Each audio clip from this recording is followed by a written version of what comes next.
saw you swinging on your wife on so how do you say it? A year ago or 2 days ago? A year ago. Good morning. I'd like to call the regularly scheduled Planning Commission for February 9th, 2023 to order. If you would, please rise for the Pledge of Allegiance.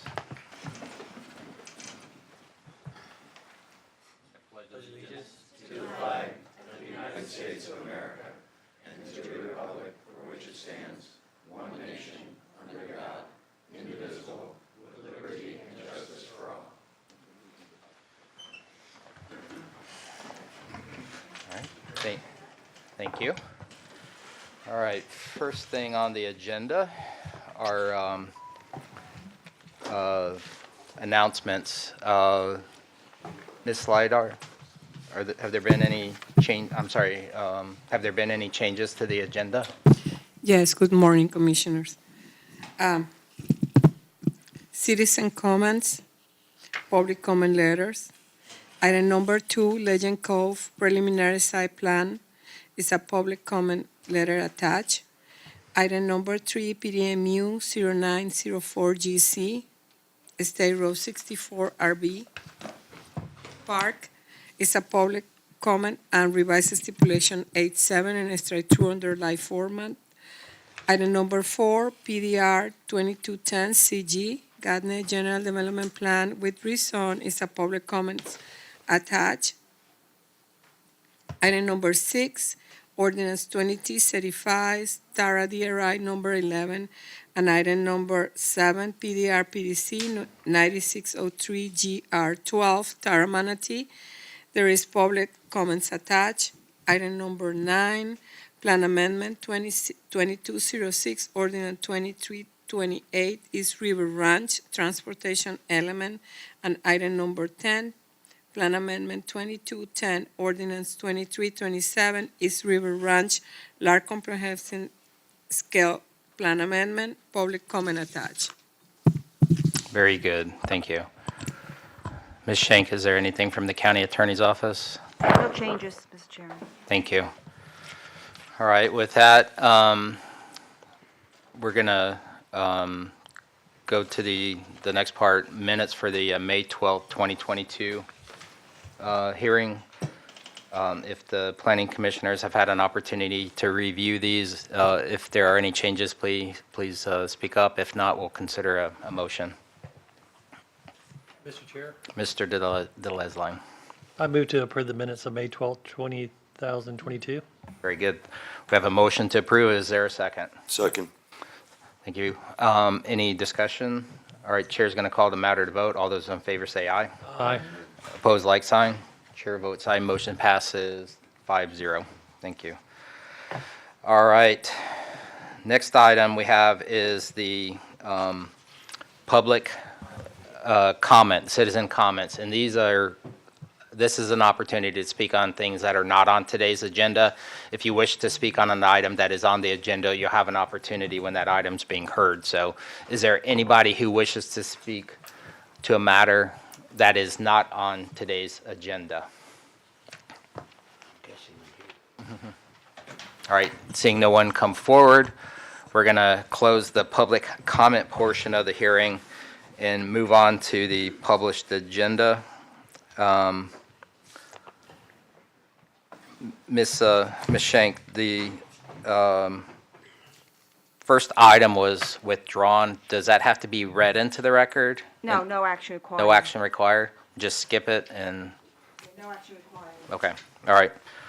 So item number 1 has been withdrawn and there's no action required. So with that, we're going to move to the second item on the agenda. And on this particular item, I actually have a conflict of interest. And Mr. Rutledge, I believe you have a conflict of interest. So we'll be providing conflict forms after the hearing, but we need to hand over the chairmanship to Mr. DeLesline.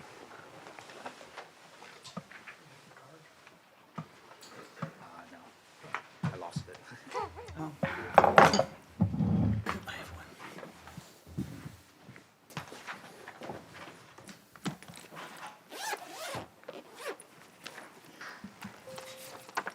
Thank you.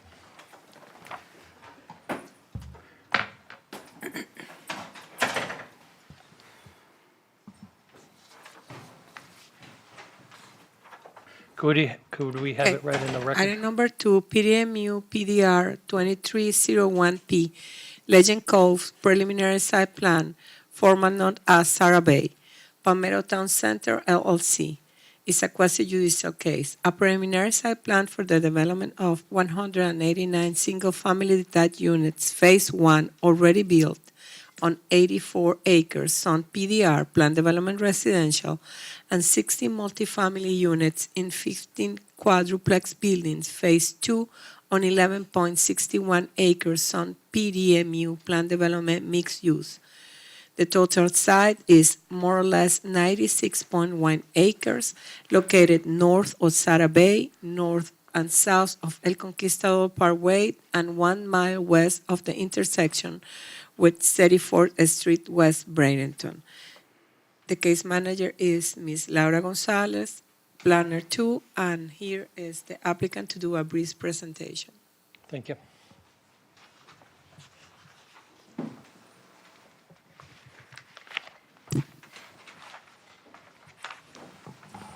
Good morning, Commissioners. I don't think I've been sworn yet. Are we swearing folks in today?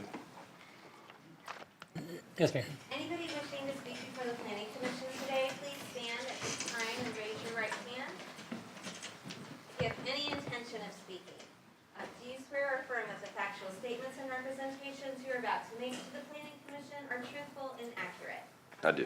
Thank you. When you step to the podium, please state your name, your county of residence, if you've been sworn. Good morning, Commissioners. Again, I'm Scott Rudisell with Blaylock Walters. I'm here on behalf of the applicant on this project. I have a very brief presentation for you this morning. All right, this is our project team. Jim Morton is here representing Palmetto Town Center LLC. We also have Jim Studebaker and John Bessie with that group. And John Cordasco is our project engineer with Kimley Horn. This is the project site, as was mentioned, located on El Conquistador Parkway. So this is a project that was originally approved in 2006. It was called Sarah Bay at that time. It was approved for 189 single-family lots on the south side of El Conquistador, which is now known as Legends Bay. And then you can see on the photo there that this area is already platted and largely built out at this point. Let me move that forward. And then the northern portion of the project was approved for 60 multifamily units in 15 buildings that are quadruplexes. And that area is now known as Legends Cove. And so what happened was all the infrastructure was put in place.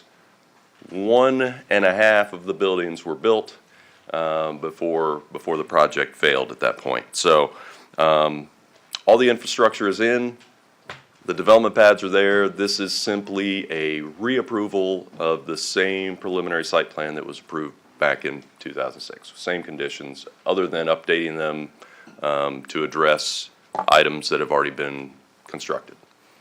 So with that, I'm happy to answer any questions you may have. Thank you, sir. Are there any questions for the applicant? Currently, has there been any ex parte communications? No. Okay. Let's open it up to the public for any comments.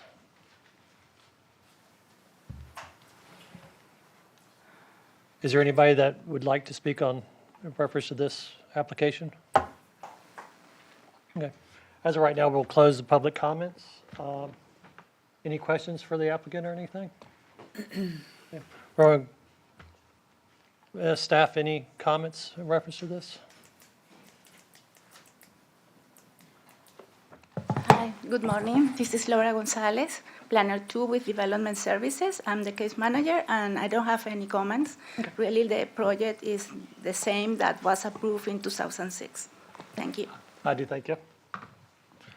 Applicant, anything else? Okay. At this time, we'll close the application. Could I have a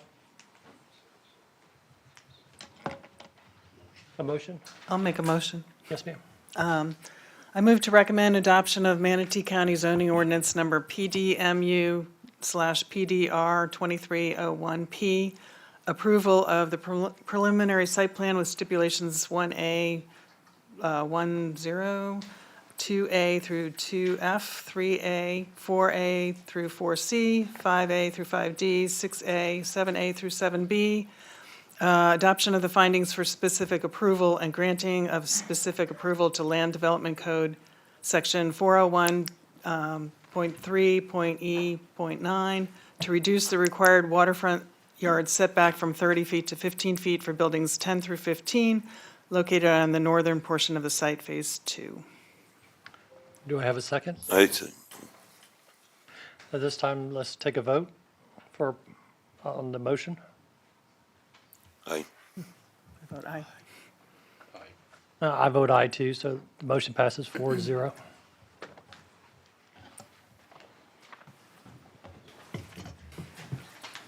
Sir, you're welcome. Thank you. Oh, sure.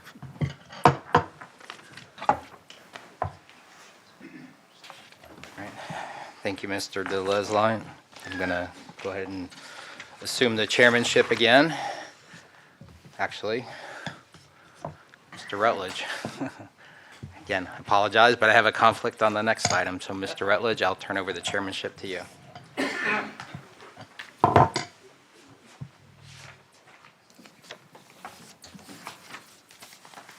can we read into the record item number 3? Item number 3, DDMU 0904 GR, as Air State Road 62 RV Park, River Goods LLC owner, and is approving an amendment to the zoning ordinance BDMU 0904 CG to approve an amended general development plan for a recreational vehicle park with 580 RV sites and associated amenities on 48 acres and commercial uses up to 181 square feet, option 1, or an additional 91 RV sites, option 2, on the 7.63 acres located on the northeast corner of the project. The site is more or less 56.09 acres and generally located south of State Road 62, more or less 2 miles east of the intersection of US 301 North and State Road 62, and is commonly known as 15471 State Road 62, Parish, Manatee County. And here's the applicant, and it's Ms. Carol Clark, to do a brief presentation. And I was delinquent to ask if there was any ex parte communication by anybody in regards to this project. No, sir. None noted. And Dorothy is going to pass some additional information right now. Thank you. Thank you. Yeah.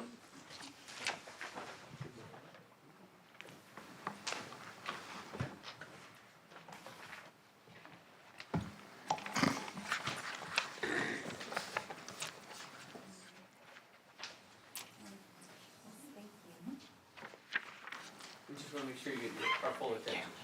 Thank you.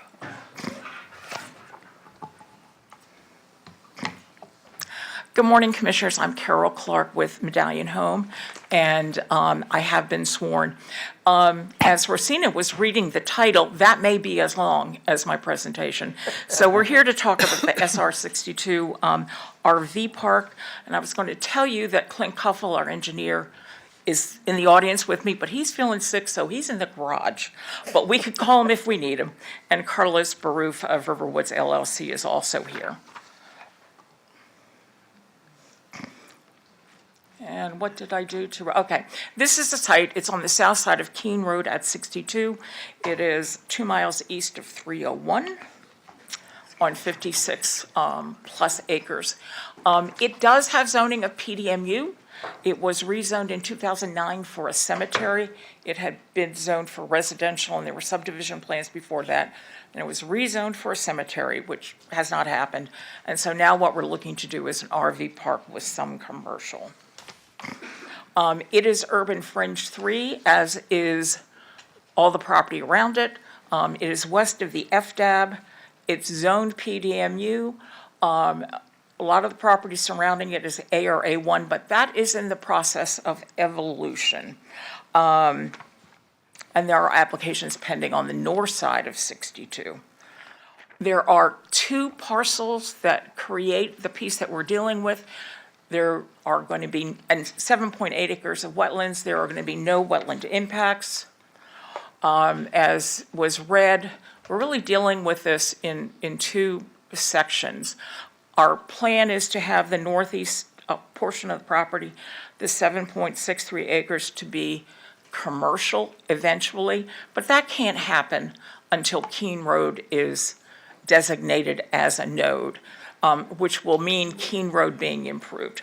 So what we're proposing is that we have 580 RV spaces on the south. We'll have our wetland ponds and buffers there, and then in that northeast section, have commercial ultimately, but until then, be able to use that property for RV spaces or storage or the kinds of commercial uses that you can have in an RV park, such as a camp store or office. And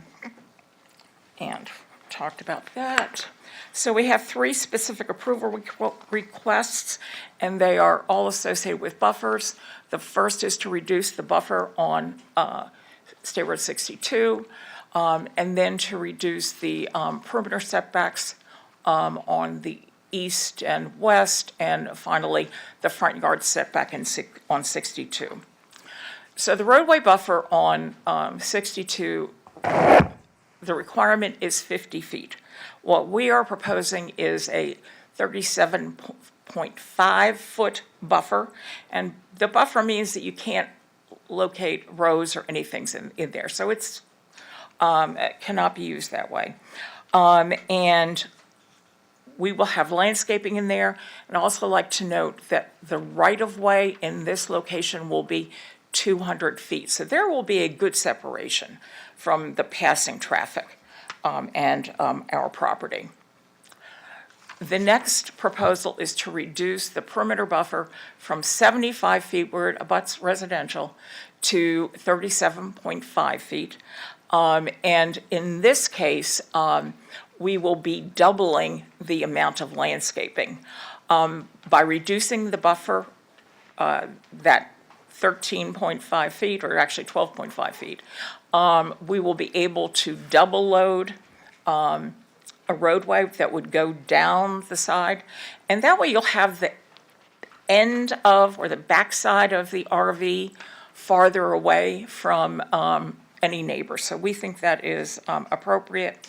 And the last is reducing the front yard setback to 50 feet, 37.5 feet. This is one of those things, it takes a while to get there in the code. So we're zone PDMU, that takes us to PDRV. PDRV takes us to RVP, Residential Vehicle Park. So it took a while, and Dorothy led me down the path to figure that out. So what's interesting is that the RVP requires the 50-foot buffer, but the setback is only 10 feet. 50-foot setback, but the buffer is only 10 feet. So you have a 10-foot strip, and then in that remaining 50-foot of setback, you can have roads, parking, and things like that. So we think our proposal, which would be a 37.5-foot buffer and setback, would be better. I think you received a revised stipulation A7. Dorothy, Rosina, and I were talking about that as up to this morning. I understand what their concerns are, and we are going to get together to make sure we agree with the language says what we think is appropriate. And also, we will add we're proposing to add a stipulation or a note on the plan regarding access on State Road 62. We are proposing 3 access points. We desperately want 3 access points. but FDOT is the holder of the access points. And we just want the ability to not have to go back to the board if we're unable to get all those access points. Talked to Denise this morning. She agrees that if we get at least 2, that we would not have to go back to the board. So we will work on that between now and the board meeting. And I will be happy to answer any questions that you have. Thank you very much. Any questions for the submission at this point? Yes, ma'am. I have one question, a real quick one.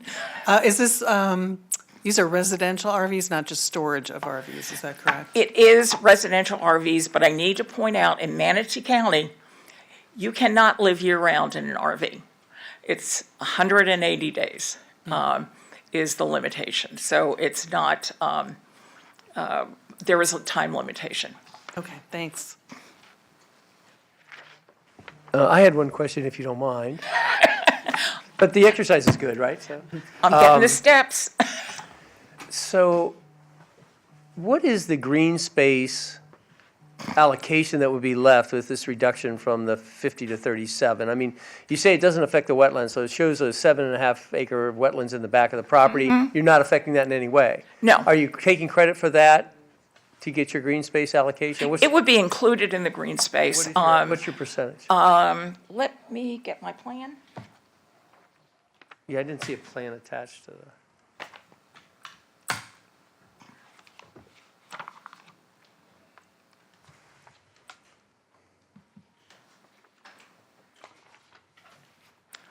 And we are proposing a minimum, 20% open space. And what is the code? 20%, that would be like 12.5 acres, if my math is okay. Well, I wouldn't be able to double check this. So. All right, anything else from the board? Questions? Okay, staff. Thank you. Thank you.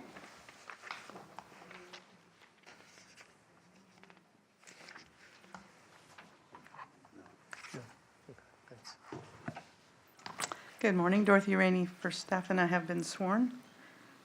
Good morning. Go quickly through this because the applicant has covered quite a bit. So the request is approval of an amendment to the GDP, which was previously approved for the cemetery. So it's an amendment to an existing one for the 56.09 acres. They're proposing the 580 sites, RV sites, and associated amenities and infrastructure. And on the parcel, the 7.63 acre parcel, they're proposing up to 166,181 square feet of commercial retail or an additional 91 RV sites, which is their option 2, as they're possibly waiting for the commercial node to come online. It's 2 parcels, again, 56.09 acres, already zoned plan development mixed use in the UF3, Urban Fringe 3 future land use category, and it's currently vacant. There's your future land use. The entire area, for the most part, is in the same category. The zoning PDMU, surrounded by general agriculture, and then to the north is suburban agriculture. There's a site. Surrounding uses, to the north is large parcels, single-family residential uses with agricultural activities, and they're zoned A. To the south is vacant land, zoned A1. To the east is large parcel, single-family residential and ag uses, zoned A1, RSF2, and RSF3. And to the west is large parcel, single-family residential, zoned A1. Oh, that doesn't look right. There's the site the applicant showed you previously. They're requesting 3 access points, but as the applicant indicated, it's up to FDOT whether they'll get them. A full access on 62 in the middle of the frontage, a right-in, right-out on the east end, and a right-in, right-out on the west end of the frontage. And of course, the one on the east end would be likely to serve the commercial parcel. The 7.63 acre parcel is at the northeast corner, as we mentioned. The wetland is approximately 7.87 acres, and it's along the south boundary with the stormwater proposed immediately north of that. 3.9 acres worth proposed north of and adjacent to the wetland. And as the applicant mentioned, they're going to provide 37.5-foot roadway as well as perimeter buffers. The positives are that the project was previously approved for a rezone to PDMU as well as a PSP for a cemetery use. Negatives, the use may not be considered compatible with mostly large parcel residential uses surrounding the project. And also, the use may create potential off-site negative impacts relative to lights, glare, and noise to the adjacent single-family properties to the east and west. Also, according to utility staff, there are no connections available for the project to use. Mitigating factors are the design provides adequate screening within proposed buffers to achieve the compatibility and mitigate any potential impacts. A lighting plan will be required to be in compliance with the LDC regulations and be submitted for review and approval with the final site plan. Also, utility connections will be available from the surrounding projects to the north of SR 62 when they are developed. And staff's conclusion is that the proposed amendment to the GDP and the related specific approval requests, along with the stipulations provided, can be found to be consistent with the comprehensive plan and in compliance with the applicable provisions of the Land Development Code. And if you have any questions, I'll be glad to try to answer them. Any questions from the board? I had one. What is the commercial use availability once we make this the portion zone commercial? What kinds of things, because there's a representation that's kind of related to RVs, or is it just a general commercial use? Well, it's already got, the plan development mixed use will accommodate the commercial uses. It's just a matter of waiting for the Keene Road to be developed and to be classified as a collector or hire, which will create the commercial node, which most commercial retail uses have to meet the commercial locational criteria or be within a commercial node. So that's and they've indicated up to 166,800 something, 181 square feet of commercial and retail type uses. Constrained or connected specifically to RV uses by code? It's a node. No, it can be totally separate, but as the applicant had indicated, it sounds like they may, there are some commercial retail uses that are allowed without meeting commercial locational criteria if they're specifically for the purpose of being patronized by the RV park residents or whatever. So it's internal, basically. It's not something the public's going to come down the road and pull in and buy a six-pack of beer or whatever they're going to do.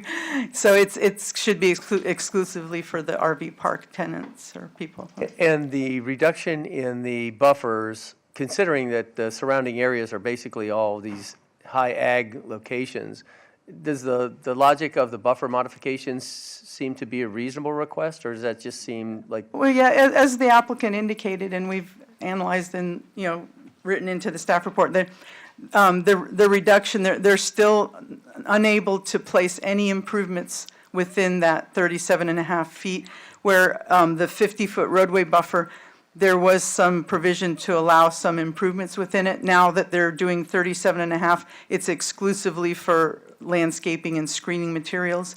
Nothing can be placed in that 37.5 feet. So in essence, on the roadway buffer anyway, you're getting the same or better, a better situation than the original requirement. Okay. And the perimeter, and as the applicant did mention, they're going to increase the landscaping and screening materials as well. So I think there's a trade-off. It's not just like doing it so they can have more spaces. No offense to them. I'd love to have them as many. Yeah, no. And there's still a setback from the property line for the RV sites that's not changing, even though the buffer is being reduced. So. Okay, very good.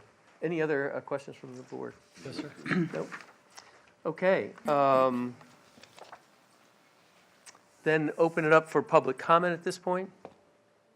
I have a comment, sir. Please step forward. Have you been sworn in? I have not, sir. We have the capacity to swear you in. Anybody that intends to speak and has not been sworn, would you please stand and be sworn in conjunction with our speaker, please? Thank you. Thank you.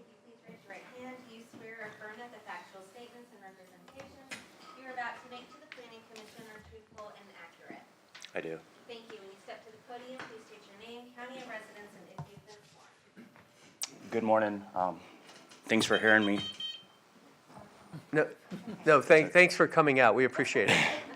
John Franz, I'm a adjoining neighbor to the west of this parcel.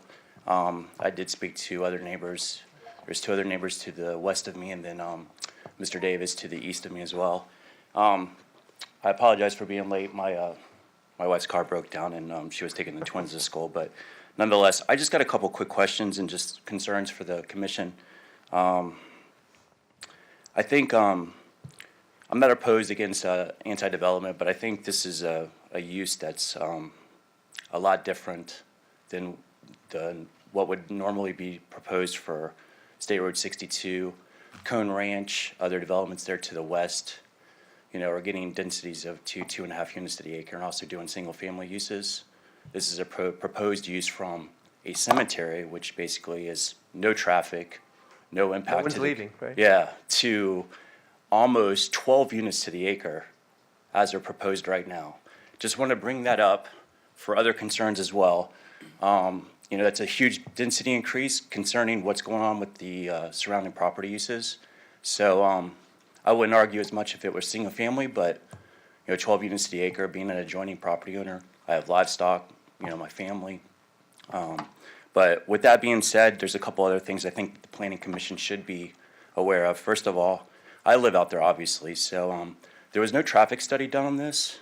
It was waived in the first thing on the plan. And State Road 62 is like Highway 85, meaning that there's substantial speeding out there. That would be a concern of mine for any RVs pulling in and out of the community, especially if they're wanting 3 access points.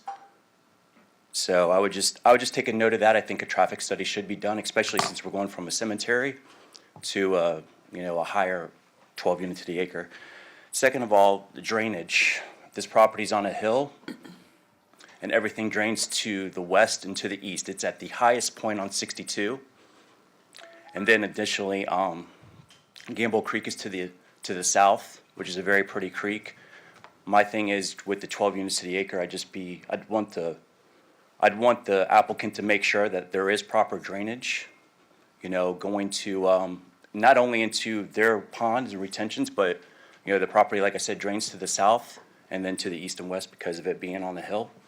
So, you know, when you get 12 units to an acre in an impervious area, I think that's gonna be, you know, there's gonna be some impact there.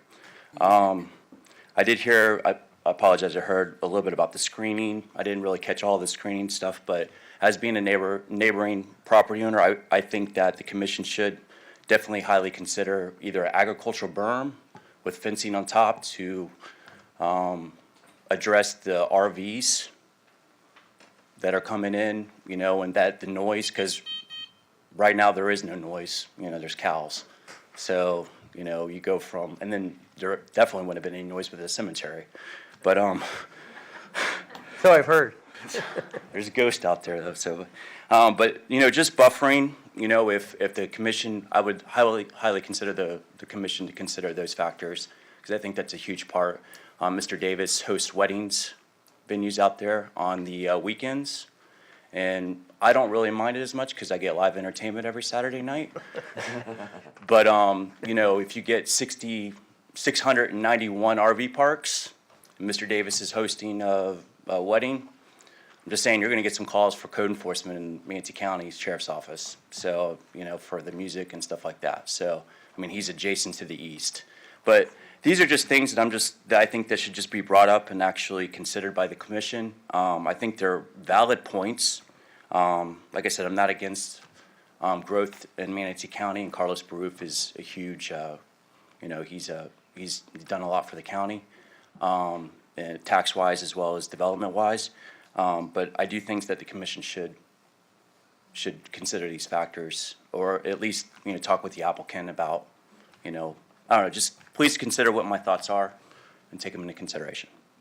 Hey, John, thank you. And by the way, I think your points are very well made. I think the important thing is for us to hear these things because you live there. Yes, and sir. so we appreciate it very much. Be very confident the things you said are appropriate to be responded to. Sure. And we'll certainly ask the submitter. Thank you. Okay, thank you. Yes, sir. Anyone else that would like to speak? Please step forward and introduce yourself and give us that you live in Manatee County. I asked somebody for their address, and they thought it was inappropriate, so I apologize. My name is Karen Davis. I live on the property that's just east of the planned development. And I want to thank my neighbor for bringing up so many points that he and my husband have discussed. We have a large estate home that is a horse stable, a working horse farm. We have breeding stallions, we have pregnant mares, we have foals. This is how we earn our living. I have a big safety concern about just having vegetation between the horse farm and this RV park. Probably many of you are not even aware of horse activities, but they are a magnet to children and to many people. People love horses. They love to see them. They love to pet them. They want to be close to them.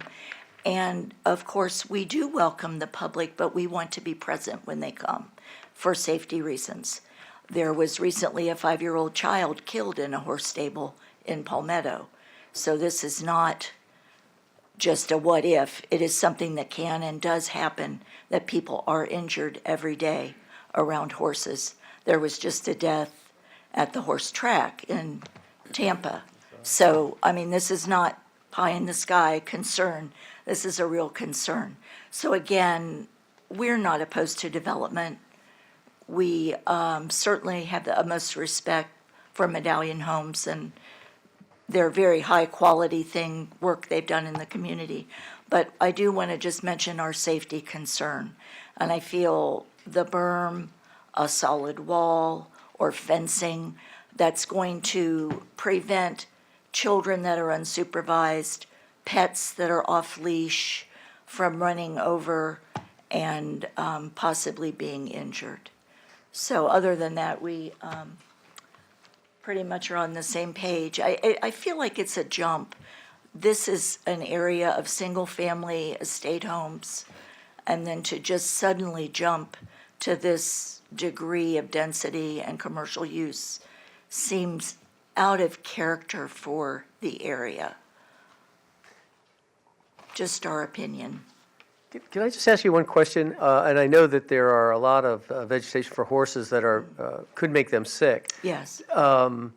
Would you be able to supply that information to our staff or to the developer if they were curious to know what things would be less appropriate? Certainly, because there are some things like oleanders and so Yeah, forth right. that I are mean, deadly poisonous to any animal. Okay. So that's a good concern. Yeah. Okay, thank you very much. Thank Thanks you. for coming out. Next, please. Hi, Carol Feltz, Mayaca City. I've had the pleasure of speaking before our planning commission before. You've probably seen me more times with our Board of County Commissioners. And the first thing I always like to say is thank you for the people who have come here to speak and have written in. And I think that's a very important part of the process. I have in my hands permission to speak for other citizens, but the website is not clear in exactly how that works. And also with the traffic, I was unable to make it here for future agenda comments because I am coming from Mayaca. Everything that these people have said is absolutely applicable to many other things that are on our agenda today. Personally, there's probably not a square acre or foot in Parrish that I haven't ridden on horseback. I've ridden from 301 all the way to the Duet Market, which was a very terrifying ride on 62.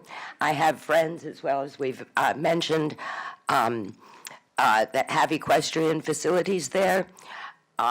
We also have overlays. I'm also a member of the Environmental Lands Management and Acquisition Committee, where we just listened to a presentation the other day about the trail plan, which incorporates this area with its rural heritage, with its equestrian and outdoor recreation activities. So there's a lot of other factors besides just looking at should we put a trailer park in the middle of this area. I will say that I live on 675, and I live right next to Hunsader's, and we were there. We've already established that, and we have a very compatible community with that. However, as we'll find in later agenda items, we're about to screw that up too. So I think that you should be listening to the people who are telling you that live there that we're not anti-growth, but we would like for other factors to be taken into consideration that are extremely unique in our rural area. I had a very good conversation with Mike Ron yesterday, that things that happen in the rural areas need to be handled a little bit differently than if we're going to be doing something where we can go door to door and tell our neighbors what's going on.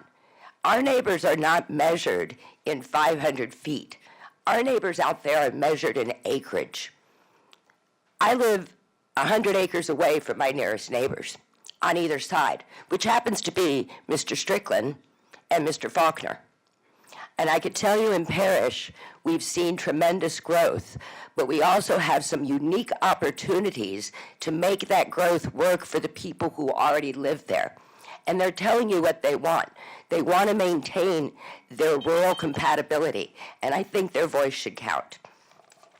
Thank you. And thank you very much, and we do appreciate you coming in and speaking on behalf of your interests, so thank you. Is there anyone else that would like to speak on this issue, please?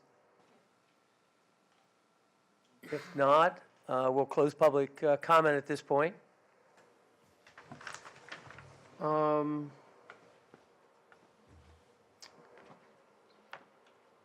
Any closing comments from the submitter, please? Mr. Chair, I think we need to ask about the berm or some type of fencing between the properties. Well, I guess I was going to ask her for a comment, see if she'd respond to someone, but we can ask staff now if you want. Commissioners, Carol Clark with Medallion Home, and I do have a response to that. First of all, we will fence. Is that okay? We will fence the east and west boundaries of our property.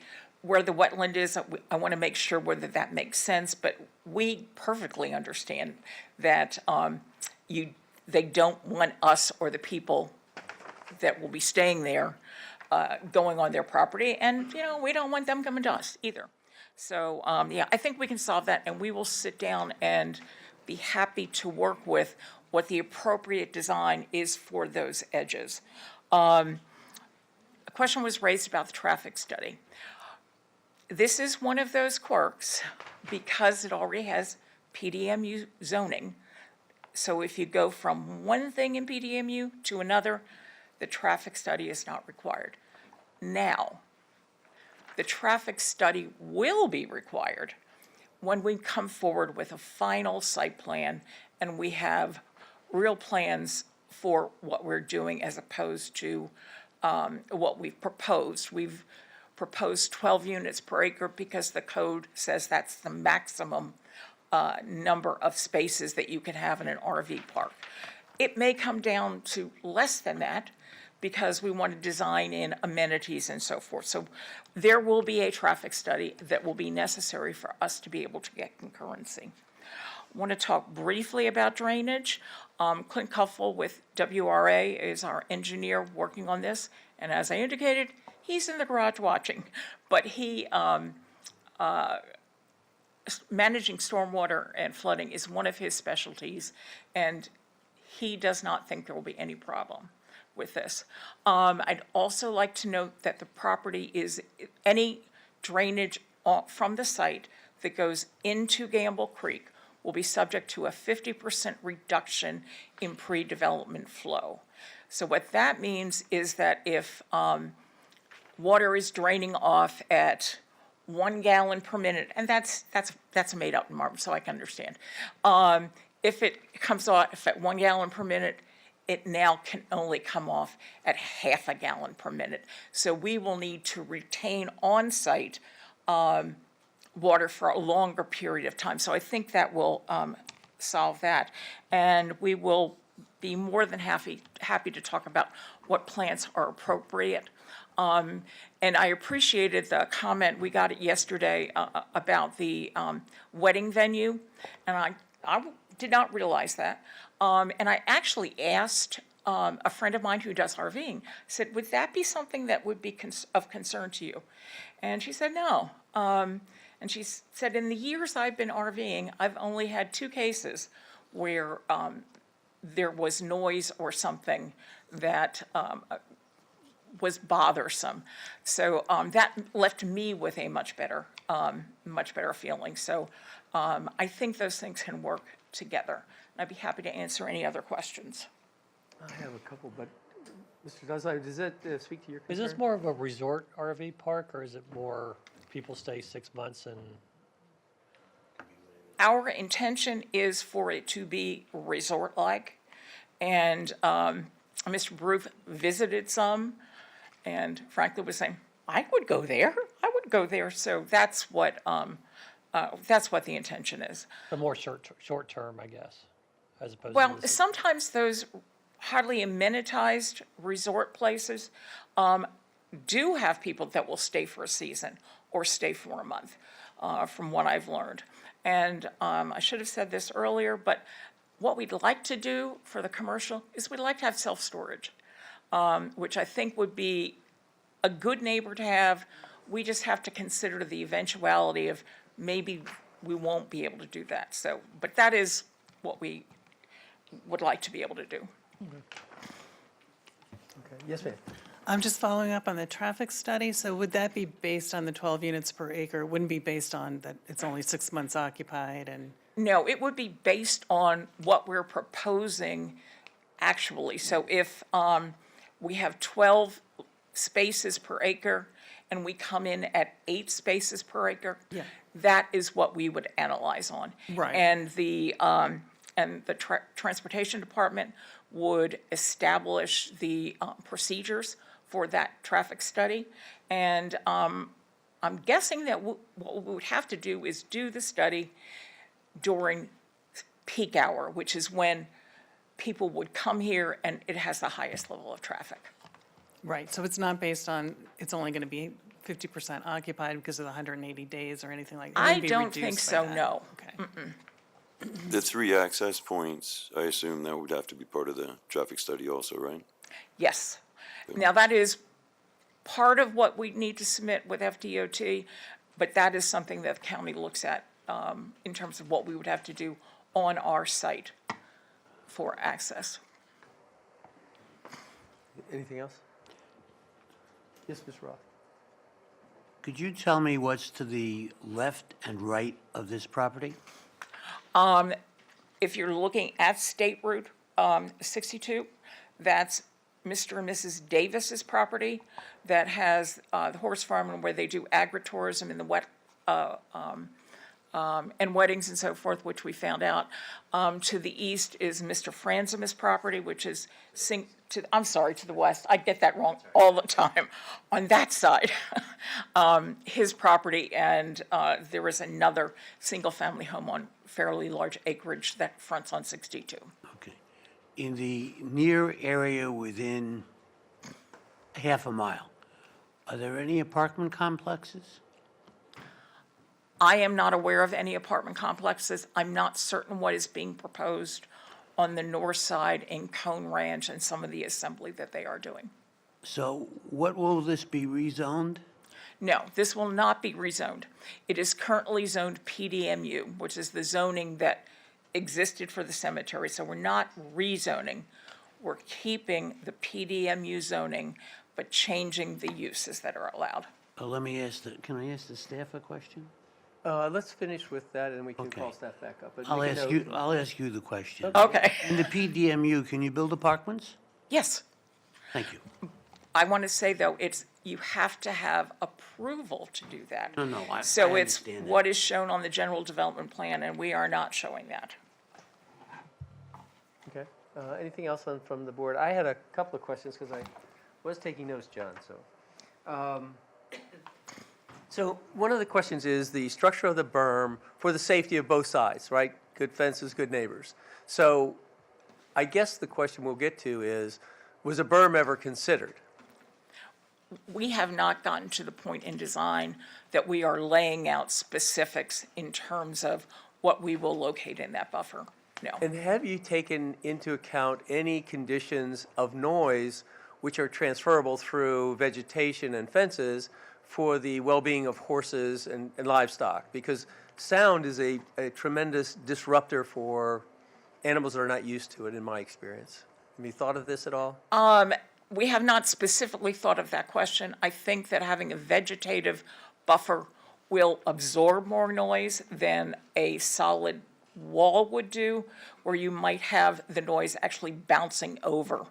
So the noise is a complicated issue. Yes, and I was going to ask that, have you had any information as to the amount of noise that is generated by the air conditioning units, the pumps, and so forth, so you'll have a noise level effectively coming out of the project? Do you know about that?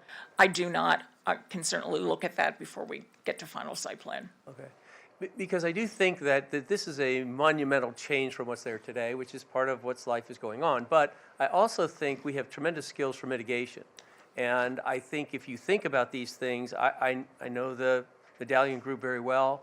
I have tremendous respect and appreciation for them. And I think if thought of and in consideration of their neighbors, they wouldn't do it to their detriment. And that's kind of my thinking. So I would raise those questions as a comment to that for further review.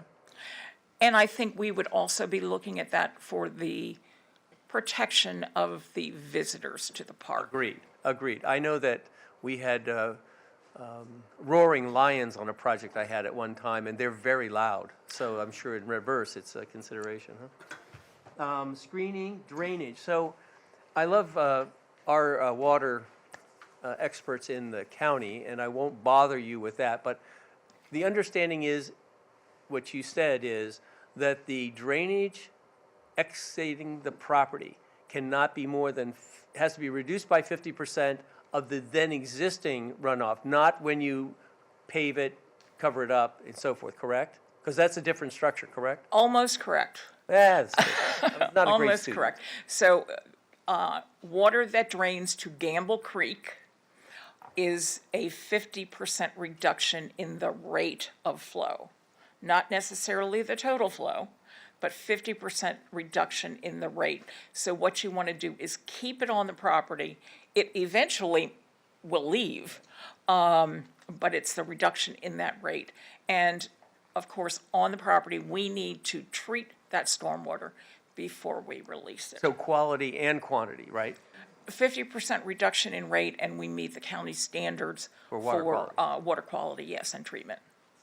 And, okay, thank you. Any other questions from the board? I think that was my... Yeah, let me ask one more. Yes, sir. Are there any other RV parks on this road? I don't think so. Are there any other RV parks on 301 within 10 miles? On 301. I know there are RV parks on 41 and There's none on Palm. So 301. no, I don't know whether there are any others. I don't believe there are. It's okay, thank you. Okay, if there's no more questions for the applicant, we will thank Thank you. you. And invite staff up for further insight. Good morning. Again, Dorothy Rainey for staff, and I'm Thanks, Dorothy. sworn.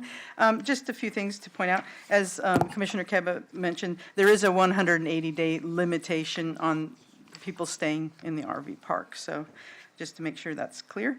The access issues that were mentioned and discussed, we're committing to working with the applicant. And the main thing is, as the applicant mentioned, is not to have to come back to the board again in the event that FDOT doesn't give them all 3 access points and they have to shift them around.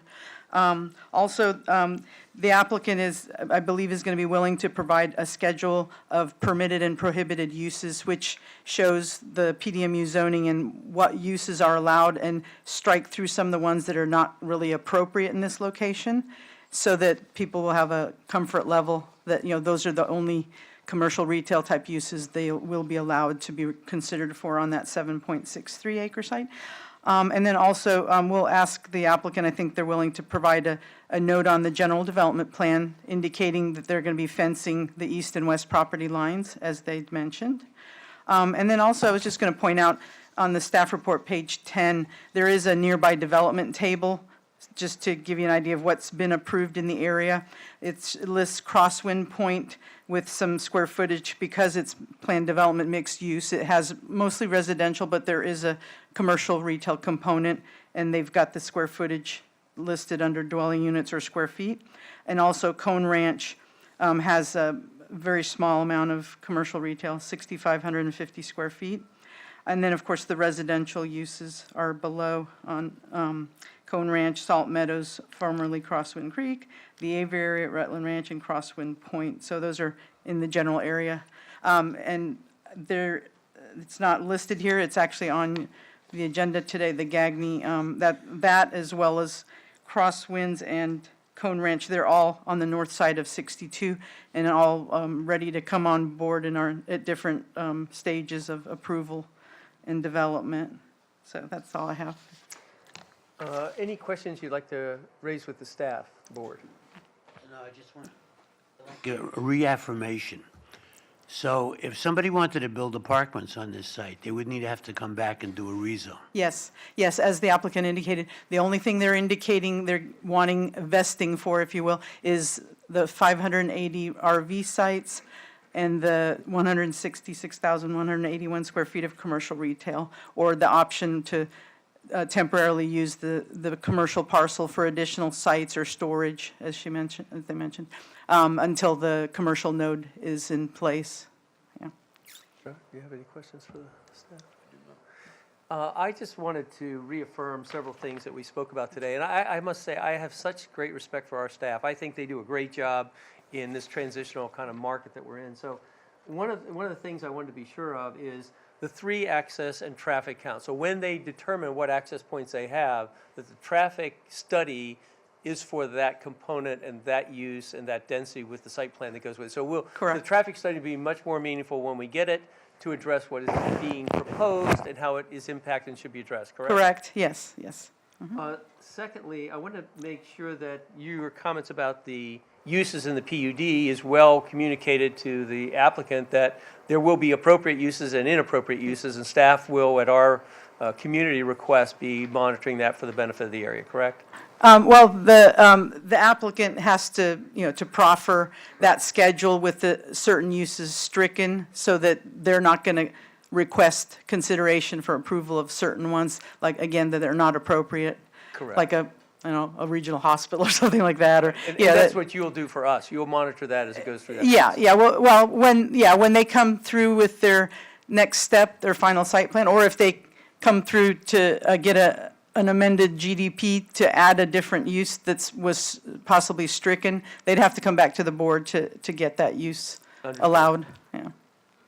The other thing is, I think, that go corollary to the neighborhood they're infusing themselves in, and that is a study of sound for the consideration of livestock and the businesses that are out there and so forth. So I think the sound question to me, having been in the woods with RVs where I had a tent, it can be quite loud. And so I just want to make sure that whatever sound conditions are required and appropriate are spoken to and made sure they're addressed as best that we can. Well, I think at this point, the thing that I guess that will control or monitor is our noise ordinance. Correct. It'll apply to both the RV park and the adjacent uses, Correct. the venue for weddings and all that. But So, I yeah. just wouldn't want to lose the concern that's raised by the neighbors that they have animals that are responding to these things. And we want to make sure that the sound issue is addressed. And if they don't take any sound readings or don't have any representation of information, we may be doing something we don't intend. That'd be my concern.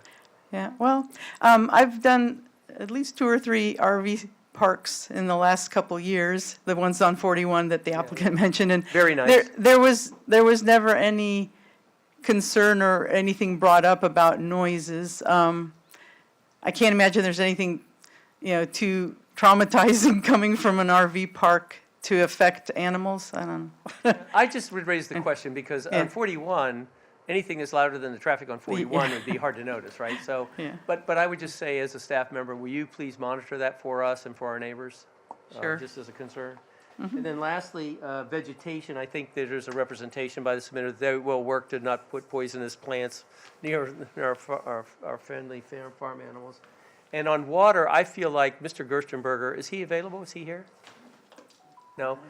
I have high level of confidence that he will not let water go where it shouldn't go at a speed inappropriate or at a quality that's inappropriate. And Mr. Chair, Denise has a comment. I could speak to that if you could you? That would be lovely. So Carol did a good job of describing what would be done, and they have to maintain the runoff as she described by 50%, and it will be treated. They have to respect any ditches that are along the edges of the property, and so we will, through permitting, make sure that those things get maintained. And they will also have to go through Swift Mud for permitting. God bless him, right? So. That's all the things I had, and again, appreciate your attention to this, and again, I think it's a significant change, and so we want to be as alert and appreciate everybody coming in. Sorry, we can't take comments from the audience at this point, I'm sorry. Any other comments? No? No, that's it, thank you. Anything else for the board? Okay. If there are no other comments from the board, then we'll close that part of the hearing and ask for comments or a motion. Do we need closing statements from the applicant? I think they had their rebuttal already, right? Would you like to make a last comment for? Okay. So back to where we were. Let's, any comments from the board or a motion? My comment is just, it is a huge change. It is a much higher density. I'm pretty satisfied with the mitigation that's been discussed, but I do think this could be a catalyst for higher density development in the area. Anyway, that's my comment. I have, Yes, sir. Mr. Roth. get this Put your on. speaker on, please. Okay, thank you. So, look, I've asked the questions I need to ask, but I will say, if you've been in this area, it's quite a bit different than US 41 with all of its, RV parks, et cetera. I think, for me, this is an incompatible use in this area. I did ask the questions about how far away there were other RV parks, and there aren't. I don't believe this is a great use from taking it from a cemetery, which is fine and quiet, but to move it into an RV park, the next thing you know, they're going to put in a private lagoon, which is the current rage, by the way. I just think it's incompatible. Thank you. Mr. Dusline, would you like to add a comment?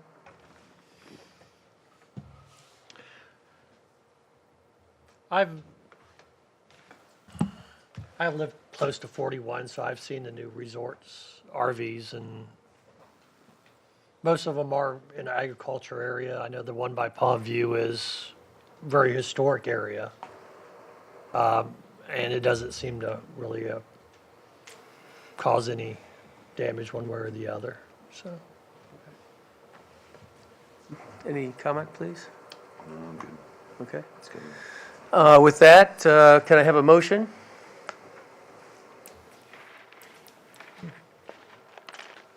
Mr. Chair, I move to recommend approval of Manatee County zoning ordinance number PDMU 0904GR, approval of amendment to the general development plan with stipulations A1 through A7, B1 through B6, C1 through C2, D1.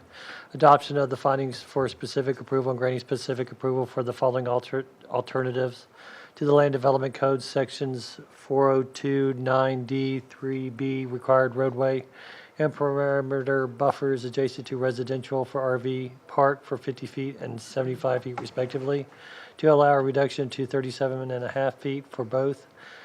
2, 402, 9D, 3C, required front yard setbacks of 50 feet with the outer 10-foot for plantings to be reduced to 37.5 feet, with the entire buffer to be plantings only. Thank you. Do we have a second? I second. And Mr. Chair, the motion includes the revised stipulation A7 headed out today, which is apparently maybe revised further by a schedule of uses to be proposed by the applicant, and the site plan note regarding access that Ms. Rainey read in the record, and the potential of the two the fences on the borders being stipulated or noted on the site plan, east-to-west signs. So You moved. accept the changes to your motion? Yes, sir. And would you accept those as your second? I do. Very good. So can we call the motion? All in favor, say aye. Aye. All opposed? Nay. 2-2, correct? And the chair votes in favor? 3-2. Thank you very much. Thanks for the submission. Thank you for all coming out, and stay in touch because this is just part of the process. Okay? Thank And for you. the record, Mr. Chair, Mr. Colley abstained from voting due to voting conflict. So, You've been abstained. Thank you for taking. Thanks, everybody. All right, thank you. I'll reassume the chairmanship of the hearing and go to the next item. Item number 4 is a presentation upon request. I don't have any speaker cards for that, so what we'll do is we'll read it into the record. We'll open it up for public comment. If there's nothing that is brought up specific to this, we'll discuss it and then take it to the vote. So, Ms. Lydar, can you please read item number 4 into the record? Item number 4 is PDR 2210 CG Gardner General Development Plan with rezone, Robert H. Gardner, Revocable Trust 2008, and C.S.R. Acquisition Company 1 LLC. And it's a quasi-judicial case amending the official zoning atlas ordinance 1517 as amended the Manatee County Land Development Code related to zoning within the unincorporated area, providing for a rezone of more or less 123 acres generally located north of State Road 62 and more or less 1.5 miles east of US 301 and commonly known 14730 State Road 64, Parish, Manatee County, from A, General Agriculture to the PDR Plan Development Residential Zoning District, and approving a general development plan for a residential development of 288 residential units, and the case manager is Ms. Laura Gonzalez. Thank you very much. Who do we have for the applicant? Mr. Grimes, if you would, please step up and, if you could, state your name, your county of residence, and that you have been sworn. And if you would, just make a brief introduction. We don't need a presentation at this point. Good morning, Mr. Chair, Commissioners. Kyle Grimes, attorney with law firm of Grimes Galvano here in Bradenton, and I have been sworn. As Rosina mentioned, we are here today on a request to rezone from general agriculture to planned development residential with a general development plan of 288 single-family residential units. This is in the area just north of State Road 62, just a little north and west of the property that was just discussed. It is located adjacent to the approved Cone Ranch development and some other residential projects that are coming online in this area. We believe it's very compatible with the development trends in this area of the county. And, you know, I'm happy to go into a little more detail if you would like. Very good, thank you. For the planning commissioners, forgot to ask, have there been any ex parte communications regarding this application? Yes, sir. Okay, hearing none. Thank you, Mr. Grimes. We'll go ahead and open it up for public comment. So is there anybody in the audience who wishes to come forward and speak to this application? Anyone at all? Okay, seeing no one come, you have to come forward. I'm not going to know unless you raise your hand. And again, state your name, that you've been sworn, and your county of residence, and you'll have 3 minutes. Joseph Klein, I have been sworn in. Thank you. And your county of residence? Manatee. Thank you, sir. My property is adjacent to this development on the east side, and my main concern is noise, pollution. Gamble Creek runs right through my property. And when we have severe weather, that creek is just about overflowing. And at points during hurricanes, it has overflown. My concern is the property they're talking about, that adjoins mine anyway, is a very low land, and it's almost swampish. If they're going to build there, they're going to have to raise that whole property. And if they do that, where is that water going to go?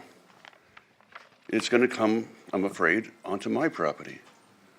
Not to mention the noise of the construction, the noise of the development itself. It's disturbing the whole feel of the area. And actually, my request is that a berm be put up between my property and the development. That's pretty much all I have. Thank you.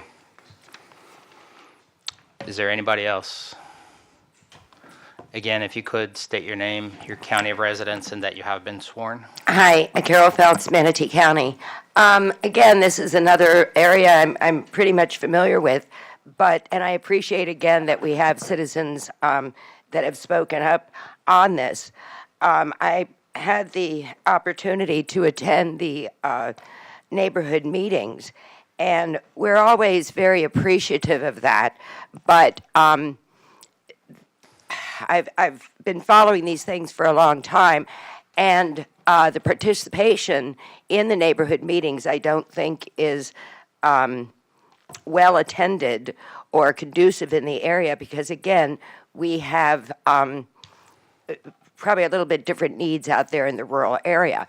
The meeting that we had was on Zoom, and you may not be aware of this, but internet access out there, either it's really good or it's really bad. We're really fortunate in Mayaca because we have the fiber optic type things. But when you get out there in some places, it gets a little spotty and tin cans. So Zoom meetings are not really good. There were also a lot of people that didn't get to attend them because the notice on that is a little sign about this big, and it says neighborhood meeting.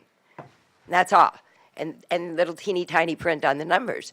So when we look at, we are appreciative of being able, that we do have a chance to dialogue with the people who are converting our landscape and doing the building.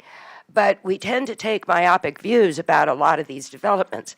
When you look at a traffic study or a proposal for a subdivision, I know you have to take a kind of myopic view of what are the merits of that particular project, but it's also important to know what did you approve last week?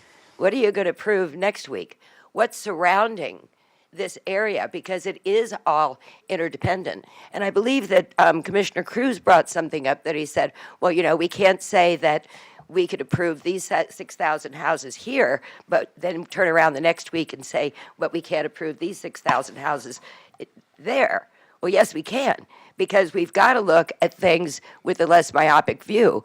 And again, getting that public participation. I know at one time the Planning Task Force was looking at making the neighborhood meetings mandatory. As of right now, they are suggested, which means they could be held in Timbuktu, or you don't have to invite anybody who is in the area. So I think we could make some improvements, and we ought to take into consideration, again, with projects like this, not in a myopic view. Yes, there's a legalese to having to give a fair and equal trial to each project, but it is myopic of us for not to address the other things that are going on in that area, which also includes your trail plan and environmental green spaces. Thank you. Should complement them. Thank you. And I would like to point out, you omitted one of the prime considerations, if it's consistent with state rules, regulation, the land development code, and comprehensive plan. These are the only things that we look at when we're making decisions related to zoning matters. So, is there anybody else who wishes to come forward?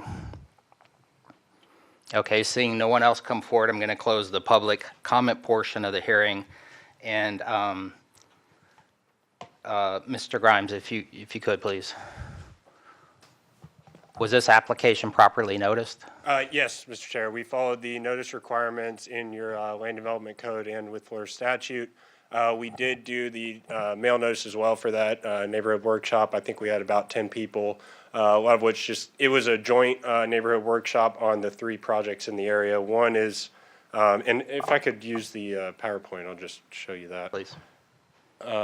This project, so this is our general development plan. And the developer of the Cone Ranch this project known as Gagney, and another one, the Crosswind Ranch, that is currently under review by your staff and will come before this commission soon, will be all under one master developer. So we kind of talked all of these together because they will be interconnected. And most of it was wanting to know about the buffering and, setbacks and things in the area. With the Gagney, we are providing that 15-foot perimeter residential greenbelt buffer. We do have one request for specific approval on the ag buffer, where if you're adjacent to active agriculture at time of final site plan, you either have that 35-foot buffer. We're requesting for that to go down to 20 feet. However, we're adding that it must meet the screening requirements, meaning it'll have, 6-foot fence or vegetation with 80% opacity. So we are still providing that appropriate buffers between the residential and if there is any active agriculture at the time of final site plan. Okay, and then one of the other things that was brought up during the citizen comment was a berm. Are berms required? We don't have a berm requirement in this area, but again, with those bufferings, it could be a combined berm. Right. So it's not required, but it's possible or maybe even likely that it would include a berm? It could be, and I'm not sure which property the gentleman was talking about. It could be the. Let's around limit the east our side, but- discussion to Yes, sir. this application, so not to confuse the issue. Yeah. So, but just generally speaking, the Land Development Code doesn't require a berm, but it's not uncommon to utilize a berm. No, Mr. Chair, it's not a requirement here. We just have to meet those buffering and screening requirements. And some of the elements that are included in the Land Development Code regarding buffering is opacity, that the thickness of the buffer, the landscape buffer that's created, even it could be on a berm, it could include a fence, but these are all elements related to design. And when this application is submitted for review, staff will look at these elements to. Yes, absolutely. There's some different screening requirements between Greenbelt and what we're requiring with the, if there's active agriculture. And again, that'll all be reviewed at time of site plan, final site plan, to make sure it's consistent with the code, that if you're required to provide that screening buffer, you are providing that with either a fence or vegetation with 80% opaque, or meeting the vegetation requirements in the perimeter buffers. So that'll all be reviewed by staff, and it is inspected, after construction, make sure it meets those requirements. Very good, thank you. And is the project team have the applicant's engineer available? We do. So.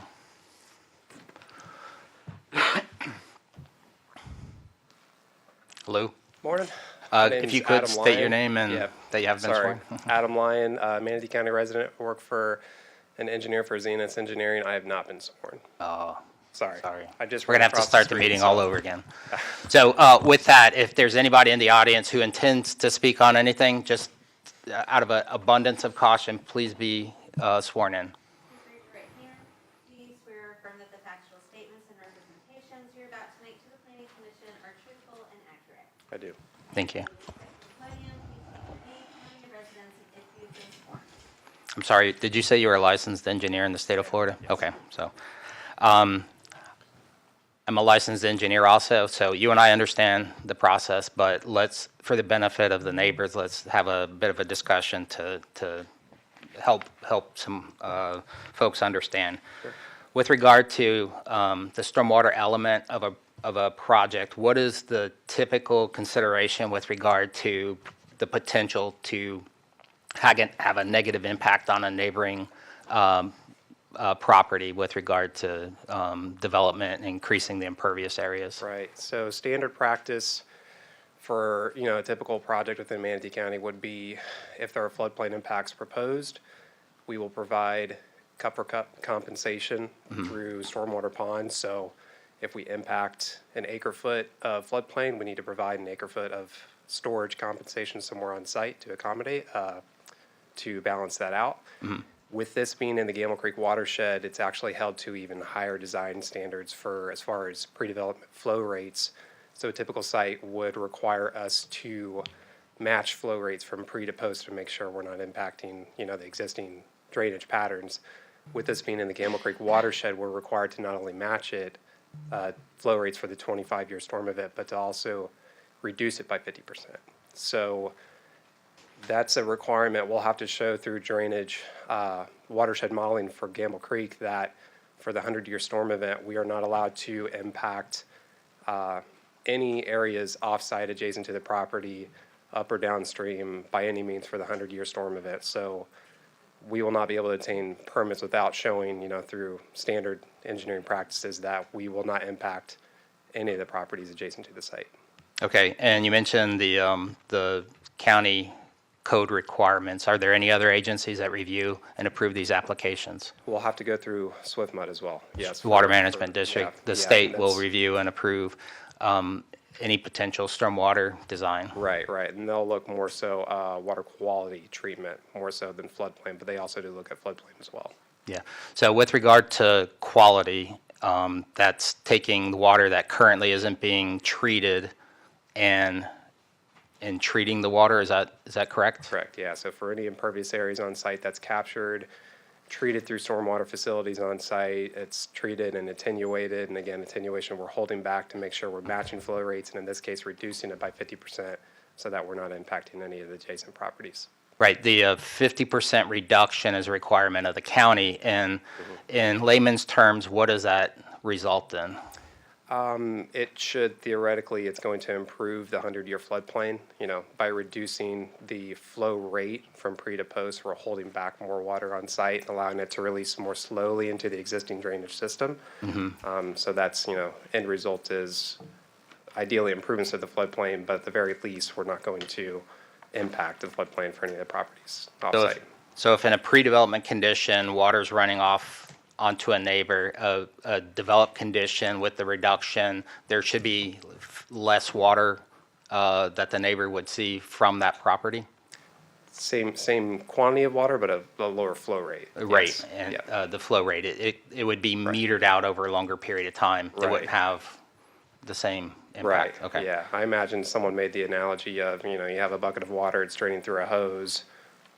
You either shut the faucet off to slow the amount of water being released. It's the same amount of water, but it's released over a longer period of time. Right, and that water is held within the properties, the projects. Right, within the stormwater stormwater ponds? facilities. Yep. Okay.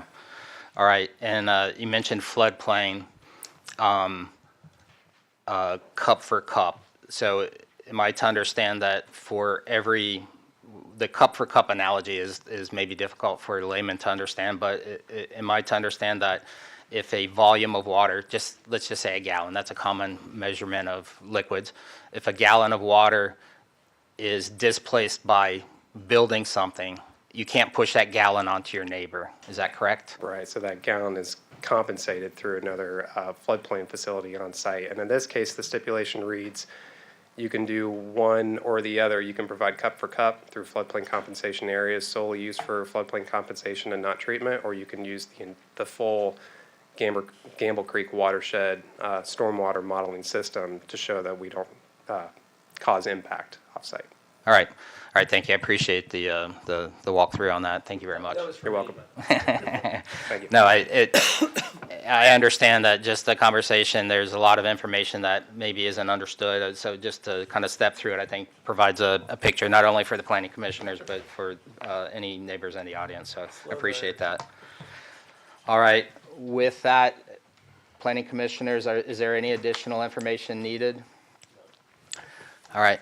We'll open it up for staff. Staff, have you heard anything that requires additional clarification or anything for the record?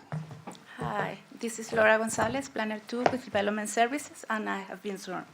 I agree with the applicant's presentation. The project complies with the Land Development Code requirements for Plan Development Zoning District, Plan Development Residential Zoning Districts, and at time of the final site plan, these requirements will be revised in the compliance with these requirements will be revised in detail. Okay, thank you very much. It says that the project comply with the regulations and requirements for the notification for neighborhood meetings and notify the neighbors about the project. Very good. And I would like to point out to everybody that on the website, on the front page of the county website, there's a link you can click to get noticed on any land use hearing, or any hearing, I guess, it actually is for. So should you want to receive information, you have the ability to sign up and receive that. All right, with that, does the applicant have any closing comments? No, Mr. Chair, I just wanted to thank your staff and Ms. Gonzalez for the staff report and request your recommendation of approval. Very good, thank you. All right, with that, I'm going to close the public hearing and open it up for discussion, deliberation, or Chair will consider a motion. What's the pleasure of the board? I'd like to move approval Recommendation, based on the staff report. okay. And the evidence presented, comments made, public hearing, findings through the requested consent with the Manatee County Comprehensive Plan, Manatee County Land Development Code, as stipulated herein, I move and recommend adoption of Manatee County zoning ordinance number PDR-22-10ZG, approval of the general development plan stipulations A1-A3, B1-B6, C1-C4, and D1, adoption of the findings, specifically approval, granting. Your mic's off.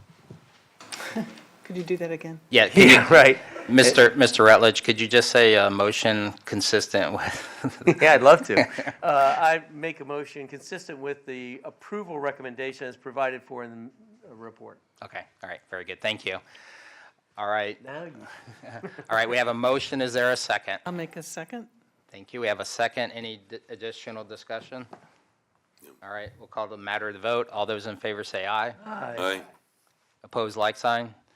Chair votes aye, motion passes 6-0 with Mr. Smock being absent. All right, that concludes our presentation upon request agenda items. So the next item, item number 5 is a scheduled presentation. Ms. Lydar, can you please read item number 5 into the record? Chair, I'm going to Yes, take ma'am. a 5-minute break. I suggest we do so. Okay, all right. With that, we'll take a 5-minute break. We'll say we'll be back at 10:35. Thank you.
All right, we're going to reconvene the Planning Commission meeting.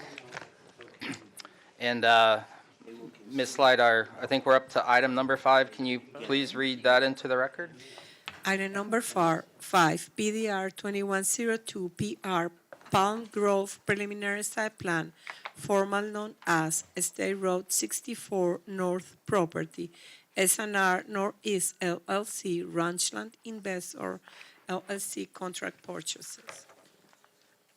And it's an amending and restated zoning ordinance number PDR 2102ZB to revise the preliminary site plan by adding 222 units for a total of 930 single-family detached, single-family attached, and semi-detached residential units, and removing 17,750 square feet of medical office use for a property zone PDR, Plan Development Residential, on approximately 310 acres, generally located north of State Road 64 East, south and west of Waterline Dam Road, and east of 172 Street East, and commonly known as 18121 State Road 64 East Bradenton.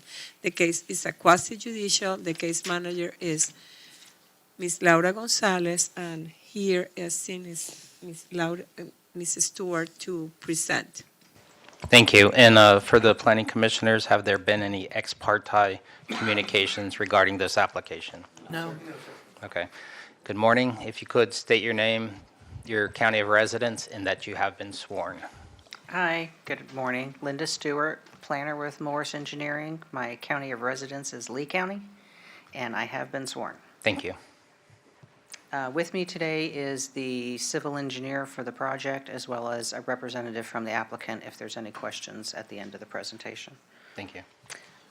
This is for Palm Grove. We're doing a modification to the existing approval. PLN 2103 is noted on here, 22 for the comprehensive plan amendment was approved, changing the density of the overall subdivision to allow 930 residential units within the development. It is located at the northeast corner of State Road 64 East and Uline Road with an address of 18121 State Road 64 East. The request is to modify the existing PDR along with the PSP to delete the previously approved medical office space to add 224 residential units. The total project unit count will now be 930. The size of the property is 310.25 acres in the UF3 future land use category, which allows 3 dwelling units per acre. And we are at 2.99 dwelling units per acre within the allowable use. The PDR modification request to PDR 2102ZP is for the removal of 17,750 square feet of medical office space, adding 224 single-family residential units throughout the development, and minor infrastructure adjustments throughout the project to accommodate the additional dwelling units. There are no specific approval requests with this application. However, in the previous request, they did have a front setback reduction from 25 to 23 feet. This is the previously approved concept plan for the property, and you'll note in the lower left-hand corner, the blue box, which is where the medical office space was previously located. And in the red circles are the minor infrastructure areas that are being modified to accommodate the additional residential units. We had some roadway shiftings, a little bit of lake reconfigurations in those areas. This is the new site plan with, again, the area where the medical office was and has been removed at that western corner of the property at that entrance, and the different configurations throughout the development for all of the single-family residential dwelling units in the property. There was an adjustment that we made last night to this plan from what was previously submitted. On the center entranceway, they have moved the entrance gates farther north in order to accommodate some future, which I'll speak to in a few moments, some future FDOT work that's proposed at both of these entrances along State Road 64. So the gates have been moved farther north to accommodate stacking after these improvements are made. This is the existing zoning of the property at PDR and where the medical office space was previously located. The UF3 future land use that is currently approved. The adjacent roadway is State Road 64 that has a 100-foot right-of-way. It is a thoroughfare road and it's maintained by the state of Florida. We are requesting 2 access points on the southern property line, as well as providing 5-foot sidewalks on both sides of the internal roadways. We will have a 35-foot agricultural buffer setback along the northwest and partial eastern property lines, which will also act as a noise barrier. We have a 15-foot greenbelt buffer along the eastern property line. All wetlands will have a 30-foot buffer provided as according to the Manatee County codes. And a 20-foot minimum roadway buffer is required along State Road 64. However, they are providing between 63 to 100-foot wide buffers along that corridor. The open space has 2 different criteria. Outside of the Lake Manatee Reservoir watershed protection overlay is 25%, and within the overlay is 35%, and we have met both of those. These are the 2 entrances that we have on State Road 64, and the Florida Department of Transportation is proposing roundabouts at both of those entrances, slated for 2024 and 2025, which precipitated the need for us to relocate our gates at the main entrance. And in relation to our site plan, this is where the roundabouts will be located, and they do align with the roadways on the south side of the road as well. An updated traffic statement was conducted by Stantec in May of 2022. Determined the exchange in uses will result in 14 fewer AM peak hour trips and 21 fewer PM peak hour trips. FDOT will be adding the 2 roundabouts at both of the entrances. And in the interim, turn lanes will be provided until FDOT improvements are completed. In the staff report, Manatee County has determined the adjacent roadway will continue to operate at or above the level of service standards with no further improvements required for the project. There are on-site wetlands with no impacts anticipated. No listed species were identified in observance with the state federal listings as conducted by Ardura. The existing utilities will be provided at both of the entrances. This is the existing. There's a 6-inch irrigation, 12-inch water main, 8-inch sanitary sewer, and that will be provided on-site by gravity sewer and collected at one centrally located lift station. And I have highlighted on this plan where, in yellow, where the gates will be located farther north on that entrance. The proposed utilities are 6-inch irrigation, 8-inch force main, 8-inch water main, 8-inch sanitary sewer, and the connections for these utilities will be made on the south side of State Road 64. The development is in compliance with the Land Development Code and consistent with sections 402.2 and 402.4A for the PD regulations. It's consistent with the Comprehensive Plan's UF3 Future Land Use Category Policy 2.2.1.11, and it is our opinion that the project does not adversely affect the general health, safety, and welfare of the general public, and we ask you for approval. And we are available for any questions. Thank you very much. Any questions for the applicant? Mr. Roth. Am I correct in assuming, or actually stating a fact, that on the opposite side of the road, to the east of Bournesideville, or to the left or right of it, I don't really care, there's going to be 4,000 houses being built by SMR, is that correct? I am You don't not- know? I am not familiar, no. Okay, I'll ask someone on the staff when we get through with this next question. Mr. Roth, is that the Taylor Ranch property? Correct. That's actually further to the east. Further to the east? A little bit, yeah. Okay, but it is beyond Bourneside Road, closer to Dam Road, is that what we're saying? It's, yeah, it's just All to right, the what east. I'm really getting at is traffic. So do you know if there's any plan for any traffic light at the corner of Bourneside or Julian? Well, We- there is a roundabout in front of the property, but it's not at Julian, is it? Yeah, let's maybe get the engineer for the project to explain. Would be good, thank you. To explain the process. Good morning. Good morning, just checking to make sure it's still morning. Still morning. Matt Morris with Morris Engineering, I have been sworn. Thank you. We're not aware of the timing of any kind of traffic signal at Bourneside. That would be something that would be as warranted based on FDOT studies. Obviously, State Road 64 being an FDOT roadway, you'd have to meet all their criteria, and I know FDOT does kind of their standard updates in reviewing on when traffic signals might meet warrants at certain intersections. Okay, what about at Julian? Elon, same thing. You don't know? I don't know that. All we know right now, as far as what affects our project, are the two You don't know. roundabouts. I got that. are Let me coming. ask you the next question. XL lane and decel lane, any questions about those?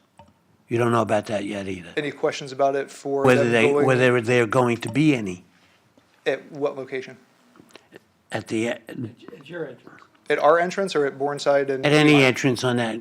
We'll be providing temporary turn lanes that include XL or decel lanes for right turn lanes in the interim until FDOT builds the roundabouts. Then when FDOT builds the roundabouts will provide the access into our site. Okay, so basically what you're really telling me is we're going to do roundabouts, that's the plan.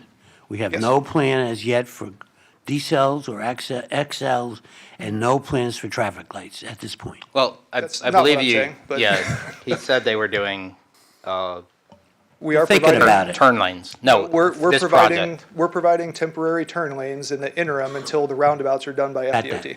Doesn't FDOT provide some checks and balances for us on this, though? Yeah, the county has no authority over this roadway, just for clarification. This is all subject to DOT rules and regulations, but I would like to ask one question.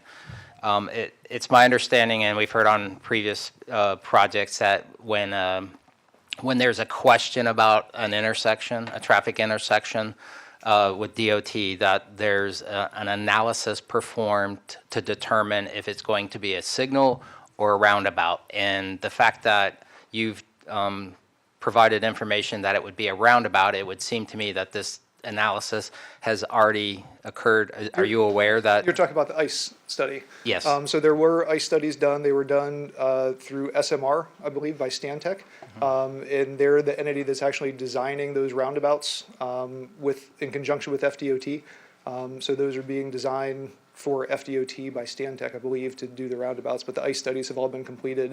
Like I said, I'm just not aware of anything going on at Bourneside or Eline, but at our project, those ICE studies have been done, and So, the roundabouts are what's The being fact done. that an ICE study has been done and the DOT is already contemplating roundabouts, that means they've considered a light and it's discounted it and said that's not the route we want to go. For the two locations at our project entrances, yes. I would agree to that, and that's fine. Well, one of them actually lined up with E-line.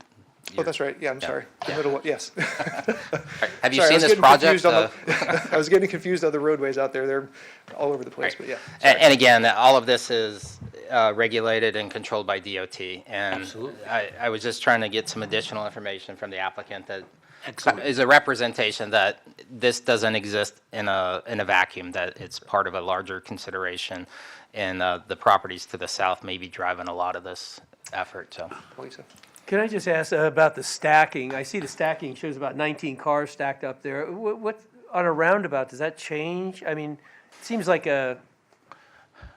without the decel lanes and coming off a roundabout, I'm just curious how the stacking number comes up to be. So that is what Linda had mentioned about moving that gate further north at the main entrance. We've been working with your county staff, your public works staff, to make sure that they're comfortable with the stacking spaces that we've got there.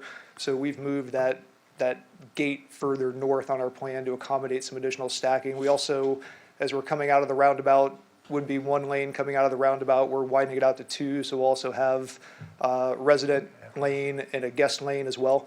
But I think we've gotten to the point where Public Works staff is comfortable with the amount of stacking that we've got now shown in our relocated gate further north.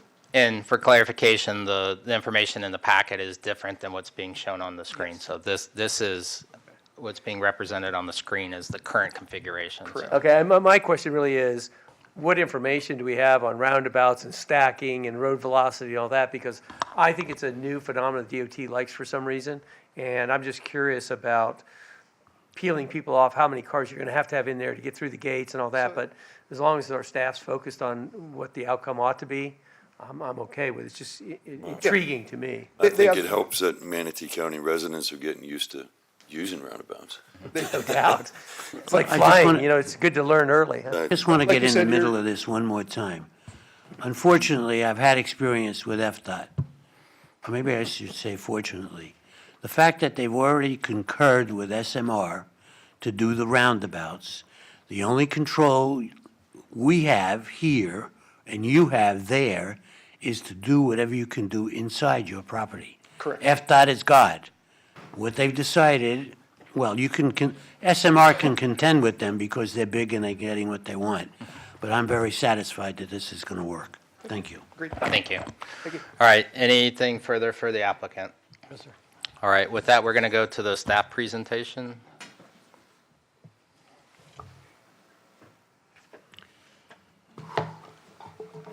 Hi, good morning. Laura Gonzalez with Development Services, and I have been sworn. Thank you.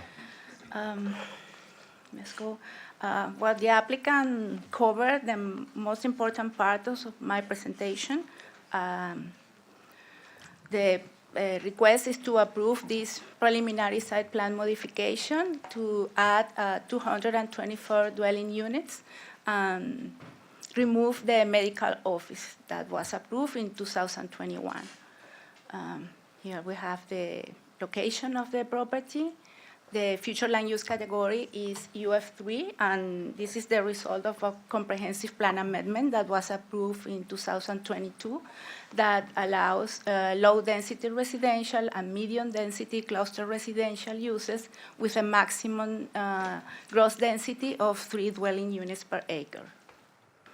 The zoning is the same as they are not requesting a rezoning. The zoning is PDR, Plan Development Residential. And this is the comparison of the two preliminary site plans. We have the proposed preliminary site plan to the left and on the approved preliminary site plan to the right. Due to the 224 dwelling units that are added, the gross density goes from 2.29 dwelling units per acre to 299 dwelling units per acre within the maximum density allowed in the UF3. The open space is total is 41%, and this exceeds the code requirements, as the applicant has mentioned. The project also includes amenity area in the proposal. And in addition, the lot configuration and the building envelope are the same that were proposed in the preliminary site plan approved in 2021. Positive aspects, the project is consistent with the A and A zone lands transitioning to PD from west to east. The project consists of a low moderate density residential development consistent with the maximum density allowed in the UF3. The proposed open space exceeds code requirements. 2 full means of access are proposed onto State Road 64. Public facilities are either in place or planned to serve the development. Recreational area has been proposed in the preliminary site plan. Negative aspects, the proposed single-family use may result in compatible with surrounding agricultural uses, but adequate separation and landscape open space will be provided, as the applicant explained. and it will mitigate this effect. The proposed loads are significantly smaller than compared with the adjacent agricultural properties, but they are compatible with and consistent with the approved residential and mixed-use projects in the nearby area. The residents adjacent to the State Road 64 are exposed to light, glare, noise, and pollution. A roadway buffer has been proposed that varies from 63 to 100 feet to mitigate these negative impacts. Finally, no inter-neighborhood ties are proposed as a negative aspect. With the proposed stipulation, staff finds the request to be consistent with the policies of the comprehensive plan and the applicable requirements of the Land Development Code. With that, I finish my presentation. If you have any questions. Very good. Any questions for staff? Thank you very much. With that, we're going to go ahead and open it up for public comment. So is there anybody in the audience who wishes to come forward and speak on this application? Please do so now.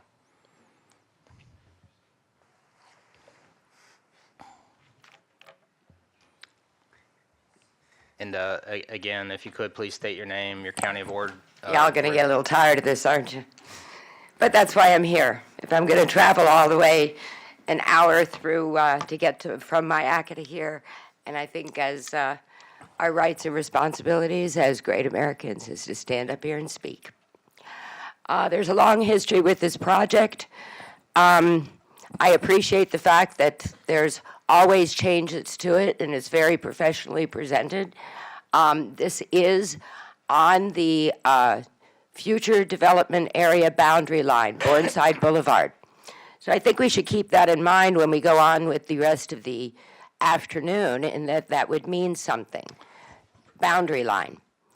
We've argued against this development for years, ever since that we found out that we were going to be building right up against our state park. And I make it a habit of reading the various environmental studies that are submitted on a variety of projects. I'm aware of the quasi-judicial system in which we have to present evidence and eyewitness. But there's a big difference between what someone is paid to say and look for and what people who actually live there see every single day of their lives.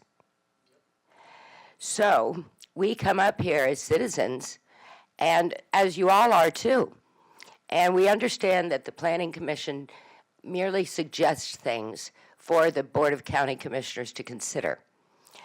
And we're on a roll this morning because this is why we get upset, because it does seem to be a rubber stamping process, and so far this morning we're 3 for 3. All we're asking is, with this project and with future ones in which we begged the Board of County Commissioners and our prior and current commissioners to save this area. This area had proof that there is a rare Florida aster. We also approached the developers and the landowners about having the reasons and the necessity for having an agricultural buffer around our state parks. Our gopher tortoises are animals that use that state park that's supposed to be a protection for them by the state. They can't read signs.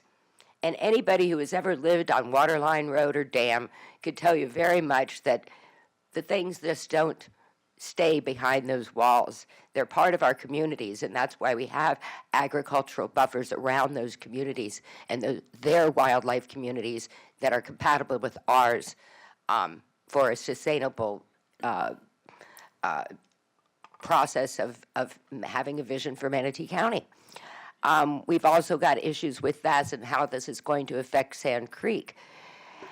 And we hope that you take into consideration that this is at the future development area boundary. Thank you.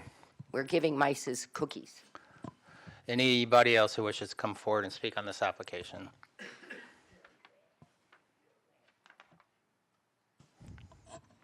And again, if you could, please state your name, your county of origin, My name is Linda residence, Nash. and that you've been sworn. I have not been sworn. All right, you'll need to be sworn before you can make a comment. Again, is there anybody else who wishes to speak on any application moving forward? If you intend to speak, please be sworn. Raise your right hand. Do you swear or affirm that the factual statements and representations you're about to make to the planning commission are truthful and accurate? Yes, I do. Thank you. Again, my name is Linda Nash. I live in Myakka City.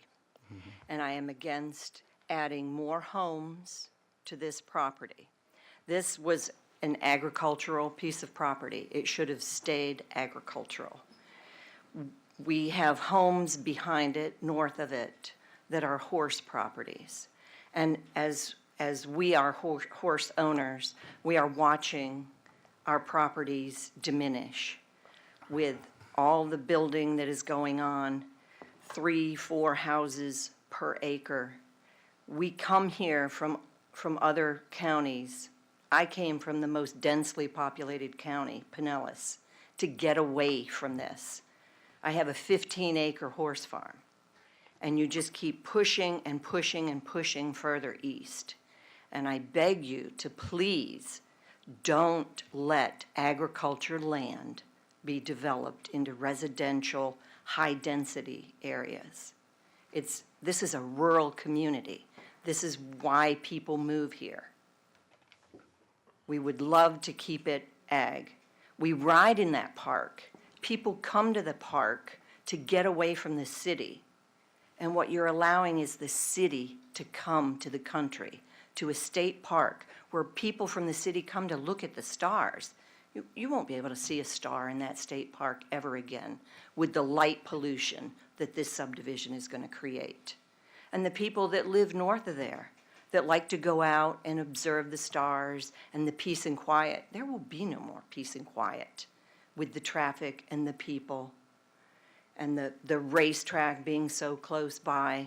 There's going to be a lot of complaints, and our lifestyle will be destroyed. Thank you. Thank you. Again, is there anybody else who wishes to come forward and speak on this application?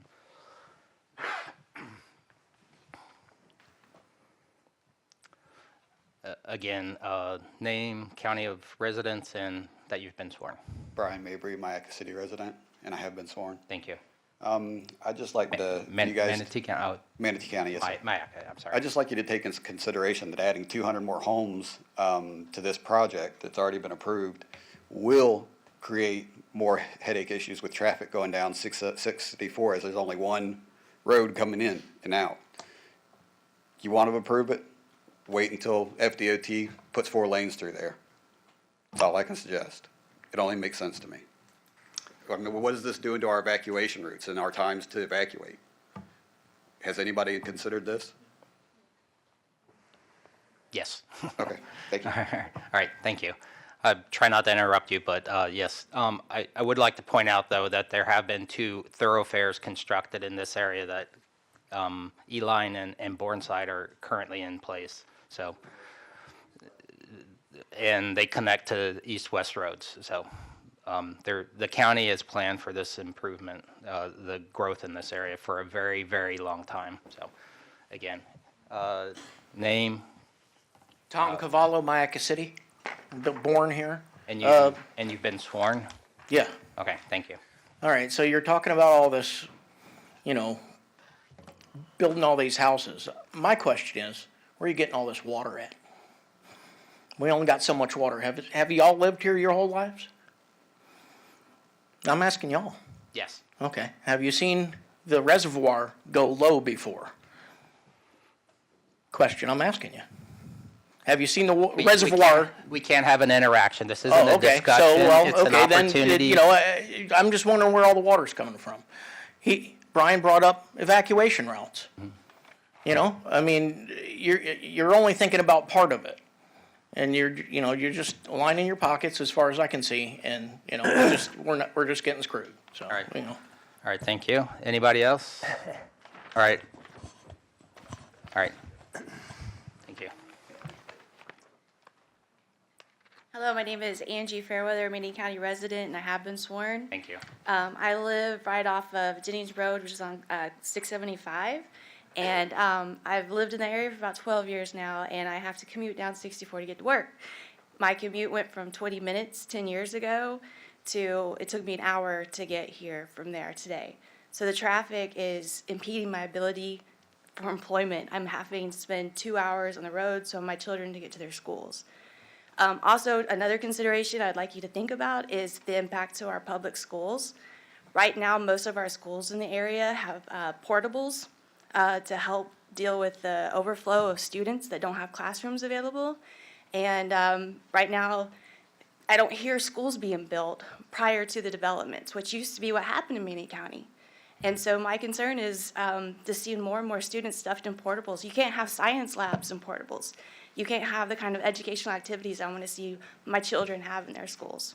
So I'd hope to think about having some of that infrastructure concerns handled, don't put the cart in front of the horse, make sure that we are ready to handle that kind of growth.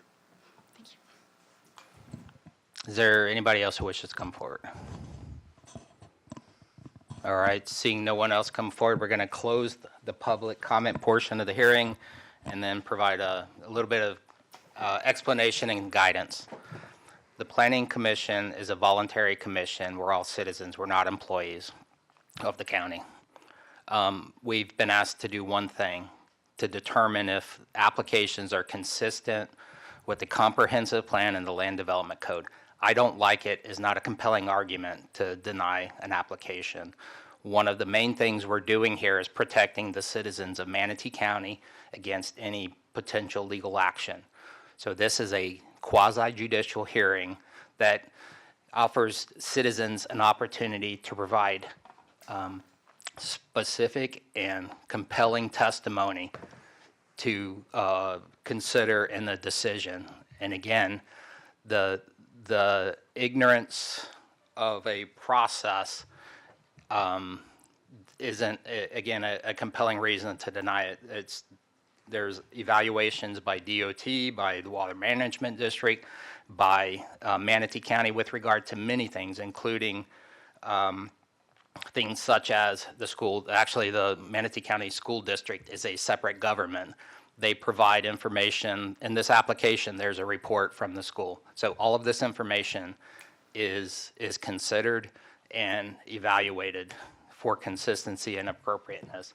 So the information you see or you hear testimony, that's not the only evaluation. This project's been under consideration in design and evaluation, and I am certain that there have probably been concessions for a very, very long time.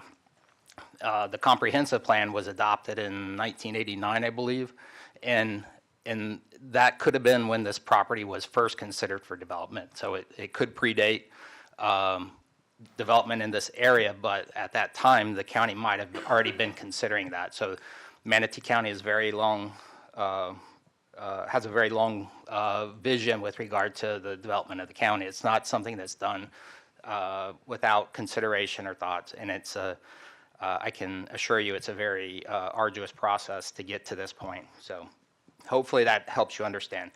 That being said, should you have concerns, because we are a recommending body, not an approving body, you'll have an opportunity to speak to the board. The board makes the decisions on this. Again, we're vetting it for appropriateness and consistency, and that's the discussion we have in order to solicit information and testimony regarding these matters. So thank you. So I'll climb off my soapbox right now, and we'll go to the next item. That was actually necessary. Yeah. That's necessary because if we're being accused of rubber stamping and lining up pockets, you need to understand the process a little bit better. And if you sit on these hearings, you can see that we're listening to the citizens and trying to address the concerns as we go through. When appropriate. When appropriate. Yeah. Also, I'd like to point out that what we're trying to do is protect property rights. The person that owns this property has property rights. Those same property rights are the ones that are keeping people from taking your property.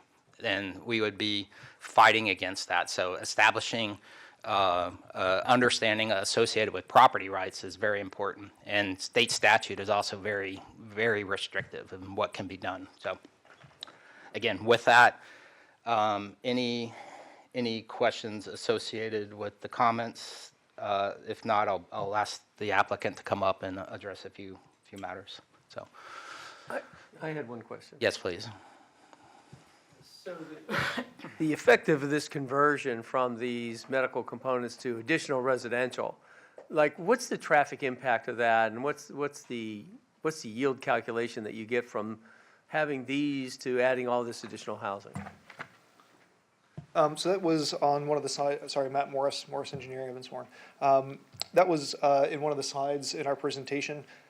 That was what was referenced in the bullet item, that there's actually 14 fewer AM peak hour trips and 21 fewer PM peak hour trips with this configuration after the, essentially you're converting the medical office into the residential unit. So it is, this current proposed plan will have less trips being generated than what is currently approved. So if I can kind of simplify it for my educational level, you're going to have less traffic, some minimal amount, and you're going to take away a more incongruent product out of this and make it all residential, correct? So the commercial piece is going away, the trash, the noise, the invitees and traffic and so forth is going away, and you're going to have housing, right? Correct. That's essentially right. And I mean, along those lines, with having a commercial use or an office use there would be additional trips during the course of the day, not just the AM peak hour trips that maybe wouldn't be seen because residential people are leaving in the morning, going to their place of work, and then coming back in the evening. So you're not going to have that during the day trip back and forth into the medical office component of the project either. But yes, there is less traffic being generated by what we're proposing now than what's currently approved. And has it caused a reduction in the overall gross green space or water design for that? We still exceed all the minimum requirements that are in the code. So we're well above those. I think it was 35% in one portion of the site and 25%. We're at 41%. So we exceed those by a good bit. From a water standpoint, we've actually already been going through permitting with Public Works and with Planning Department as well for final site plans and construction plans. There's no capacity issues to provide water or sewer to this project. Stormwater, we've actually already vetted the project through SwiftMud and actually already have a water management district permit for the project as well.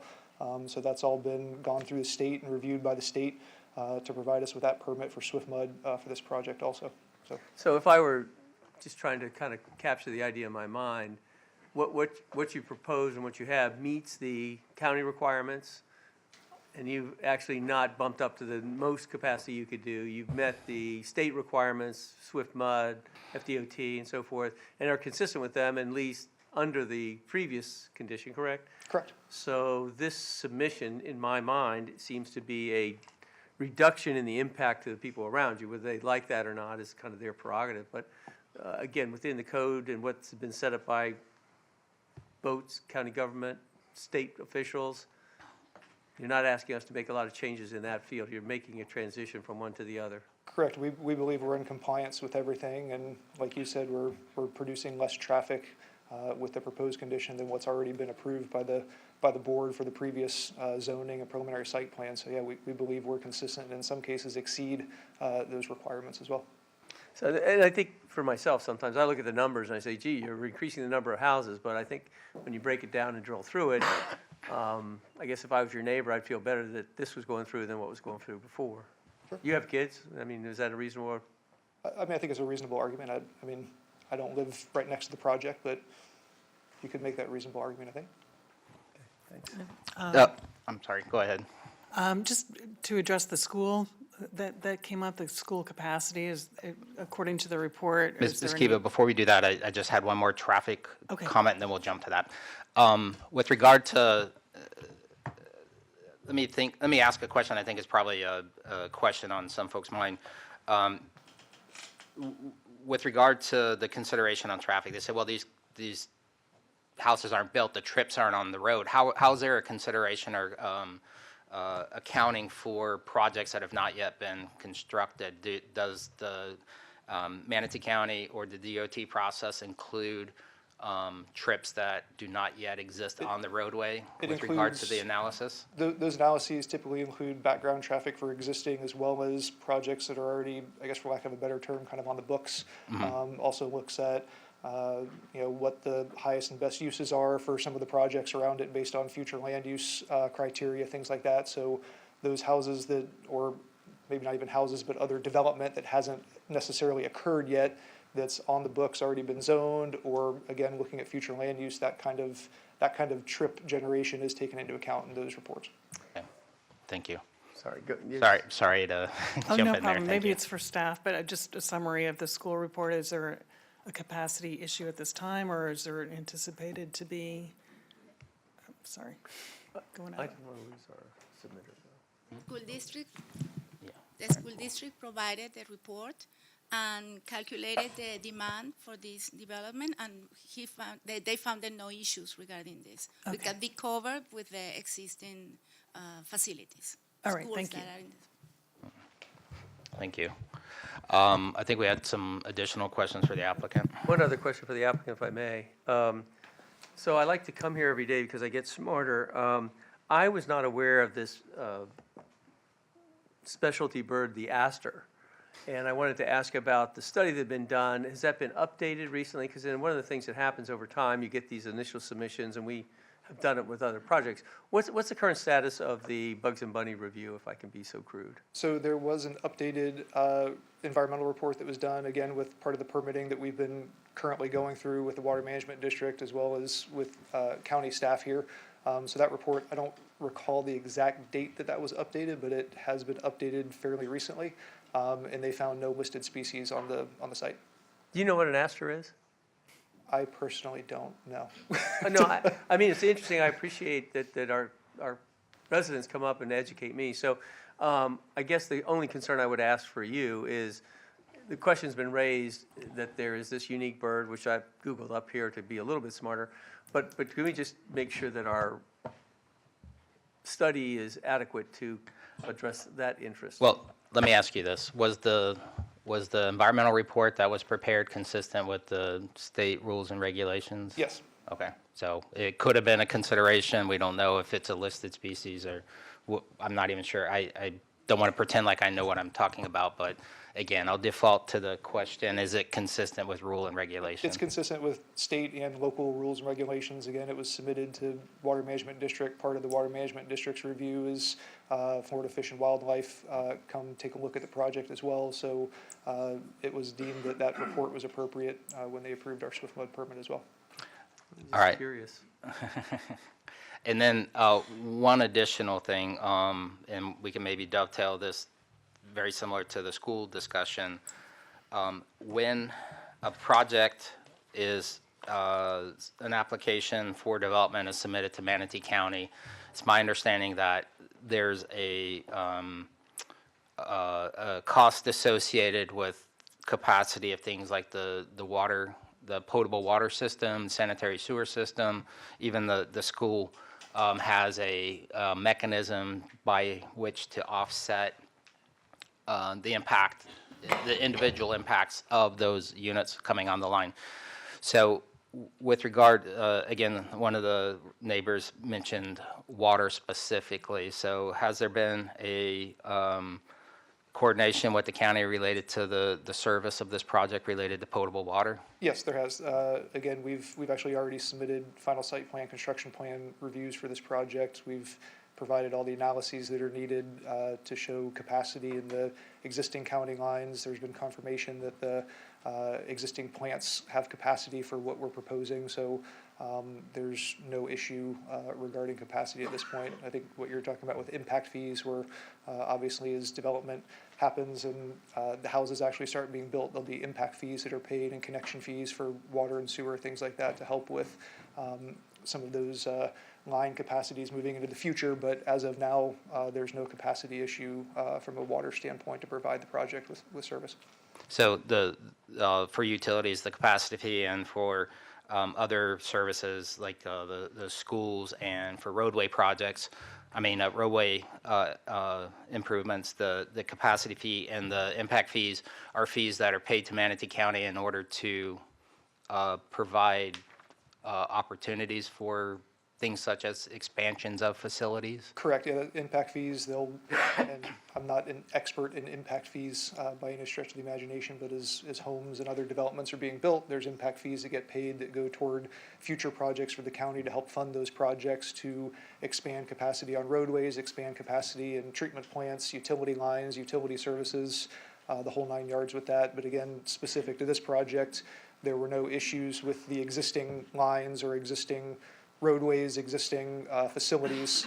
School, again, gave us, I guess, lack of a better term, a clean bill of health from the school board that they can provide capacity for the students being generated by the project. Water and sewer, we've vetted that through county utility department. There's sufficient capacity. We've designed our utility systems to provide the requisite fire flow demands and potable water demands, sanitary sewer demands. So as far as this specific project is concerned, there's no capacity issues for any of those things. Oh, okay, but does that mean they don't have to pay the fee? No, they still pay impact fees. Regardless, even though there's not a Correct. constraint, they still pay the fee? That's correct. So, okay, all right, just want to make sure that was clear. Can I just make one other comment? I apologize. In reading the report in detail of February 2021, there was a pretty specific outline of all the agencies that were involved in the review of the site. No eagles were found, no other of the significant items. They did said a lot of uplands, which means that you have grazing type animals or you have feral hogs and some of that. So I apologize for not doing my homework better, but I find the report interesting. In 2021 makes me a little curious, but sorry for my distraction. Thank you. That does cause me to have another question. The report was done in 2021. Is anything else have to be done? I believe there were updated reports that were provided with the permitting aspect of this, and again, went through the SwiftMud permits as well. So from a state standpoint, when we submitted the SwiftMud permit, prior to approval of that, Fish and Wildlife Commission reviewed all the environmental reports. SwiftMud had their environmental scientists come out to the site, so everything was deemed to be appropriate since we've received our permits from the Water Management District as well. Are there any additional efforts prior to construction? Prior to construction, typically you would go back out and look for gopher tortoises again if there was a possibility that there might have been some tortoises out there before. If there are found to be gopher tortoises, then typically you get a permit from Fish and Wildlife Commission to go relocate the tortoises to a receiving site somewhere else to make sure that we're not hurting any of the guys. So. Thank you. All right, I think that covers wildlife. Is there anything else for the applicant?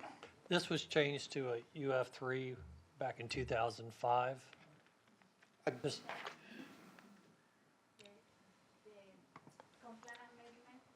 Approved in 2022. Yeah, I know, but The December vote 20th, UF3. 2005 is when they did a zoning ordinance to make it a UF3. So it's The been- majority of the site was US3, Yes, ma'am. and in last year, a portion of the site was changed the future land use category from Res 1 to F3. But the majority of the site was US3.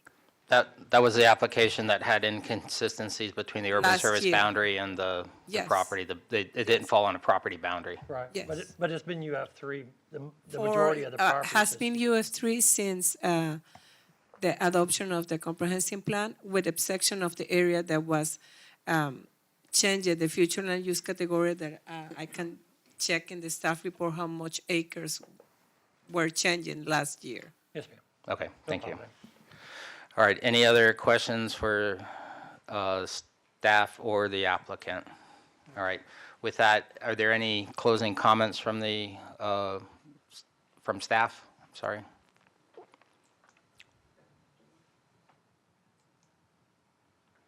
Any closing comments from staff? Okay, thank you. All right, any closing comments or rebuttal from the applicant? No, we just wanted to thank the committee and thank staff for their help with the project, and we look forward to your response. Thank you. All right, with that, I'm going to close the public hearing and open it up for discussion, deliberation, or consideration of a motion. I'll make a motion. Yes, ma'am. I move to recommend approval of Manatee County zoning ordinance number PDR 2102 PR and approval of a preliminary site plan with stipulations A1 through A7, B1 through B6, C1 through C6, and D1. I have a motion. Is there a second? I'll second. Mr. Rutledge, second. Any discussion? All right, Chair's going to call the matter to vote. All those in favor say aye. Aye. Opposed, like sign. Chair votes aye. Motion passes 6-0. All right, moving on to item number 6. Mr. Chair, we can open 6 and 7 together because they're the same project, Terra Manatee Inc., and then vote separately. Okay, vote separately, though, right? Okay. And they're both quasi-judicial, correct? Yes. Yep, okay, all right. Ms. Lidar, can you please read item number 6 and 7 into the record?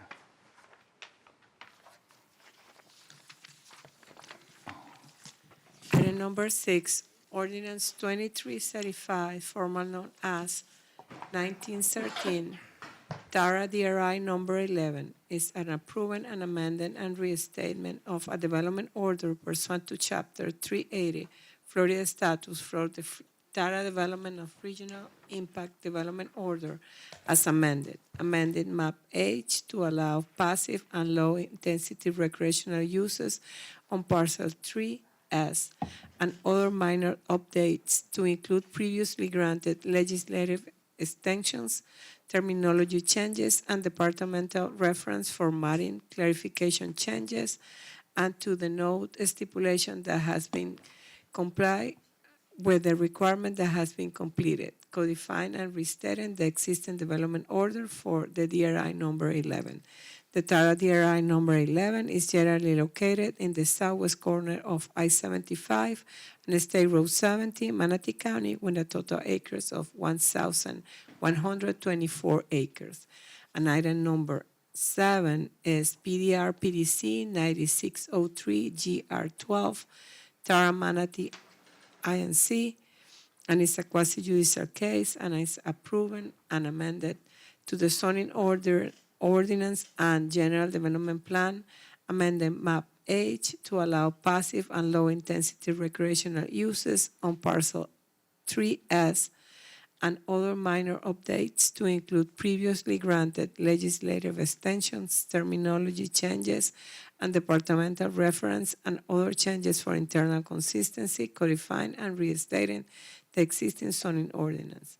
And is the Tara DRI is generally located in the southwest quadrant of I-75 and State Road 70, Manatee County, and is 1,124 acres. And the case manager is Ms. Dorothy Rainey. And here represented the applicant, I think, is Mr. Barnaby. Very good. And with that, for the planning commissioners, have there been any ex parte communications regarding either of these applications? No, sir. No, sir. Very good.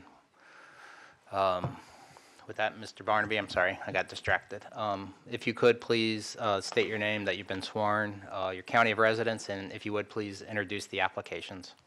I will be happy to do that. Good morning. And I'm sorry, I would just like to tell everybody that upon conclusion of these two applications, we're going to break for lunch. So if by chance you're not interested in this and want to beat the crowd, give you a head start. So with that, Mr. Barnaby, if you could. They'll all be interested in it, I'm sure. I'm Mark Barnaby with Blaylock Walters. I am born and raised and a resident of Manatee County, and I'm happy to be here. And with me today are Tony Griesing, the general manager of Terra Golf and Country Club, and our engineer, Rick Schoppacher of Schoppacher Engineering. And we also have the chairman of the board for Terra Golf and Country Club, Mike Bohart, and I think some of the residents as well. So I'm going to keep this simple. It looks complicated. This is simple, I think, and that's my goal. All right, this is simply an amendment of Map H of the DRI and the general development plan of the zoning ordinance that matches that to allow recreational uses such as tennis courts, pickleball courts, and small recreational building on Parcel 3S. There's also corresponding text amendments. Apparently, at one point, and currently, this parcel is designated, weirdly enough, as no development. That's what it says. And so this is changing it to allow us to put recreational uses on there. And then we're updating some of the other references, some of which had not been updated from the last version, but we're going to update them now. All right, this is the actual map H and general development plan for Terra. This project goes back to the 1980s. And even though and there have been 12 changes since the 96 adoption, so Terra's been changed a couple times. Our project is right there. It is at the corner of Terra Boulevard and Stone River Road in the northwest corner, excuse me. This is the aerial. You can see State Road 70 to the north of the site. This is again along Terra Boulevard, and it is just to the obviously to the west of I-75. In case you couldn't see it that closely, I'm giving you a little better picture now. This is the actual site. You can see Terra Boulevard to our east and Stone River Road to the west, to the south. You also see that there's the golf course actually is what is adjacent to the west. There's some homes just to the west of that, and there's a wetland to the north, and we're not impacting the wetland at all with our proposal. This is the site. This is looking from the south to the north across Stone River Road. This is off of Terra Boulevard. You'll see there's a hedge there. We're planning on keeping that viburnum hedge. It's a very nice viburnum hedge, actually, and that we are making full intention to preserve that. This is looking a little closer to the site. You can see there's not a whole lot on the site right now, and it is. This will be. We'll clean this up with the improvements.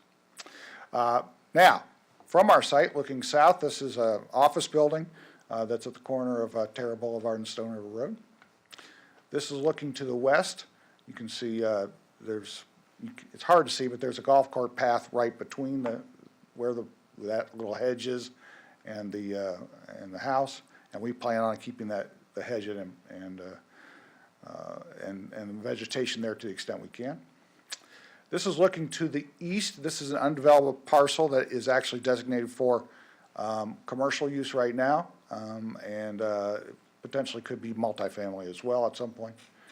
And as I noted before, we do have some extensive buffering and uses consistent with that that are going to be kept in place.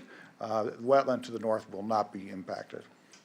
We did have a neighborhood meeting on November 17th, 2021. There were about 40 residents in attendance, and most of those questions were just around how the project was going to be financed. This request is consistent with the Manatee County Comprehensive Plan and Manatee County Land Development Code, and we are requesting approval of both amendments. And if you have any questions, I'll be happy to answer those. Very good. I have one question. Okay. Was this area part of the calculation for open space? No, it was not. Okay. Easy. Even if it was, we've got scads of open space because we've got a nice big golf course in the project, and so we well exceed the requirements to get. Very good. I said one question. I do have another question came. I only get one. No. Another question came to mind. Some time ago, I remember there was a parcel that was subject to I think a circuit court action. That's not this parcel, is it? No.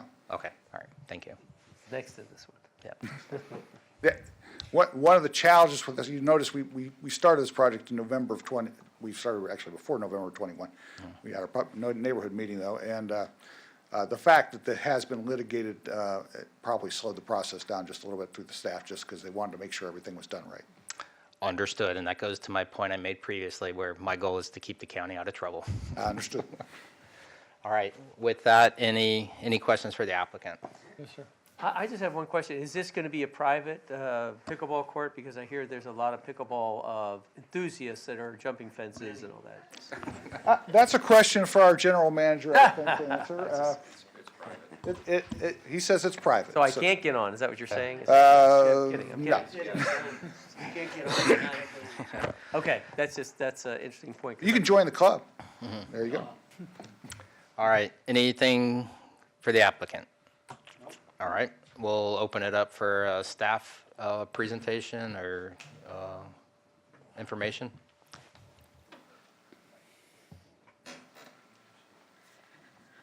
I'll just make my, my presentation brief, just the basics that maybe were not covered by the applicant. Do we have that presentation?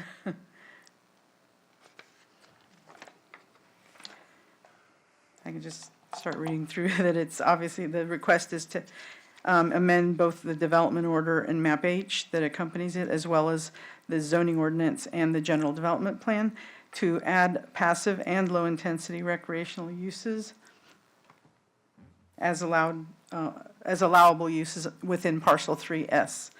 And also updating tables, exhibits, ordinances as needed, and minor updates to legislative extensions, et cetera.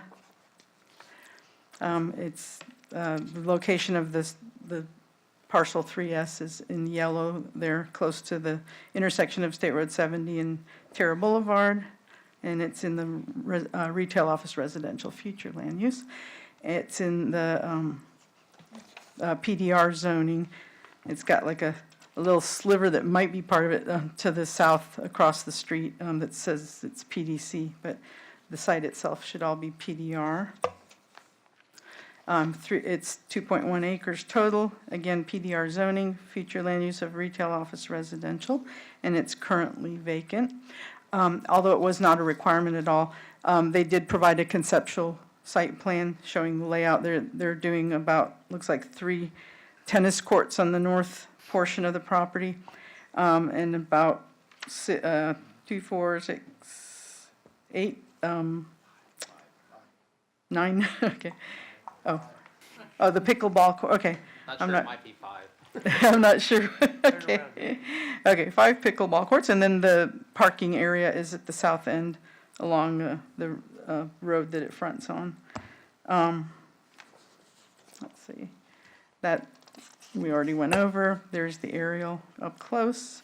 It is somewhat near, well, if you go back to the site, you know, if there's any concern about being adjacent to the residences to the west there, it does have quite a bit of separation, and they're placing all their dry retention area along that west property line to give an additional separation there. So that should help with any you know, possible impacts.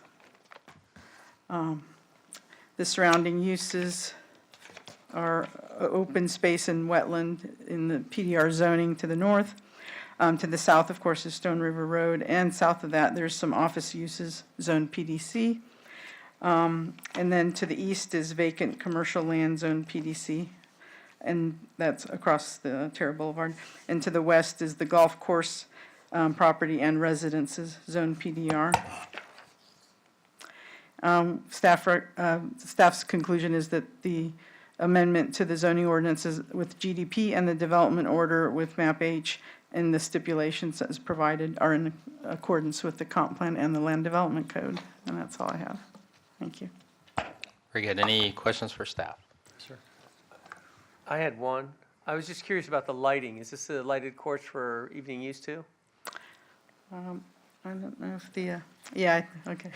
It will be lighted, and of course there are requirements under Chapter 806 of the Land Development Code as far as horizontal cutoff and, you know, not allowing light trespass. We'll be requiring a lighting plan with the final site plan to ensure that they don't you know, trespass onto surrounding properties. All right, any additional questions for the applicant? I'm sorry, the staff? Yes, sir. All right, thank you very much. With that, we're going to open up these applications to public comment. Is there anybody in the audience who wishes to come forward and speak to these applications, either application? Anyone at all? Okay, seeing no one come forward, we're gonna close the public comment portion of the hearing and open it up for any additional questions before we go to rebuttal and consideration. Okay. No concern for noise, screaming, and yelling or anything? That's There's already screaming and yelling. So, all right, with that, staff closing comments? Applicant rebuttal? I just want to echo the comments on the lighting question. The county has a very restrictive lighting requirement, one of the most restrictive in the state, and so we are not allowed to have light bleed off, and it'll be, which there's been a lot of improvements in that technology in recent years. So, but I did want to note that, and I want to thank Dorothy for her presentation and your vote. Thanks. And I also know I've witnessed where they go out and they actually measure the light at the border. So it's not only designed, but also measured. So, all right, with that, we'll close the public hearing and open it up for discussion, deliberation, or consideration of a motion. Mr. Chair, Mr. DeLesline. I move to recommend approval of ordinance number 2335. 2335, that's item number 9. 6. I'm sorry, I scrolled down, yeah. I know most of my numbers. Yeah, so, Mr. DeLesline, that's consistent with the? Yes, sir. Very good, thank you. We have a motion, is there a second? Mr. Ross, second. Any discussion? Chair's going to call the matter to vote. All those in favor say aye. Aye. Opposed, like sign. Chair votes aye, motion passes 6-0. Again, consideration on motion, item number 7. Mr. Chair, Mr. DeLesline. I move to recommend adoption of Manatee County zoning ordinance number PDR PDC 9603 GR12 with stipulations amending and restating ordinance number PDR PDC 9603 GR11. Very good. We have a motion and a second by Mr. Roth. Any discussion? All right, hearing none, we're going to call the matter to vote. All those in favor say aye. Aye. Opposed, like sign. Chair votes aye, motion passes 6-0. And with that, I forgot one order of business. Today is my son's 18th birthday. So Sean Connerly, happy birthday. And I'll have you know I texted you a picture of your card to the sheriff's office. So so you better be good. So You did that because your father did it for you. yeah. And with that, we're gonna have a recess until Commissioners, 1 o'clock. Oh, I'm sorry. Yes, ma'am. I would like to clarify that for the item number 5 that we were discussing before, it says that the property was UF3 and was originally UF3 with the comprehensive plan in 1990. 90. After that was a change to Res 1 and UMCR when this property was acquired for SNR and was part of the northeast sector. And MCR allowed the same density that UF3, 3 dwelling units per acre. But it's for clarification. Not That was 1990? yes, but it's not always was UF3, was US3, and after that was changed to Res 1, and after that was changed to MCR, MUCR, and UF3, that since 2009. Did you get all that for the record? Just in case, because right. I don't want that somebody said that I provided wrong. All right. All right. With that, we're going to adjourn the meeting till 1 o'clock. Recess the meeting. Recess, not adjourn. Recess. Thank you.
Okay.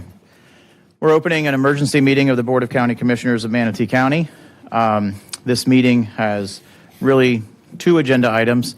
One is to appoint an acting county administrator, and the second is to approve a separation agreement with Dr. Scott Hopes.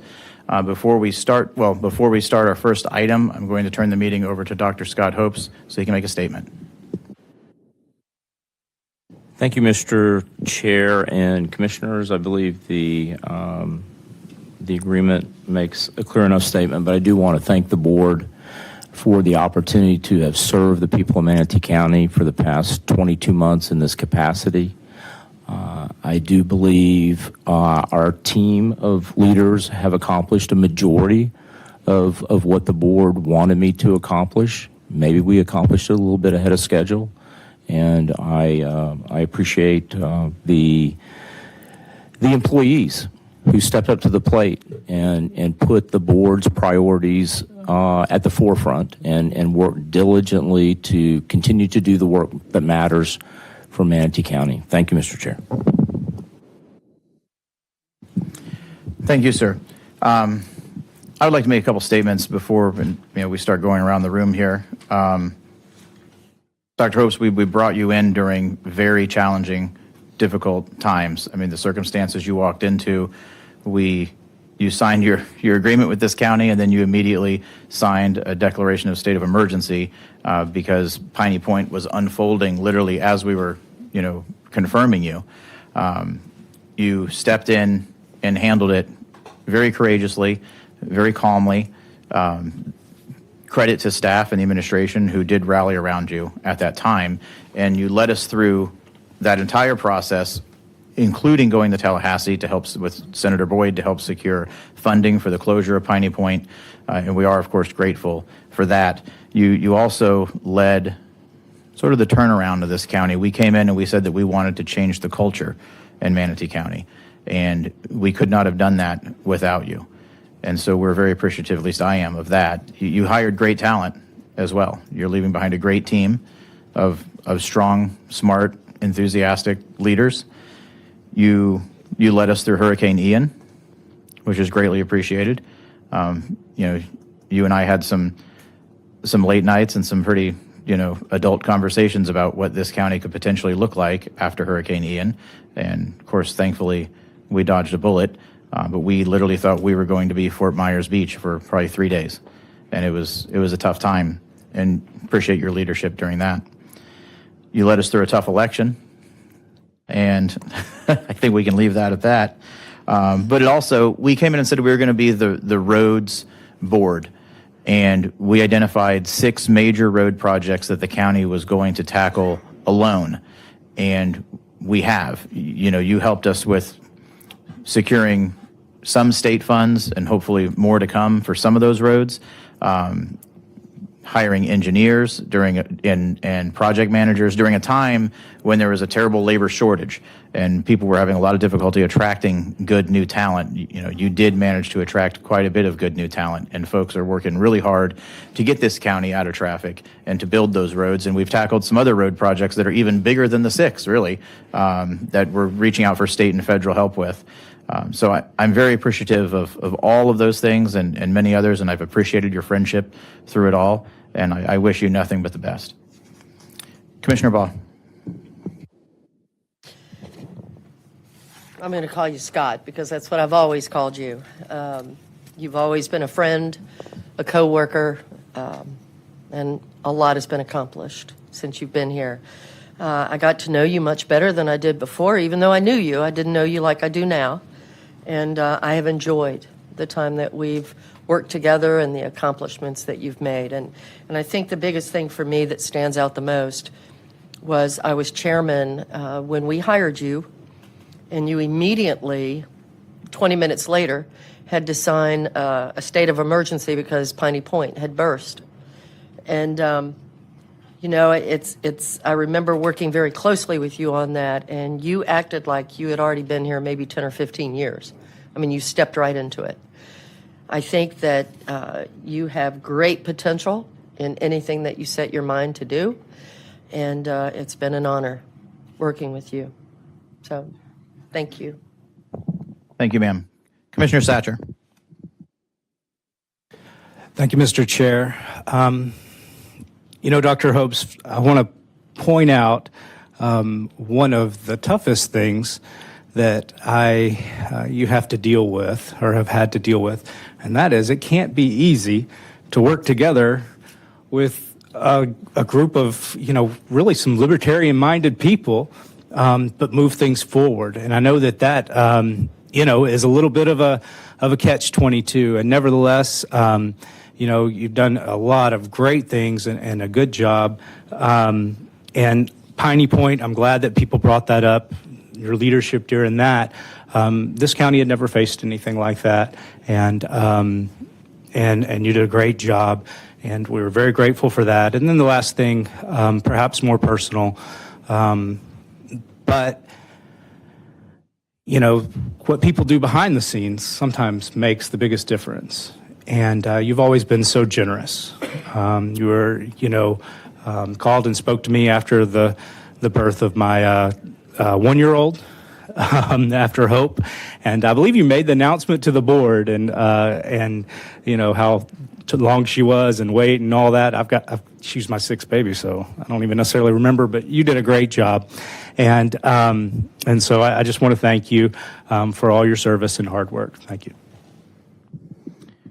Thank you, sir. Commissioner Ballard. Dr. Hopes, I've only worked with you for a short period of time, but it has been an absolute pleasure.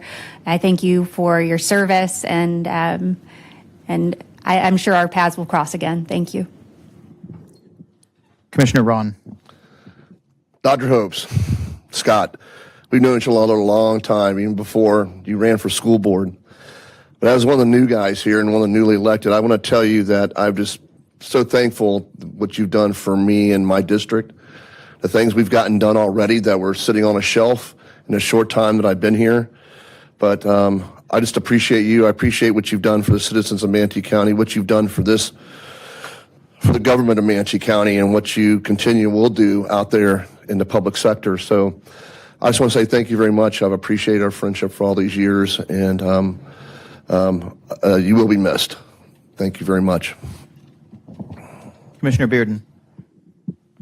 Dr. Hopes, we've had many conversations, and I just want to let you know that I appreciate you. I appreciate the commitment that you brought to the county, the administration that you brought to us. They're all wonderful. They all work hard, and they all have what we need to bring Manatee County forward. And so I appreciate that. I appreciate the leadership that you brought regarding that. And not just that, you dealt with a situation regarding change management, which a lot of people don't realize how tough that is. And you took a ship of 2,000 employees and you directed it where we needed to go. And so I appreciate that. And I just wish nothing but the best for you. Commissioner Cruz. Yeah, I guess I'm the last one here. When we switched the administrator 2 years ago, I had a view of what I wanted to see in a county administrator, and a personality and a way that somebody can move this county forward. And as you know, it was a little bit different than what you were bringing. But at the end of the day, you were the right person for the job at the time. You're a wartime general. You're somebody who came in and knew you were going to take the slings and the arrows. And a number of cases, you stood in front of us and took the hits so we wouldn't have to. You made the changes that we felt needed to be made. I think we're seeing the benefits of all of those changes. You've brought in unbelievable people to run these departments. All of our departments are running more efficiently. You've restructured with CFOs and CIOs. I tasked you 2 years in a row of lowering the millage, and rather than pushing back and insisting we needed funds because you wanted to show the shiny things to people in your first 2 years, you took the guidance, you found the ways of lowering the millage to help everyone's pocketbooks, and we didn't lose sight of the services we need to provide. So I can't fault you or say anything negative about anything you've done. You've done what you were asked to do. You did it with your head held high. You did it at the discretion of this board. I think we're, taking advantage of what you've helped put together here in the county. And I just think we're no longer necessarily, God willing, in need of a wartime general. We're in need of somebody who can oversee and keep some calm over what you've built. And for that, I would walk away with your head held high that you put together the framework for this. I'm sure somebody else is going to need your exact services, and you're going to be there, and you're going to, do what needs to be done and do it extremely well like you did here. I just think this county as a whole, due to what you've put together, is just in a different place right now. And I think we're all leaving on good terms, and we're all going to remain friends, and we're all going to look back on the last 2 years as a positive change to Manatee County. Yes, sir. Well said. Dr. Hopes, thank you for your service. You're leaving Manatee County better than you found it, sir. Thank you. All right, we can move on to our next agenda item then. And our next agenda item is going to be moving right into it and appointing an acting county administrator. I'm going to state that I think that the board should select someone who is respected by everyone in this government, whether they're in this building or out in the field, and someone who is respected by the citizens of the county as well. I'm going to advise someone who I think, exudes calm and is a natural leader. And so my suggestion to the board, and of course you can take up discussion, but my suggestion to the board is that we appoint Lee Washington as the acting county administrator going forward. Commissioner Cruz, you're waving your card, sir. Yeah, just to 100% agree with this. To my point, what I see in an administrator long term is what I believe current director and soon to be acting county administrator Washington brings. I've been saying that out in the field, if you will, for a while, especially since Hurricane Ian, where I worked very closely with Lee and with Charlie out in Mayaca, and just saw that the dedication and the focus and the way people were following direction, and the way that he was in the weeds doing the work with everybody else. I think that's what we need right now, is to take advantage of the people who are handling the departments and just overseeing what we already have in place. I think while we go through a formal search, and I would certainly encourage Mr. Washington and anybody else to apply on the formal search, but I think he's a great acting county administrator to add some stability to the county. Mr. Clegg, would you like to make a comment? I would, Mr. Chairman and Commissioners. This, as we all know, came pretty suddenly, and that's why we were in an emergency meeting this afternoon. And as those of you who were here the last time that we changed administrators have heard me say before, it's very important to have an acting administrator in the position, because somebody has to be able to execute documents, give direction, and make decisions. So that's why we need to do this today, and the board can do that by motion and simply move to appoint Mr. Washington as acting administrator. The board should expect that next week on your regular meeting agenda, I'll have a formal resolution that states that in writing, and also includes some language we've used in the past to give Mr. Washington the assurance that if and when the board selects somebody to be the permanent administrator, that he can go back to his position in the county if it's not him. So we've done that before, and that's for his protection and assurance. So that's really all, Mr. Chairman. Okay, let's hold off on making a motion just yet, because I still have two other commissioners on the board, Commissioner Bearden and then Commissioner Baugh. Thank you, Mr. Chair. I agree with Chair Van Ossenbridge and also Commissioner Cruz on Mr. Washington. I know Mr. Washington will lead from the front. I know he'll carry out the plan of the day, and he'll take charge and really lead this organization in the direction that we need to continue to go. And so I think that, with his dedication to the county, he's going to be the perfect guy to be able to take those chains temporarily. So thank you. Thank you, sir. Commissioner Baugh. Yes, thank you, Mr. Chairman. I've watched Lee grow professionally for 10 years. And he has always, every time we'd give him a new task, he always handled that task and then some. He's always been a step ahead, so to speak. So I realize, and I've not had a conversation with Mr. Washington. I plan to hopefully this afternoon. I asked Dana to try and set something up to meet with you this afternoon if you could. But I do feel that as an interim, starting off, he would be tremendous. I think that he is always up for a challenge.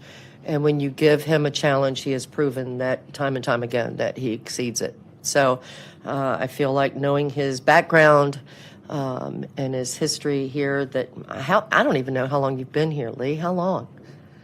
14 years. Okay, so you got me by 4 years. Okay. At any rate, I think that he's probably a great solution for an interim at this time. And I just thank him for being willing to take that on and take that challenge. So look forward to working with you. Thank you, ma'am. Commissioner Ron. Thank you, Mr. Chair. I look forward to serving with Director Washington. In the short time I've gotten to know him, I know he has an oorah, can-do attitude as a United States Marine, and I know he'll approach that with all the attitude and esprit de corps that we can bring to the county. I appreciate him stepping up in this position, and I think he'll be great and do great things for us. So thank you very much. I had a feeling when I made the recommendation that there would be two Marines who would jump right on board with this. I wanted to go hoorah, but I thought you'd ask me if I did. Commissioner Cruz, there's no one else on the board if you'd like to make a motion at this time, sir. Yeah, I would like to make a motion appointing Director Lee Washington as Acting County Administrator for Manatee County. Second. Okay, so we have a motion by Commissioner Cruz to appoint Mr. Washington as the Acting County Administrator. Has been seconded by Commissioner Baugh. We're going to open this item up to public comment at this time. Is there anyone from the public who would like to come forward to speak on the appointment of Mr. Washington as the Acting County Administrator?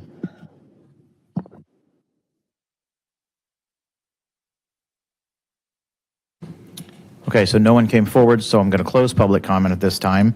There's no one else on the board to speak, so we will hold the vote now. All in favor, please say aye. Aye. Aye. All opposed? Okay, Madam Clerk, Mr. Washington is appointed Acting County Administrator unanimously. Mr. Washington, I don't know if it's a real congratulations or not, but you're it. If you would like to step up to the podium and say a few words, and then I'm going to ask you to take your seat at the dais, please. Good afternoon, Mr. Chair, Commissioners, Mr. Clegg, Lee Washington, your new Acting County Administrator. I can't say enough how thankful I am for your confidence, not only in me, but as you can see with those that stand with me, we stand united in moving forward and ensuring that we carry out the priorities set by this board. We also want to state as a team that we want to ensure that staff understand that we will always ensure that they have the tools and resources to be effective, and we look forward to the challenge. Thank you very much. Thank you, sir. And I also would state that I think that Mr. Washington is somebody that the rest of the administration will have no problem consolidating around and supporting. I think you're going to have a very strong team around you, including this board. You have unanimous support of this board moving forward, sir. All right, thank you. Okay, so then we're going to move on to the next item of business, which is a separation agreement that I've negotiated with Dr. Hopes, which all of you have been emailed and you all have a hard copy of as well. I don't know if there's any comments that commissioners want to make on the agreement at this time. Mr. Clegg, would you like to make a comment about the agreement? Mr. Chairman, if you like, I can just briefly summarize it for the benefit of the board members and the public. If you'd like to, I can do it in about a minute. So. Sure. I think we've done this once before. So Yes, go sir, ahead. we have. And so it's modeled after the form we used the last time. It does provide for some separation benefits to Dr. Hopes, one of them being 120-day severance pay, another being an additional 6 months of health benefits, and another year of deferred compensation. And he does, of course, get to take his accrued sick time and vacation time just as any other county employee would. All of those are virtually identical to what the board did the last time that it made a decision like this. And of course, this time, the agreement is very clear. It's actually a voluntary resignation as opposed to the last time it really was not. So that's all I have, Mr. Chair, just to lay the terms out. I will probably also put this on the consent agenda with a resolution next week because we had to do this in an emergency meeting. So if the public wants to comment on it, they can have that opportunity. If the board doesn't object, I'll do it as a consent item, and they can talk about it in the consent agenda, only because we had to do this on a tight time frame. Yeah. That's all I have to say, sir. Yeah, we can discuss that privately. Is there any comment from the board? All right, we'll open this up to public comment. Is there anyone from the public who would like to come forward to speak on the approval of the separation agreement?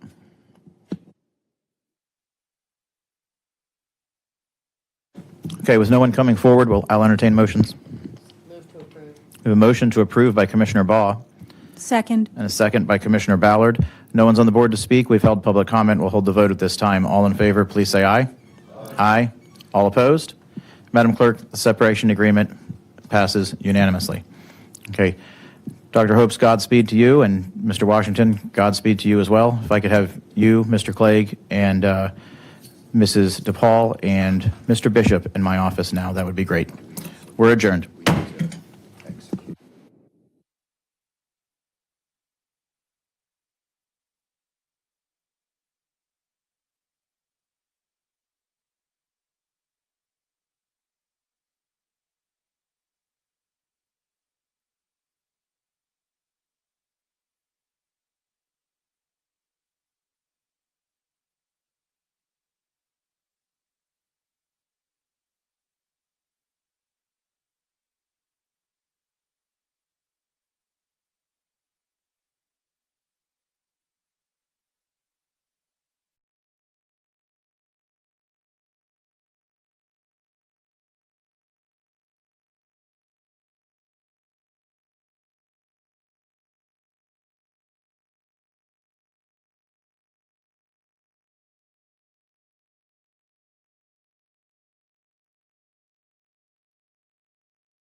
The time is 3 o'clock. We will call this meeting to order of the special meeting of the City of Bradenton CRA. Please rise for the Pledge of Allegiance.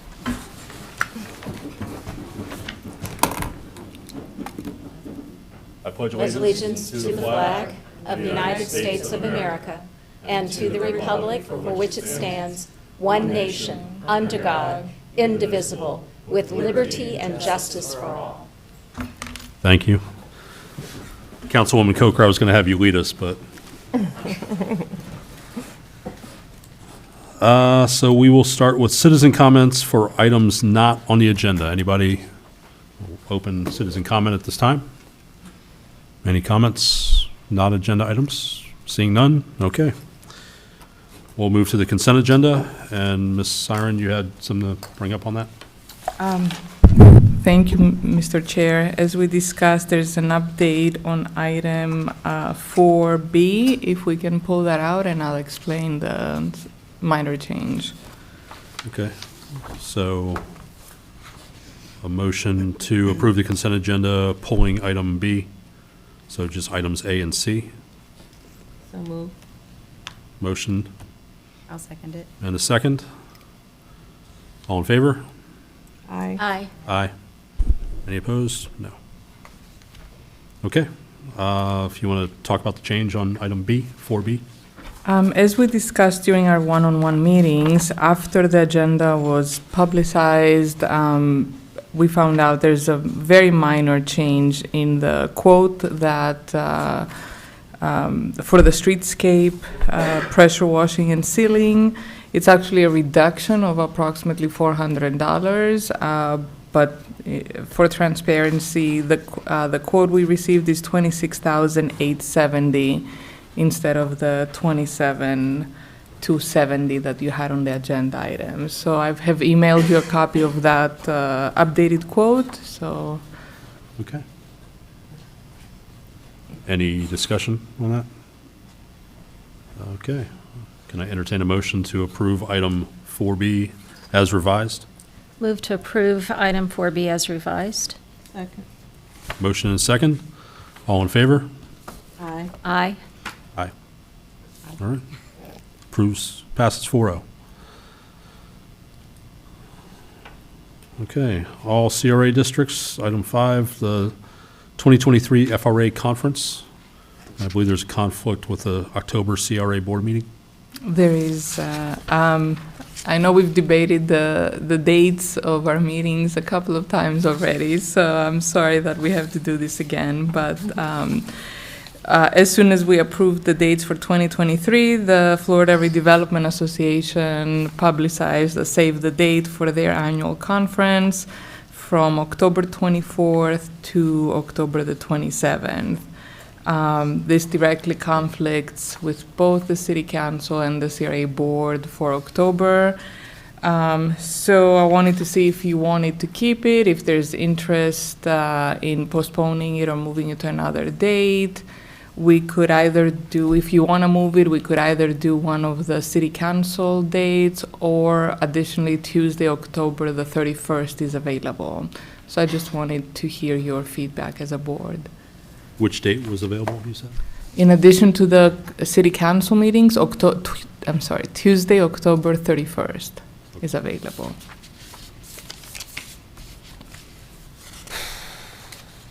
All right. I'm assuming there's going to be interest in the members going to that conference? I was going to, when we met before the agenda, she expressed that, Ms. Siren expressed that it is probably beneficial, but we do have also the conflict with the City Council. Right. So I don't know procedurally the best way, perhaps we. Well, and if I The may, mayor Mr. sets the Chairman, agenda. then usually the first date, the first day of the conference is a training session. And that the 25th and 26th then would be the regular program. So again, it's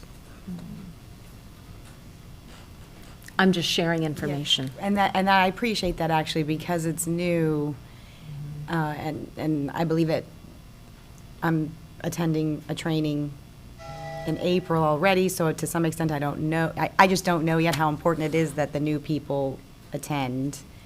And if it's beneficial, then I think that's great and we should attend, but however, we have the extra layer of having to talk to the mayor about the City Council meeting date.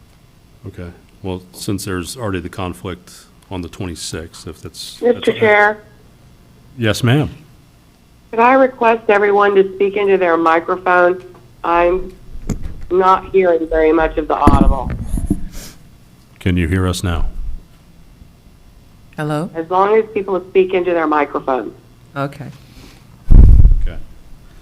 So since we can't deal with the council agenda or schedule right now, we can potentially move that date to the 31st if that works for everyone. CRA meeting on Halloween. Yeah. I expect everybody in costume. How come it's my natural witch? Plus, it'll be on the heels of the conference, so it'll be good to get all that information out to everyone. So, Will okay. we still be having it at 3 on the uh, 31st? It's 3 or 8:30. It's up to the Whatever will you of the- tell me. Oh. Early is, But the room is available. but it's not, yeah. So So- it's, the Public Art Advisory Board meeting is also on the 31st in the morning, so. At this if- location. It's at the Bishop. I think Mrs. Farmer was, if we're needed or if you all wanted to attend in case that, just for your consideration, if you wanted to move it in the afternoon so it doesn't conflict with So the that. afternoon is 3 o'clock work? I'm not trick or treating yet, so it I should. think I'm the only one that will be trick-or-treating. I will be right there with you. But I think 3 o'clock will be fine. Okay, so 3 PM, October 31st. Thank you. All right. An update on the Mineral Springs Public Art RFQ? Oops. Something changed up here. That's why I'm bumping into things. So, hello again. I wanted to let you know that we have gotten our 11 semifinalists chosen. We did that on, what day was that? The 31st? Yeah, in January. So all of them have been contacted, and we're setting up their Zoom meetings, and that will be February 28th at the lobby conference room here at City Hall. So very excited about that. And I think that's all I have to update you with that process at the moment. So. I mean, I just wanted to add that what I expressed to the Public Art Advisory Board. They did a fantastic job. They had to score 119 entries, which means carefully reading, going through qualifications, past work, and then they came together, did a great deliberation for hours, and came down to the 11. So we had great submissions. It was well worth it. I think, thank you for all the research you've done and the leadership you've shown. And I'm excited for the next steps. I mean, it's a lot of work to prep those and make sure we do it all legally and procurement and all the sunshine, everything, but it's well worth it. So you received examples of the work of those 11, just to give you an idea, but we're excited. It's moving along great. It's true. We have a great board. Listening to them deliberate, they were so professional and so kept everything on task, and I enjoyed working with them. Very nice. We applaud you for even taking on this challenge. Please speak into your microphone. We applaud you for taking on this challenge, because it's definitely a big challenge, but it looks like it's going to be quite rewarding. Yes. Any other comments? Okay.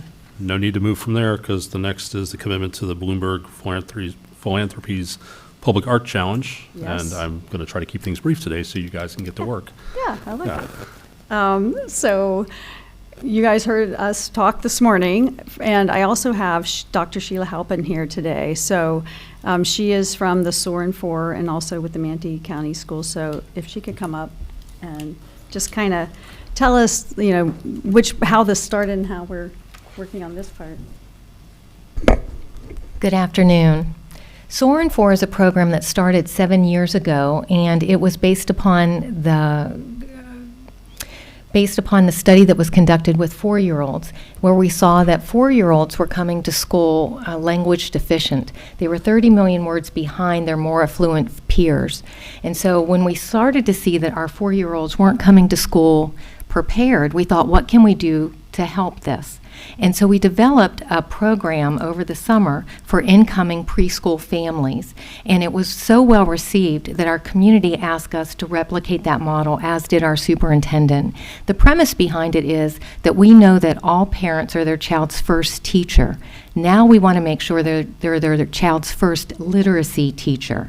And so by giving them the tools and the information, they can then support their child's literacy support at home and provide support for their children in meaningful ways. So SOAR 4 has blossomed from that one school to supporting 15 Title I neighborhoods throughout our community.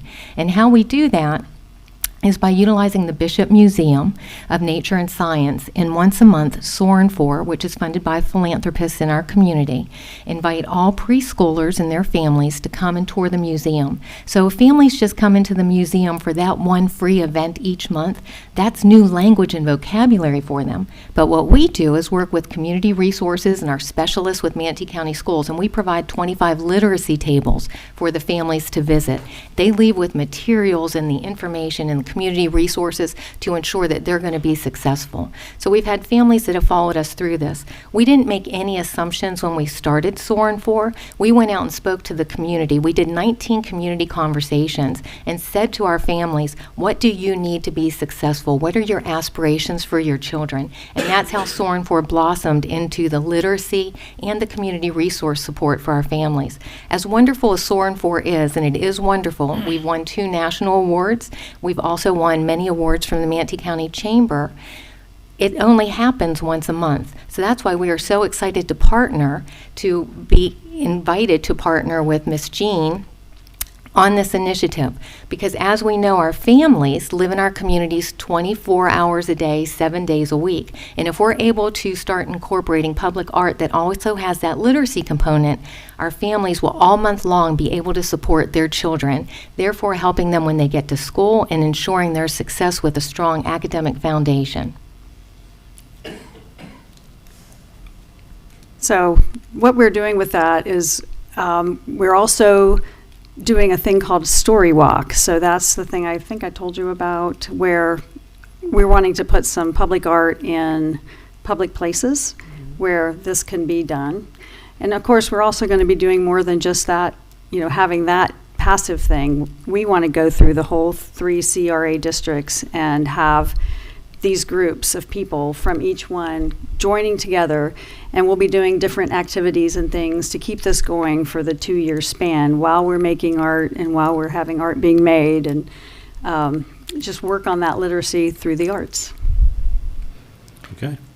So I just want to remind everybody of, I want to keep everybody's expectations low, because I don't know, it's going to be it's very competitive with large cities that have a lot of full-time staff just working on things like that. But we will do our best. We have great partners, and even if we don't win it, as I mentioned, we want to keep the momentum in the community. So we may come back and see what can we do even without this grant. The difference between the city council discussion and this discussion, we're asking the CRA board to earmark an amount. We recommended $50,000, so that when we apply, we show that it's not just our time, which is valuable, but it's also some money that we're putting as a match towards this grant to try to enhance our chances of winning it. From you said 50,000. That was our recommendation. I mean, we can go higher, but I think 50 is a good initial amount to commit. Okay. Would that be for each CRA or just the total? I would do from each. Well, I would do some from each CRA. However you want to divide it up, you can you can do 20-20-20. You can do 50-50-50. However you want to do it. And it's already on our budget as public art in each CRA, but it's not year funded towards this Bloomberg philanthropies in case we do win it. Okay. Mr. Chairman, so Ms. Siren, are you saying you want 50,000 from each CRA or 50,000 total? The initial theory was 50 total, but however you want to make the motion. I thought that's what we talked about before, and I just was thinking, well, wait a minute, was it total? Was it each? Was it Okay, I appreciate that, thank you. Is there any discussion on the grand total of what it should be, if it should be? I'll open up the floor for everyone to discuss, and the public will come after that.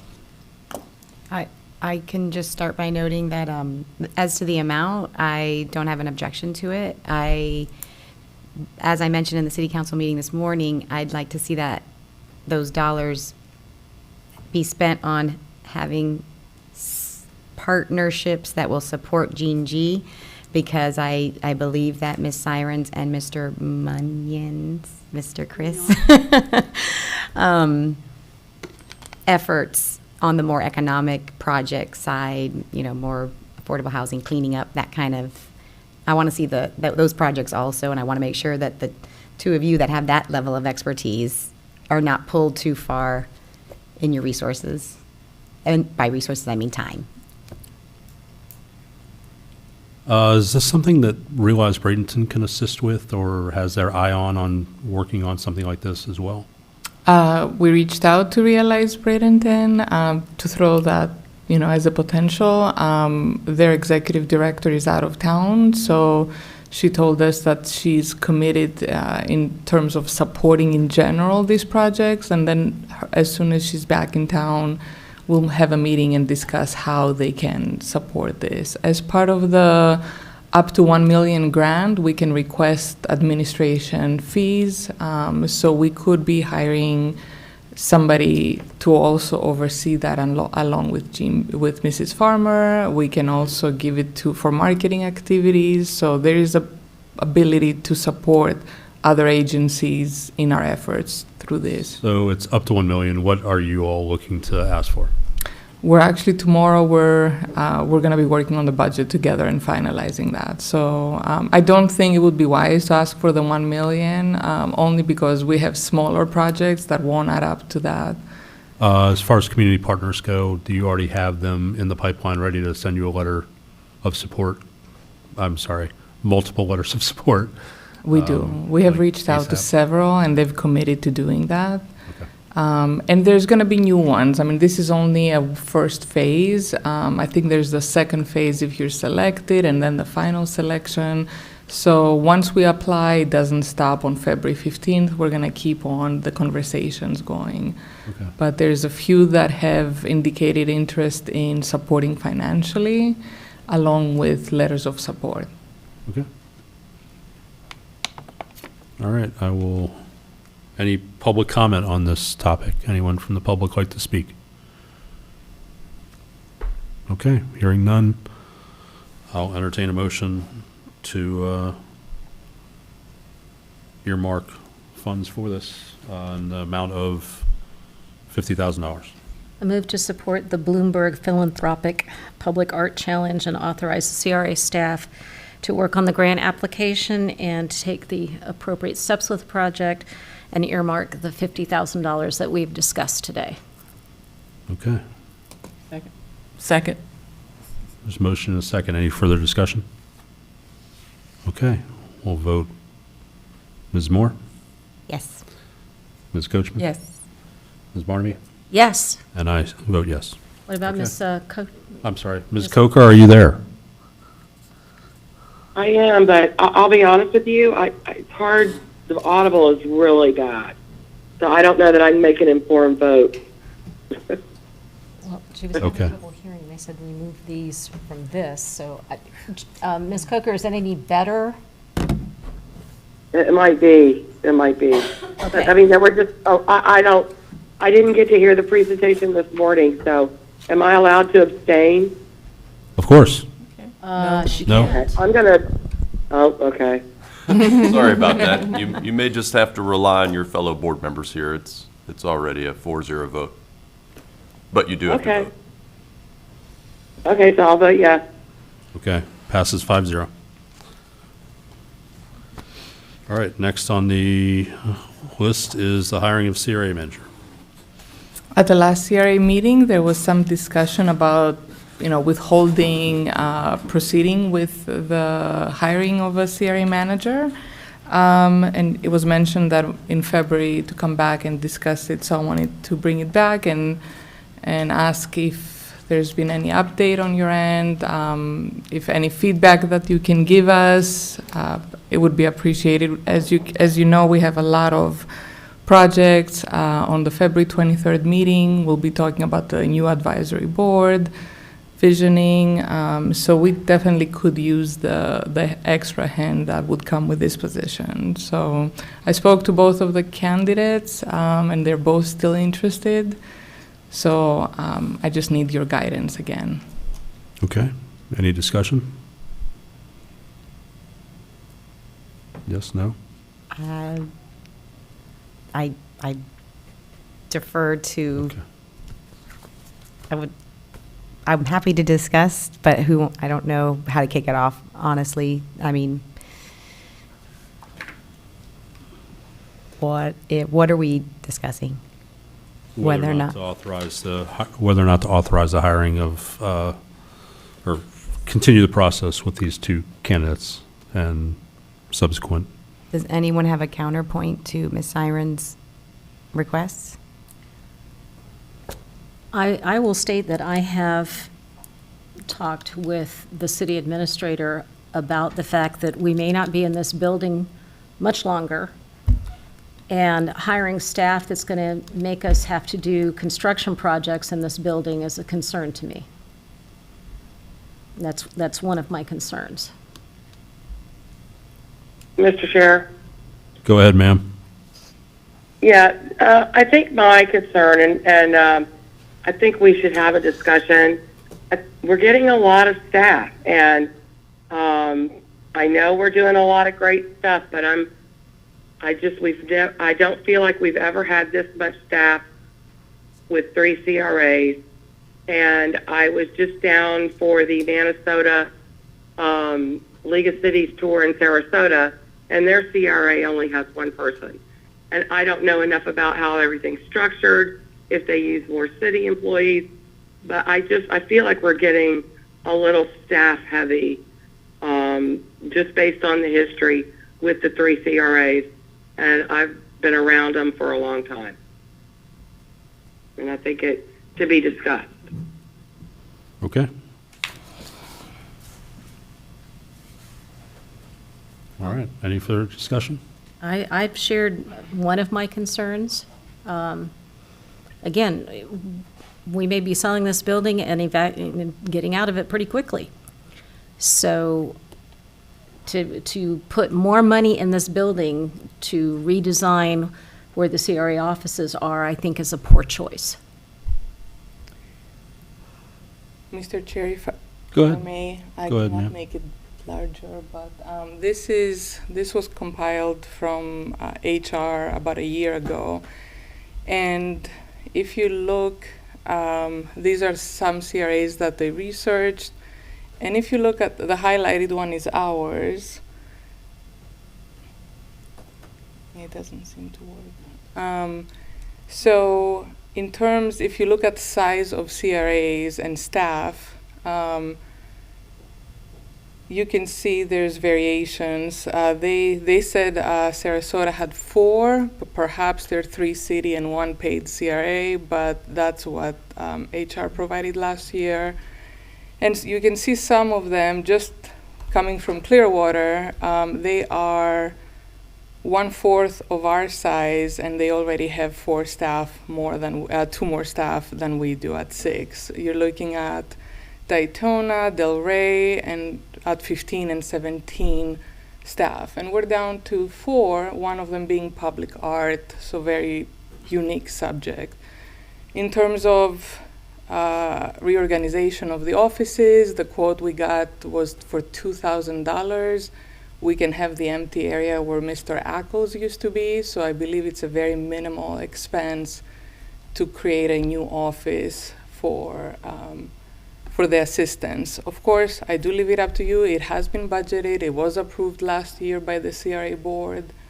And if you don't, absolutely, that's fine. But I want to be transparent. We probably will need to have conversations about what projects are we going to have to not be able to do with the onboard of new projects coming and not enough help to proceed with them.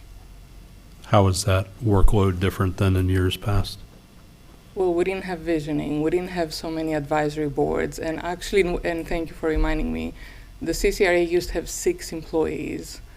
So the DDA had 2, I believe 2 or 3 at some point, and the CCRA had 6. So you're looking at 9 staff. So when we combine the three CRAs together, just by that standard, we're understaffed. But at the same time, was that all that staff necessary back when you had those numbers? I wasn't here. I'm just giving you. I wasn't sitting here. historical I wasn't sitting here information either. I mean, that's how you it know. used to be.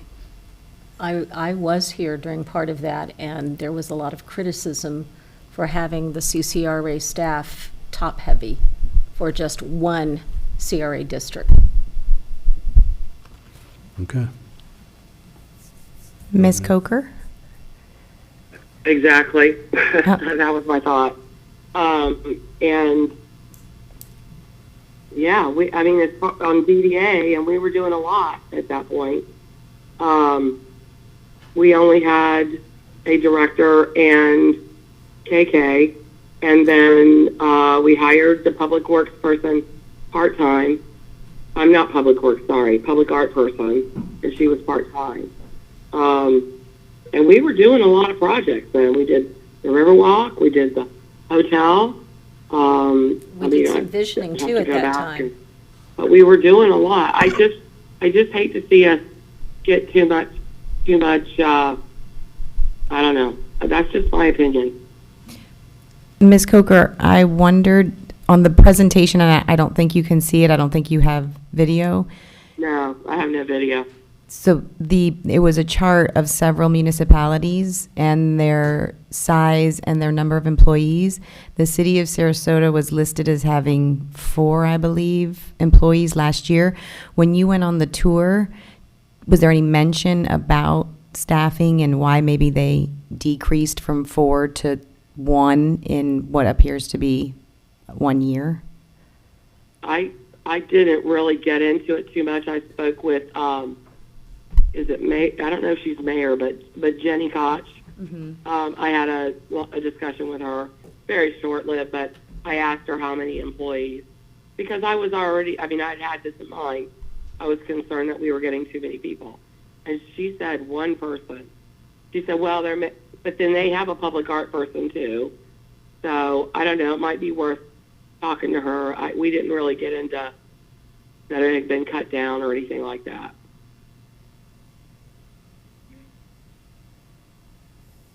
Okay, thank you. All right, any further discussion on this topic? Okay. We will move to item 6, Central CRA District update from the CCRA Advisory Board meeting. Mr. Chair, I'm not clear on, so if you'd like me, am I stopping the search right now? I need a guidance on what to do. At this point, we are not continuing with that process. Okay, I will let them know. A few weeks ago, the CCRA Advisory Board met. One of them, they chose what dates to have their 2023 meetings.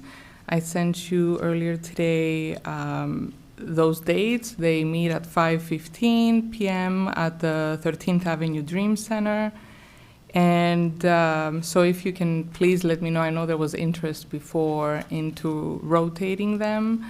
Into rotating your attendance as a board, and please, you don't have to do this today. I just wanted you to know that those are the dates, and just let me know. They would love to have you. They did express a strong opinion that they want to stay their own advisory board, so as there was some discussion whether it should be all 3 combined, or they really felt very strong that the needs of the CCRA are unique and they would like to stay as their own separate advisory board as we're deliberating combining the other 2. Additionally, they talked about the importance of programs such as down payment assistance. So for example, as we're talking about disposing some properties and opening it up, the people that live there or rent there may not have the funds available to even bid or or approach the properties that we are going to dispose. So they're going to be, the chair asked them to bring their ideas forward at the next meeting as to what are some things of importance to them so that we can start those discussions and bring them on to you forward in the future. I brought up the idea of the Ring camera that was discussed at the last meeting. They thought it was some potential. They did have some concerns about the legality or about having to show any of that footage to the BPD, but they were receptive of they would like to see in the future potentially what that would look like before they gave more feedback. And lastly, they are in support of, they would like to see more holiday lights on corridors going down both on 6th and on 13th, on 9th, further down past Tropicana. So we're looking to see if that's going to be an agenda item to bring to you next, but that's what was discussed at, in general at that meeting. That'd be nice, yeah. Okay. Any discussion on that topic? About the lights? About the whole, anything from the advisory board? Do we want to talk about those dates? If the email came out this morning, if everybody could take a look at the dates and let sort of, I guess, we're allowed to let all of us know if we can make certain dates. Yeah, we just want to communicate amongst ourselves. I understand why the CCRA advisory board would like to remain its own board, and I think we discussed that in the meeting, that it is a little more distinct from the other two CRAs, so that's not a surprise. And again, I suggest, I know there was some conversation about me automatically somewhat being the liaison for the CCRA advisory board. However, I think it's quite important that we at least go one rotation so that we each get to sit in on one of their meetings. And then after that, whomever is going to be considered liaison. But I really think it's important. Okay. I support rotating. Okay. All right. Me too. Yeah. We've done it. Yeah. I felt it was beneficial. And Ms. Coker hasn't weighed in, but I bet she would agree to it as well, because we've spoken about when we've taken turns to go to these meetings, what we learned from the community and how it shaped our view here as a board member, so. I think it was Mrs. Coker that felt like I should be, kind of the one to be there. And then that's okay, because it is my ward. However, I strongly encourage that we do at least one round of rotating. Agreed. Ms. Coker, any comment? Yeah, I think it's a great idea. I think the most important thing to me, in my opinion, is that someone from the board is there, and someone, whoever that person is, reports back to the entire board. Because I think we had that disconnect before, and I like us all rotating, but if someone, things come up and you can't be there, make sure that someone at least is there. And that's why I thought if one person knew that was their assignment, kind of like our other assignments. But I like that we'd all be part of it. I do agree with you in that respect. But I just, like I said, I think we should make sure that we get a report back from each meeting. Ms. Coker, I have a question. At each CCRA advisory board meeting, of course, our staff is there, and we have been getting reports on what occurred during those meetings. Is that report lacking in your terms, or you just want it to be a report from a council liaison? My comments are more historically related. I know we haven't had a ton of reports recently, but I know there's been some challenges to them meeting. So my comments are really more towards historically, and that's where we had the breakdown before, in my opinion. Okay, understood. Okay. All right. Any other discussion on that? All right. Next is the 14th Street CRA District, the Astoria on 9th, Lura, and other legal documents from HTG. This item was presented this morning to the City Council, so it's very similar. It is in the 14th Street CRA District. It was approved during the September 14, 2022 CRA special meeting for the CRA to support this project with a subordinate long-term forgivable loan of $600,000, split up equally in 3 fiscal years, starting with this year and starting upon commencement of construction. And we have here with us Mr. Rodrigo Paredes, Senior VP of Development for HTG, to this. If you'd like to come up and say anything, or if you have any questions, but we're asking for motion to approve the attached legal documents and authorize the chair and staff to execute all the necessary documents. All right. Please introduce yourself. Yes, sir. Good afternoon. My name is Rodrigo Paredes. I work for Housing Trust Group. Thank you so much for your support of this development. We are almost finalizing the process to get started on construction next month, hopefully. We, you guys gave us a commitment for this back in November, I think, and now this is, I think, just to approve the loan docs that have been reviewed by all the other parties. There's like 5 different loans. City, state, and federal government are coming together to make this development a reality. We have building permit ready letter. We're just ready to start going. That's it. If you have any questions, let us know. Okay. Any discussion? Well, Mr. Chairman, I mean, we've discussed this, and we all recognize that we need more affordable housing. And pretty much any way to get developers to do affordable housing, you have to come up with these sorts of carrots. Not carrots, but carrots to dangle. And we know that they will do a very good job for us, and so I'm very supportive of this. Okay. And we're not alone in this. It's a Right. lot of entities involved, so that kind of speaks to the importance. Mhm. I'm assuming that all the other financing is aware of this and the terms of this loan, to the extent that they might desire to ask us to amend any term of it. The documents have been reviewed by all the other parties' attorneys. They provided comments. So what you see in front of you is, I think, the final version that everybody has approved. Freddie Mac, Florida Housing Finance Corporation, Bercadia, Bank of Fifth Third, and county all have paid attention to everything that's going on, and there's a credit underwriting report approved by the Florida Housing Board.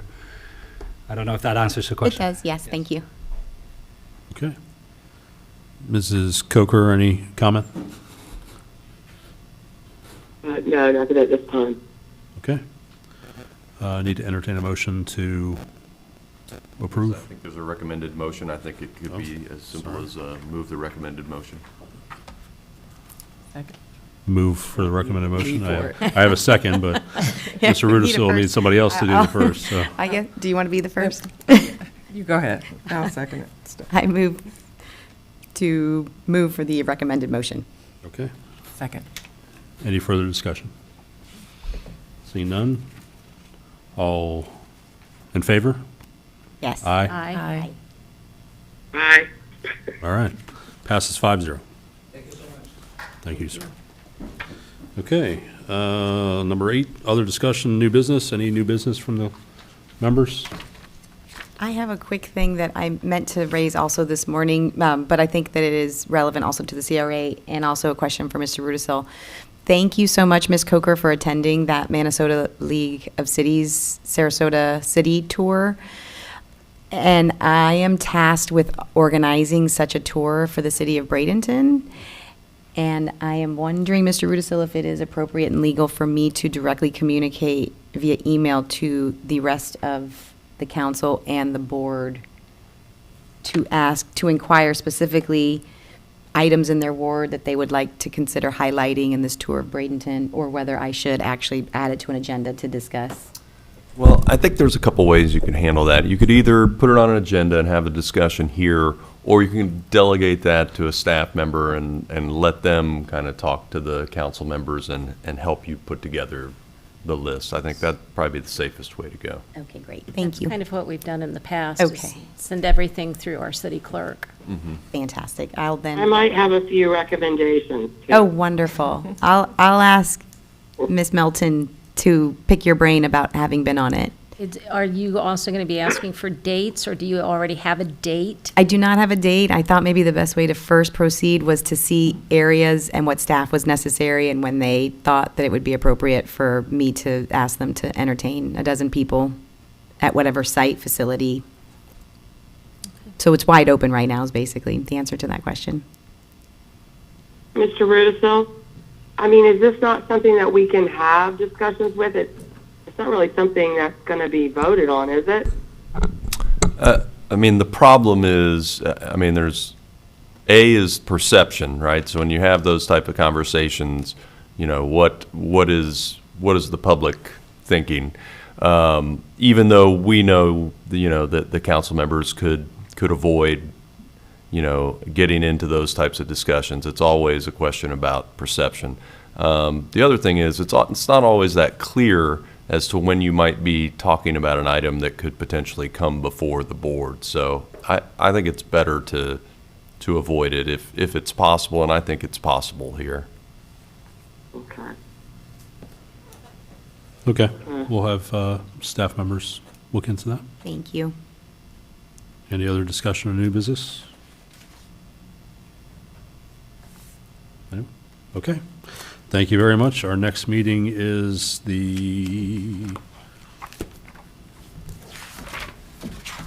It's February 23rd. February 23rd. That's early, right? 8:30? February 23rd, 8:30. See you then.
Somebody actually keeps track on all the.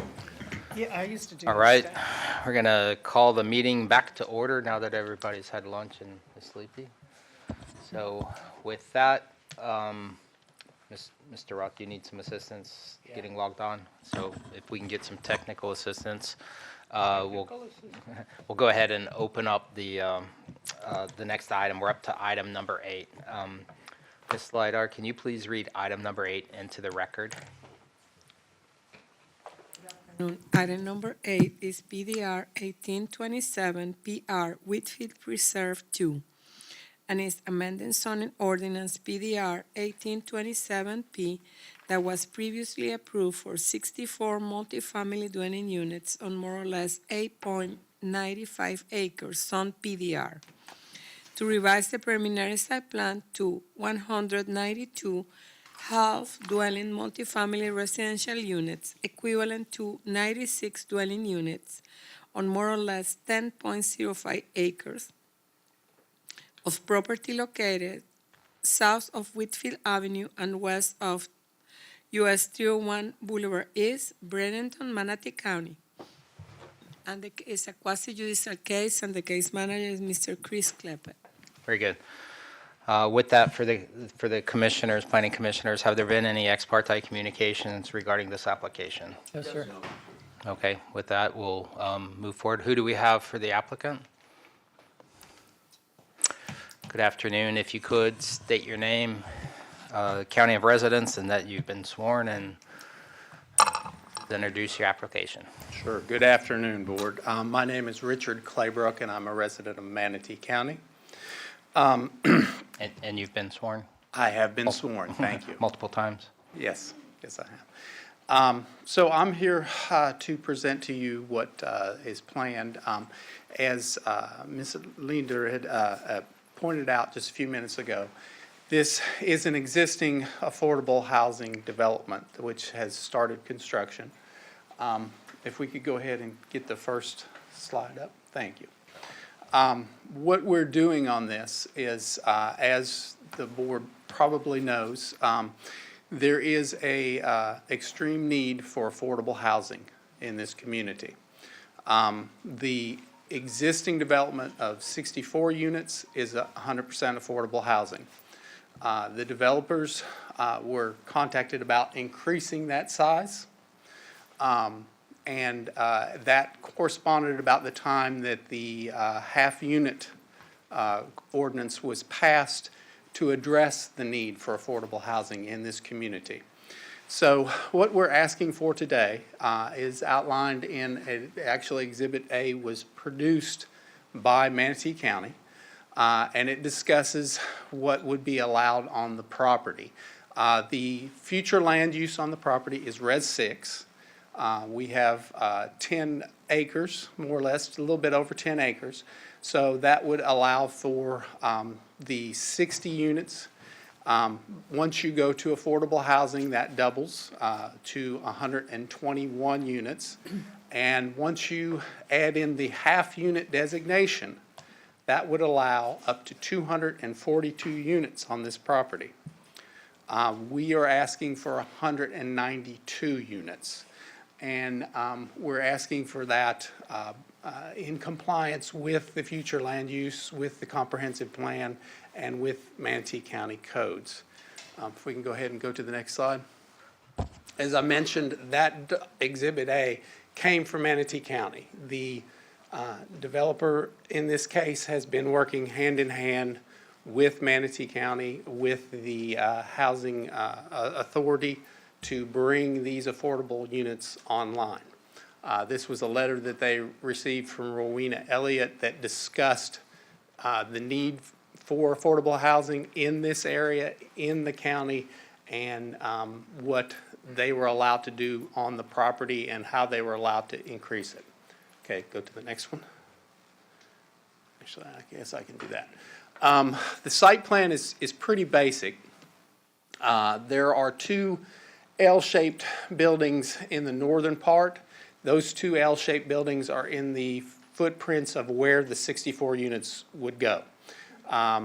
Currently, the site plan and construction plans are approved for the 64 units for these in two-story buildings. What we're going back and doing now for these two buildings is they're going up to 3 stories. And the number of units has adjusting a little bit to where we get 51 in each one of these. Then to the north of that immediately, we put 2 additional buildings of 24 units each. And then to the south of that, on the entrance road coming in, we have 1 building of 18 units and another building of 24 units. There are a couple of special exceptions that we're asking for on this. The first deals, and I'll go back to the site plan. Actually, in the northwest corner, there is a right-of-way that comes in. It's called Persimmon Place, and it is right now is a dirt road that is the driveway to what used to be an existing home on that property. And it goes straight up, and right over in this area to the northwest is Abel Elementary. Abel Elementary. I always say Adel, but it's not. It's Abel Elementary. And that school area, it has its loading and unloading, as all schools have. And we looked at this, and we thought there may be a problem with unloading a bunch of traffic going to the northwest. Our existing entrance, or what we're proposing, we're going to continue to use, which is in the southwest corner. So all the traffic would be going to this area, which our traffic study, which I'll get into in just a little bit of area, is somewhat of an underutilized roadway. There's not much traffic down there today. But we did not want to dump traffic up this way. So our first special exception is because of the requirement of over 100 units having 2 accesses, we wanted to make that second access an emergency only. So it would be available to emergency vehicles, and of course, in the case of a natural disaster such as a hurricane or something like that, it could be opened up for evacuation going in that direction. The second special exception that we're asking for deals with the requirement of a buffer along the south and east property line. Due to floodplain considerations, we've got a lot of stormwater facilities in this area, which, by the way, all of that was permitted when we did the final site plan for the 2 units, the 64 units, and we have a SWIFMUD permit as well for that. But that makes that buffer somewhat difficult because you've got floodplain ponds and pipes and everything else going like that in this area. So we're asking for, I guess, I don't want to say an understanding that that is not conducive. And also we're against industrial property here and industrial property there. So we will keep the screening buffers on all the other property lines, but in those 2 areas, it's not conducive for that type of a buffer. So we're asking for a special exception from that. This is just a brief elevation of what we're proposing. As I said, our previous buildings were 2-story. That's what was approved, and we're going to 3-story. And we're adding additional buildings, of course, so we can get those additional affordable housing units online. This is an artist rendering of the type of construction that we're going to have. It's the open front with the railway. I think that's a fairly common type construction. Traffic.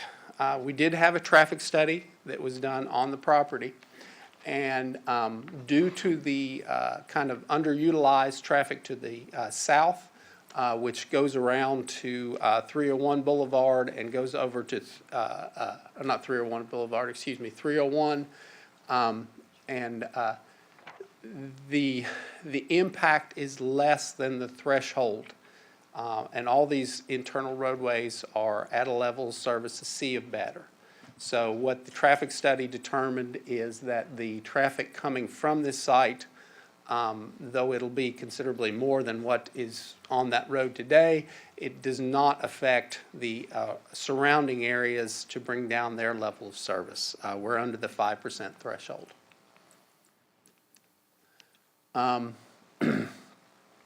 Now, on January 31st, we did have a neighborhood meeting, and some of the people in attendance today were at that meeting. Issues that came up during that meeting, and I'm going to get my copy real quick to make sure that I don't miss any of the items. But issues that we discussed with in the neighborhood meetings included the traffic, which I've just discussed briefly. There was concerns with that. There was concerns about compatibility with the neighborhood, which we pointed out that due to this property's location next to industrial and commercial uses, next to a public park, next to a school, that it actually is very compatible with this particular neighborhood, though there are single-family neighborhoods next to us. However, that was one of the items that we discussed. There was a gentleman that got up and wanted a fence on the east property line in the southeast corner because he was concerned about people moving from this development eastward.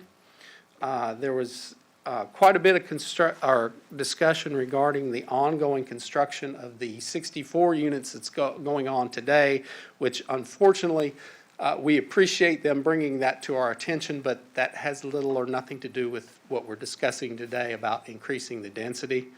There was discussions about parking. They were concerned about parking and overflow parking from the development.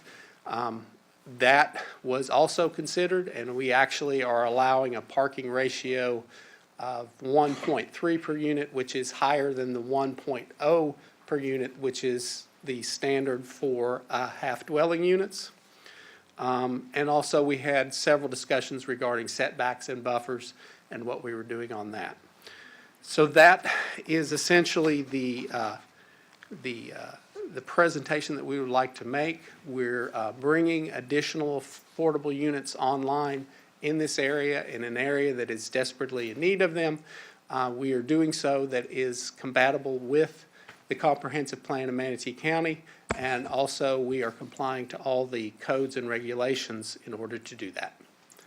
And we are available for questioning and whatnot afterwards. Very good. Thank you. Any questions for the applicant? Yes, ma'am. If you could, just for the benefit of everyone, just define for everyone the half-dwelling unit and the definition of affordable and how they relate, or just what those two terms really mean. Okay, I will try, because the half-dwelling unit is a new ordinance, a new concept. Right.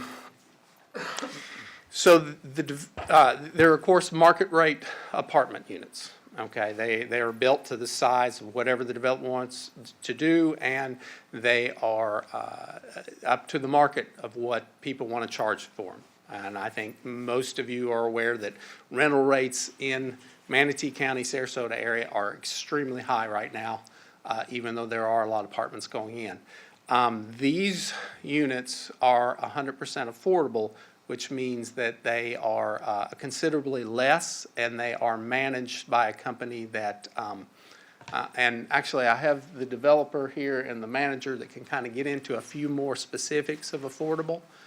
They might be a better one to answer your question, but to finish up, the half-unit designation was put forth by the commission to address the shortage of affordable units. And what it allows for is if your unit is less than 750 square feet in total, then you get to have essentially 2 units or 2 1/2 units on that property per that development of what would be a 1 unit. Right. That actually works pretty well with the product that the developer is proposing, because they do a 2-bedroom, 1.5 bath unit that was just a little over 750 square feet. So they were able to skinny that down a little bit and comply with that to get the number of units up. Thank you. And affordable, is that like 80% of median household income, or do you have to meet a 60%? 60%. Okay, thanks. And then just one other question on the public comment about the fence. I think there were semi-trucks or something, there was concern, a safety concern. I think it was an adjacent property owner. It is an adjacent property owner. It is the adjacent property owner to the southeast.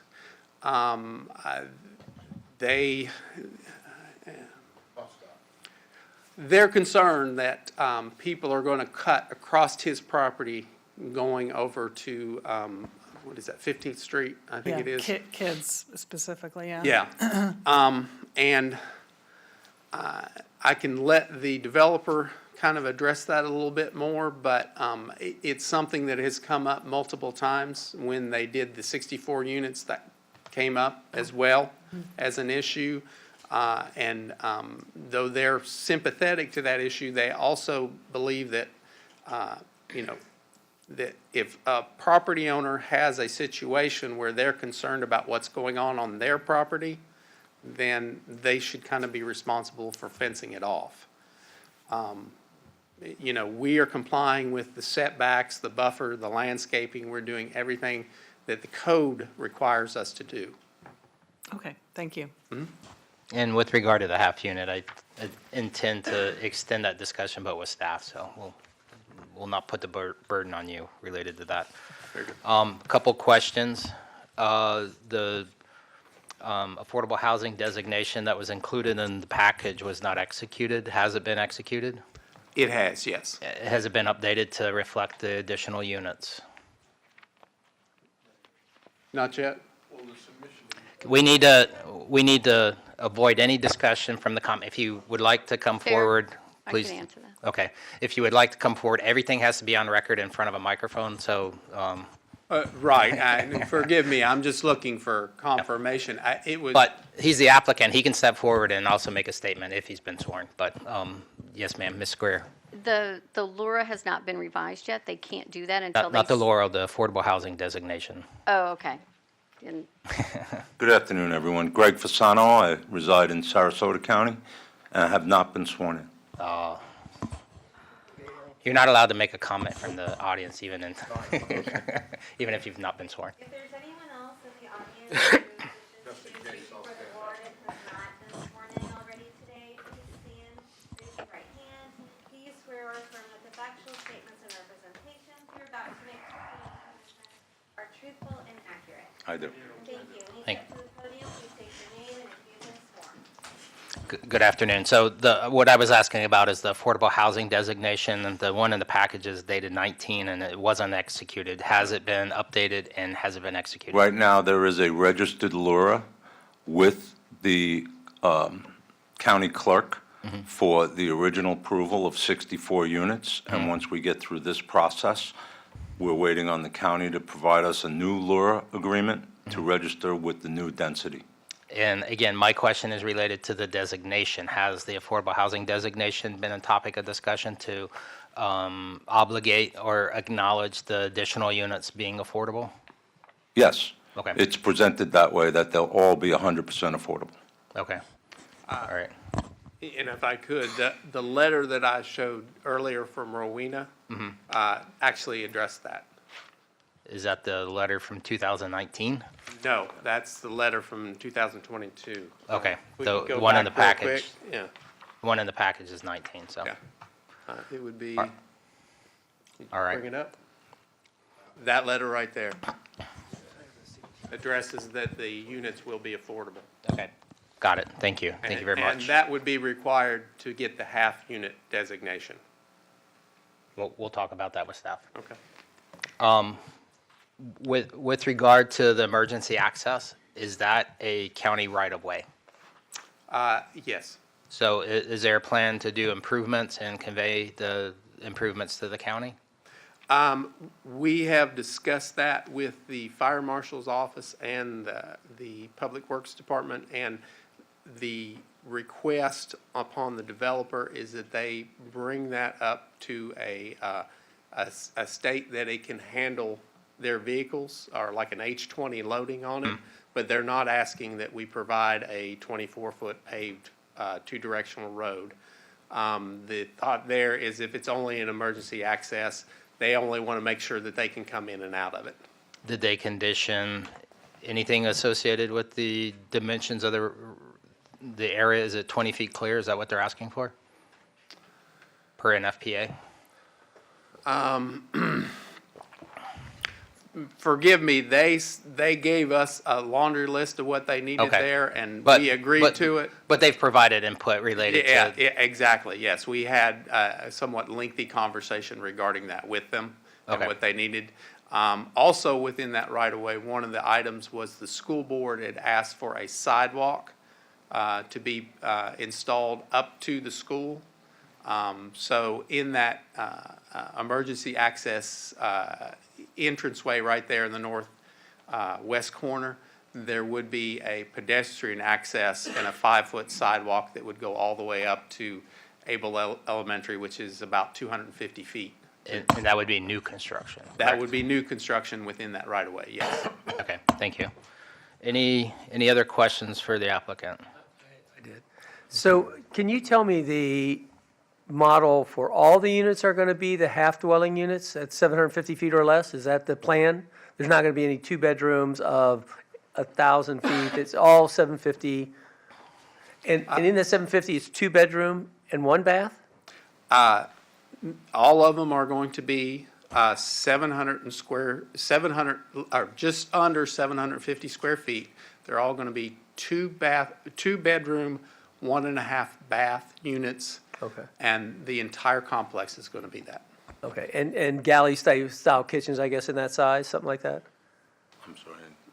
Galley style Kitchens. Yeah, they're actually L-shaped kitchens that are designed into them. Okay. No islands, but an L-shaped kitchen with a pantry on one side and a refrigerator finalizing it on the other side. Okay, all right, great, thanks. Yes, Mr. Yeah. DeLesline. The off-road improvements, when you leave the site, you get off of Connecticut Drive or Connecticut Avenue? It's called 12th Street Court East in that area. Right. And yes, we've discussed making improvements to that roadway, widening that existing pavement out to a, what was it, 20 or 24? 24 feet, I think. Yes, 24 foot feet. That takes you lane. to Commerce, or is that? It goes down to Commerce. Okay, Yeah. that's where you expect people to go, And- I guess? Yeah, and we also would be adding a sidewalk coming from our site, going down to Commerce where there's an existing sidewalk system. So yes, we have discussed improvements there. And where on does 12th Commerce Street. go, I guess? Commerce goes, it's a park that goes, but it goes over to 15th Street. And it also goes, I think it wraps around, forgive me, when it goes to the west, I think So it it goes to eventually an gets to industrial 41. park? Yeah, it's an industrial park, yes, sir. So that's where you think the residents are going to go? That's where the traffic will head, yes, sir. I had one other question. That's our main entrance and exit. That's the only one we're proposing there. The traffic count, they went out there, I think they counted 17 vehicles in total one day. So there's not much traffic in that area. Okay. Any other questions for the applicant? I just had one other one. So in looking at the site plan, it looks like the corner units are bigger. Not that it's a big deal, but you said they're all going to be the same square footage? They're all going to be 750 or just slightly less, yes. Very nice design. It's tight. It's cool. All right, anything further? Okay, thank you. With that, we'll go to staff presentation.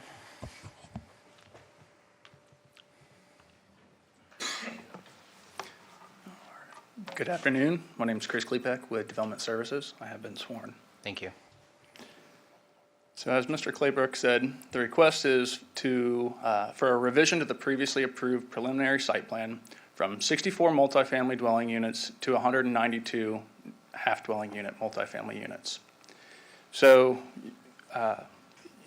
the question had been asked, well, what is actually a half dwelling unit? So I kind of planned for that one, so I have brought this into it. So, so like Mr. Claybrook was saying, it is 750 square foot or less multifamily residential units. It's only permitted in the urban service area, which this is. And as Mr. Claybrook was also saying, this is newly adopted. So this is actually one of the first times, or the first time, that we've seen this come before the board.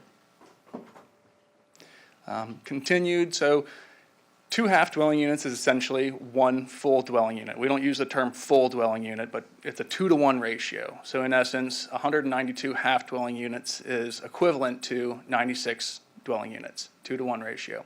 For traffic generation, 1 half dwelling unit equals 1 dwelling unit. So it's a 1-for-1. It's a 1-for-1, just as if it was a regular single-family dwelling unit.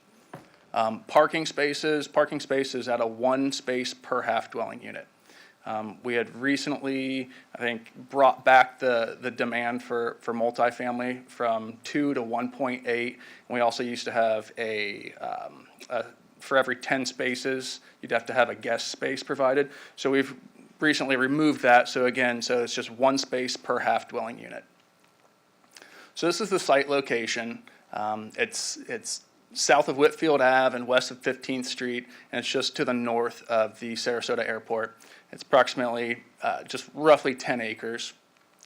Some history on the site. So it was approved back in 2019 under PDR 1827 with a preliminary site plan, and the entitlements over that site plan were 64 multi-family units, and it was on approximately 8.95 acres. In June of last year, it was approved. The final site plan was approved for 2 two-story multifamily units with those 64 multifamily units in it. The zoning around there, so it's PDR, and you've got single family to the north and to the west, and to the south and east, you have light manufacturing. Future land use is Res 6. So again, just to bring it back to what the request is to revise the previously approved preliminary site plan from 64 multifamily units to 192 half-dwelling multifamily units. And here is the subject site with the proposed preliminary site plan. It's kind of just, this is the southern portion of it where it kind of feeds into the site, the entrance. And this is the northern section. And as Mr. Claybrook said, the buildings in the L-shaped were the 2 previously approved 2-story structures. And again, so they were previously approved for 2 stories, and now all 6 structures for the 192 half-dwelling units will be 3 stories. The specific approval requests that were mentioned, it is to have an alternative design to the second means of access requirement, and it is stipulated in, I believe it's E1, in reference to the emergency access to the standards to which they will be required to provide.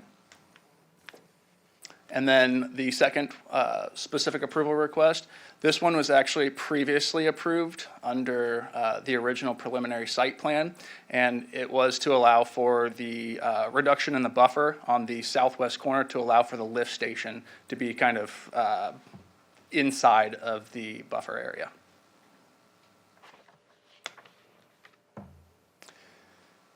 And so for Res 6 future land use categories, it's typically 6 dwelling units per acre. However, when affordable housing is designated, it allows for a maximum of 12 dwelling units per acre. This preliminary site plan is proposing 9.5 dwelling units per gross acre. They're required to provide 25% open space, and they are providing 45%, and the maximum building height is 3 stories. And that's what they're providing as well, for a maximum height of 35 feet. And then at time of final site plan, this project will have to comply with all the land development code requirements and comprehensive plan policies. It is the opinion of staff that the proposed amendment to the preliminary site plan application and related specific approval requests, along with the stipulations provided, can be found to be consistent with the comprehensive plan and in compliance with the applicable provisions of the Land Development Code. And I'm here for any questions. Very good. Any questions for the staff? There's no traffic study as of yet? As of yet, we have not, concurrency has been deferred to final site plan. And originally, where was the traffic going when it was just the two buildings? The same site. So it was always dumping? Correct. towards- Yes, sir. What was the plan with the vacant lot then? I don't know that When it was a vacant lot, it was all under single ownership, and there was a single-family residence on the northern section, and that was actually a driveway where the emergency access was. So essentially, there was no site access or exit, ingress, egress on the southern portion. Okay. So the building height, does that meet code, the existing code? It does. What's the allowable height in this zoning district? It's 35 feet. Okay. And then when you talk about building height compatibility, anything over 3 stories would have to comply with building height compatibility, which is when we start to see the cake effect, where every single story over 3 stories or anything over 35 feet, we'll have to do a recessed step back for 20 feet to account for any story above 3. So what you're really saying is, these aren't even 12-foot high per floor. Is that code? Yes, it is. Yeah. Okay. I think it's probably not addressed in the code. It's just a typical expectation. Do we have an overhead that shows all 6 buildings on a plot? There's one in the back. We can just pull up. No, the one in the pack has got them all separate, unless I'm missing a sheet. Well, the one in the package that's split, there's a match line that shows them in 2 different pieces. I think what Mr. Roth is asking, is there a graphic? Yep, there we go. That's probably the... That's 2. There's 2. So the dark shaded ones, the L-shaped, were the previously approved, and then you can see the 2, I guess, to the south where they enter the site. Okay. Leading, it's kind of oriented in a weird way, but to the left is to the north, if that makes sense. And so they'll enter from essentially the right, which is the south. They'll drive north along. Right. Okay, thank you. Very good. Mr. I just had one other question. Do you have any kind of study information that talks about these size units, how many cars are typically associated with them? I know we have a calculation we set at 1, but is there any experiential information or comparable studies done in Sarasota, Hillsborough, somebody like that, where they have done that calculation for parking? It's not a study, it's actually per code. No, I know the code. I'm asking about reality. What experience do we have? We're not dealing with reality here. We're dealing My with the code. mistake. I just wondered, did you do any research? I know we set the code at 1. Is there any information that you have that validates that decision we made? Commissioner, this year was approved a change in the code. Before do the amendment in the land development code, staff provide analysis and they have information to support. I was sure you did. Good afternoon, Mr. Chair. Can you hear me? Yes. Oh, we can hear you, but I don't think you're coming through on the... When we did our research, Sarasota County also has half-dwelling units, they use 1.5. We discussed the parking ratio with the board and encouraged a slightly higher parking ratio, like around 1.3, but they opted to go with the 1 parking. Right. And I joke saying we're dealing with the code, not reality, but I think the intent is to provide affordable housing, and one of the things that impacts affordable housing is usable land, which gets eaten up if you have a higher parking ratio. So I think it's an acknowledgement that it might not be typical for every family, but one of the things that tend to mitigate that is typically they try to locate it near transit stops and things like Again, that. So- I'm just trying to anticipate what kind of experience we have when people start moving in and where all the cars go. Again, I'm not disputing whether we need affordable housing. Yeah. I understand that land costs more and parking is expensive, so that's not my question. My question is, you've analyzed it, you've compared it, we see that we've been very aggressive to get the housing. I get that, that's my question, so thanks for that. That's what I wanted to know. Thank you. And this will obviously be a test, so we can watch this and see how this one works, and we'll know better in the future, right? We'll be smarter. And if I may as well, the applicant has actually provided additional parking, more so than the 1.0 that's required. Again, just a curiosity about what we do, and what's the best choice in the future, right? And, Thanks. and the reality is it could affect the desirability of renting, and if you can't find a place for your parking, to park your car, you may not have an interest in living Yeah. there. Just want to know that we did some homework, and we're not just throwing this out as spaghetti in the wall. I do have some questions related to the half unit. I was involved in the discussions associated with adoption of this, and it's being presented in this hearing as if it were an option. I mean, that it's something that has to be approved. I was under the impression it's something that's granted by right per the rule. So what's staff's position related to that? Mr. Chair, again, Bill O'Shea for the record, it is by right. Mhm. Board approval to be able to utilize the half-dwelling units, you only need to be located in the urban service area. Okay. So the information that's included in the application as if it were granting density at half units, that's not necessary. The reality is the density is what it is, and then we divide it by 2, or I'm sorry, multiply it by 2 because of the half unit size to grant those additional units. Okay. Only for calculation of density, as Chris pointed out, look at transportation impacts and second means of access. Look at Right, and parking, of course, per our previous discussion. And as I understand, the board is considering other things that kind of travel along with this. For example, the impact fee credit, or not credits, the impact fees that are associated with a half of a unit need to be addressed. Is that? That's correct. There's currently an impact fee study that I believe with the county just recently got a draft of. So they were doing some number crunching to see if there was going to be a difference. I can tell you at this point that it does not appear that it's going to be 50% reduction. Okay. It'll be somewhat less, but not a 50% reduction. 10-4. Ms. Elliott, have you been sworn in?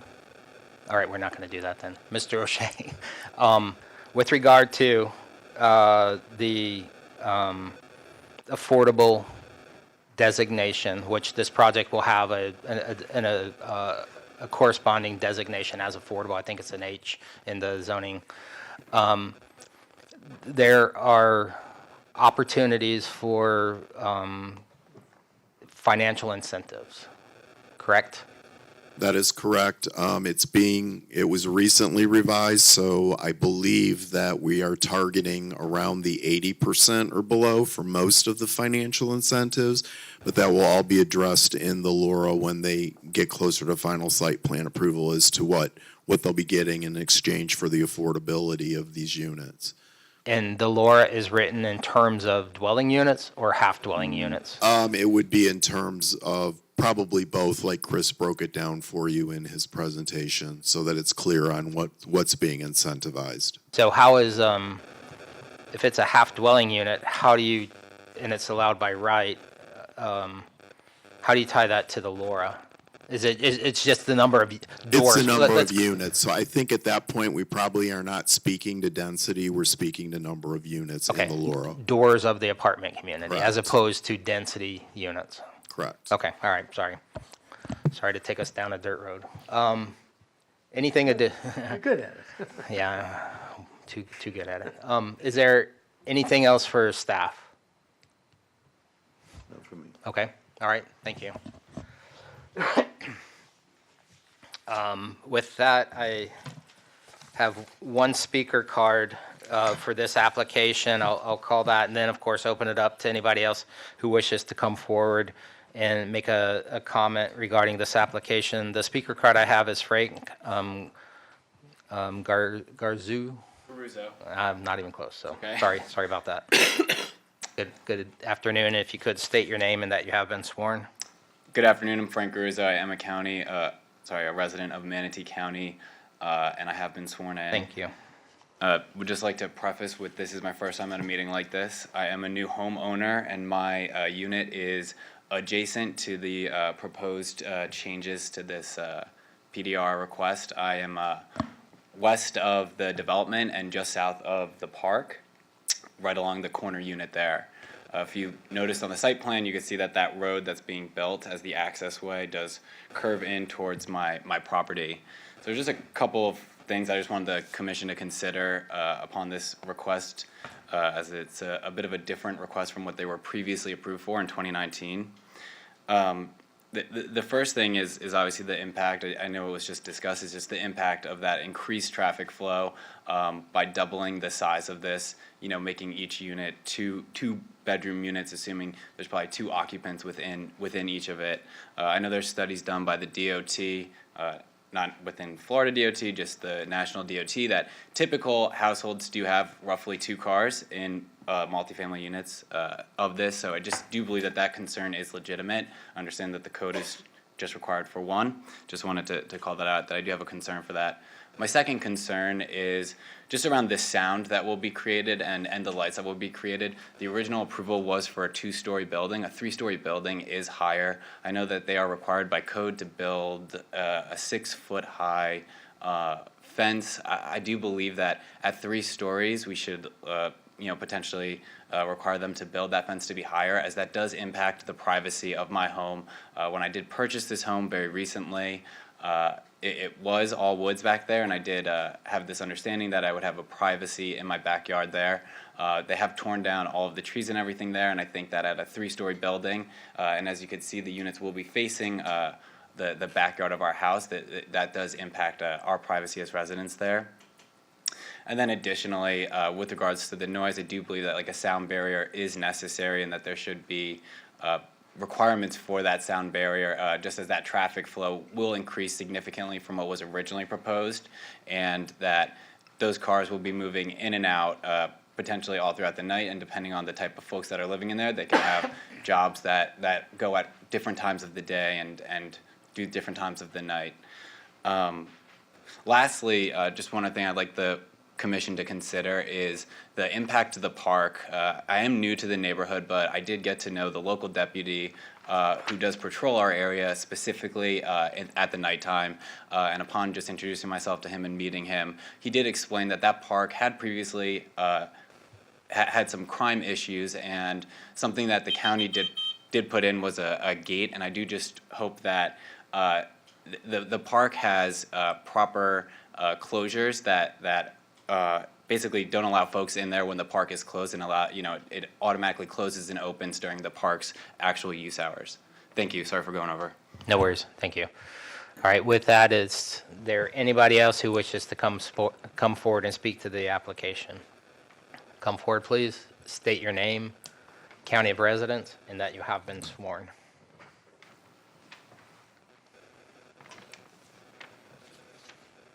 Good afternoon. I'm Michael Mrazek from Manatee County, Whitfield resident, and I would like to make a few points for consideration.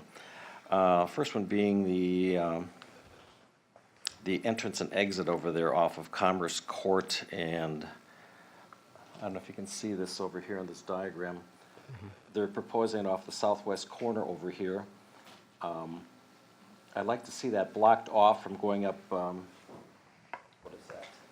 Connecticut Avenue over there, so it doesn't impact upon those residents residing in that location there, because the way it's set up right now, that street would be able to take on all that traffic too.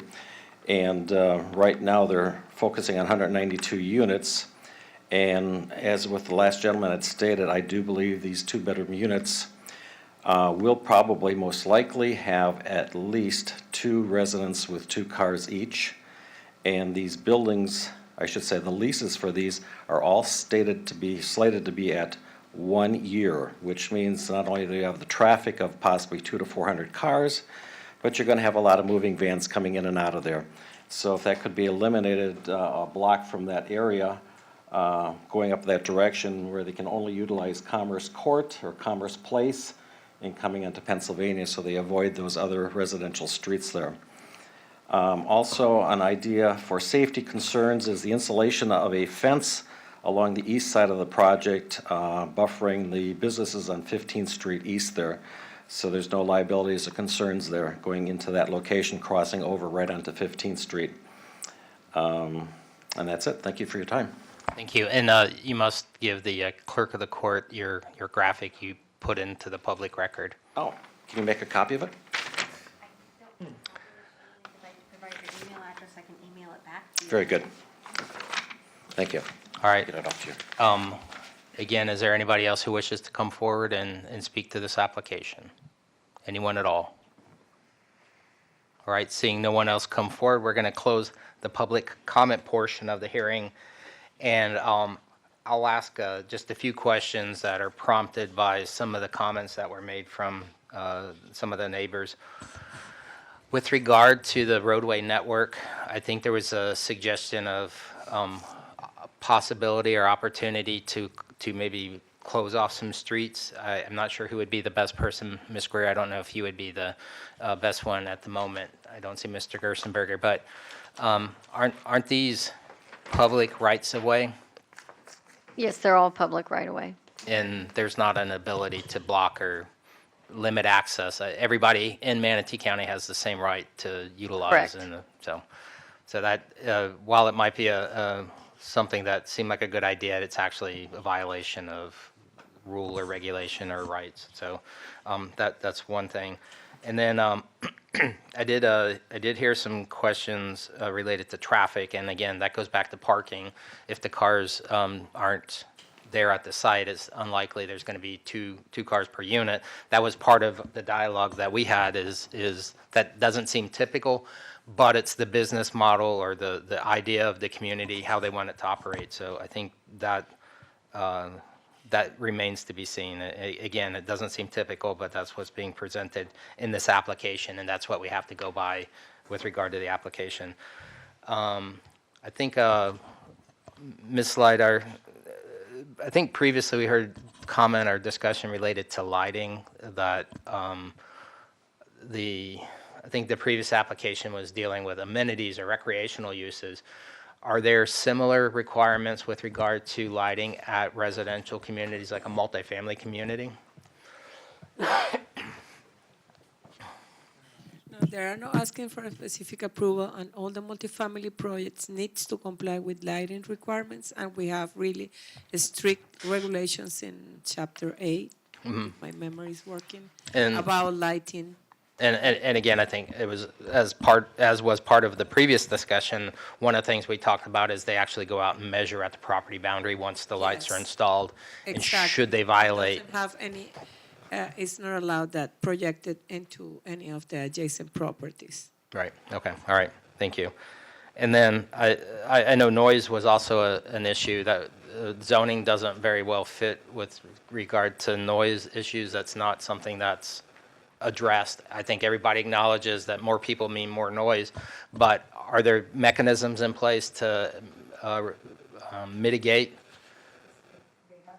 The noise ordinance, and they can call the police anytime, and somebody can, code enforcement can arrive and Right. enforce their regulations. Just like the neighbor across the street from me. Yeah, exactly. So, all right. Yeah. All right. I believe that covered most of the issues that were brought up. I don't know. Yeah, Mr. Turner, yes. So there was a question about potential loitering in the public park adjacent. Some concern about that. Is there anything a developer can do? I mean, it's not the actual property. So that was one of the concerns brought up.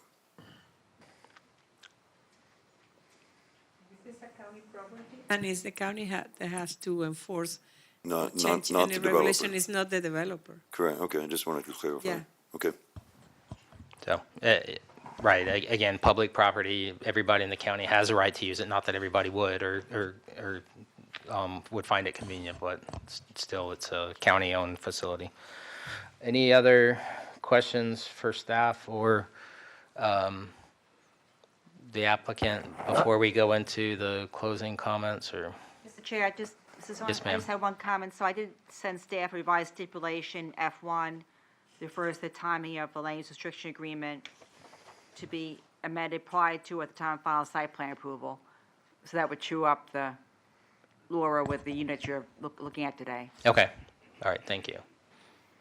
So the two will travel together to the board, so. All right. Just a question regarding curiosity. What's the time frame on the LURA?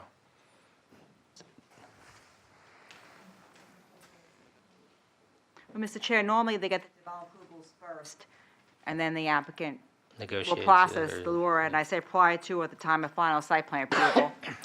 Okay. That's what's going to happen prior to at the final site plan approval stage. You understand when I mean time frame? I mean the restriction, the affordable restriction? Well, Rowena had stated to me, I don't know if she's here, that it was 50 years. 50 years, okay, all right. I don't remember that being a statement in the conversation. I think it's important because what it reinforces is the idea that these apartments would be considered affordable for 50 years. They're going to have a restriction recorded over them, so. I had a question for the developer. All right. Can we ask him back up? Oh. Sure.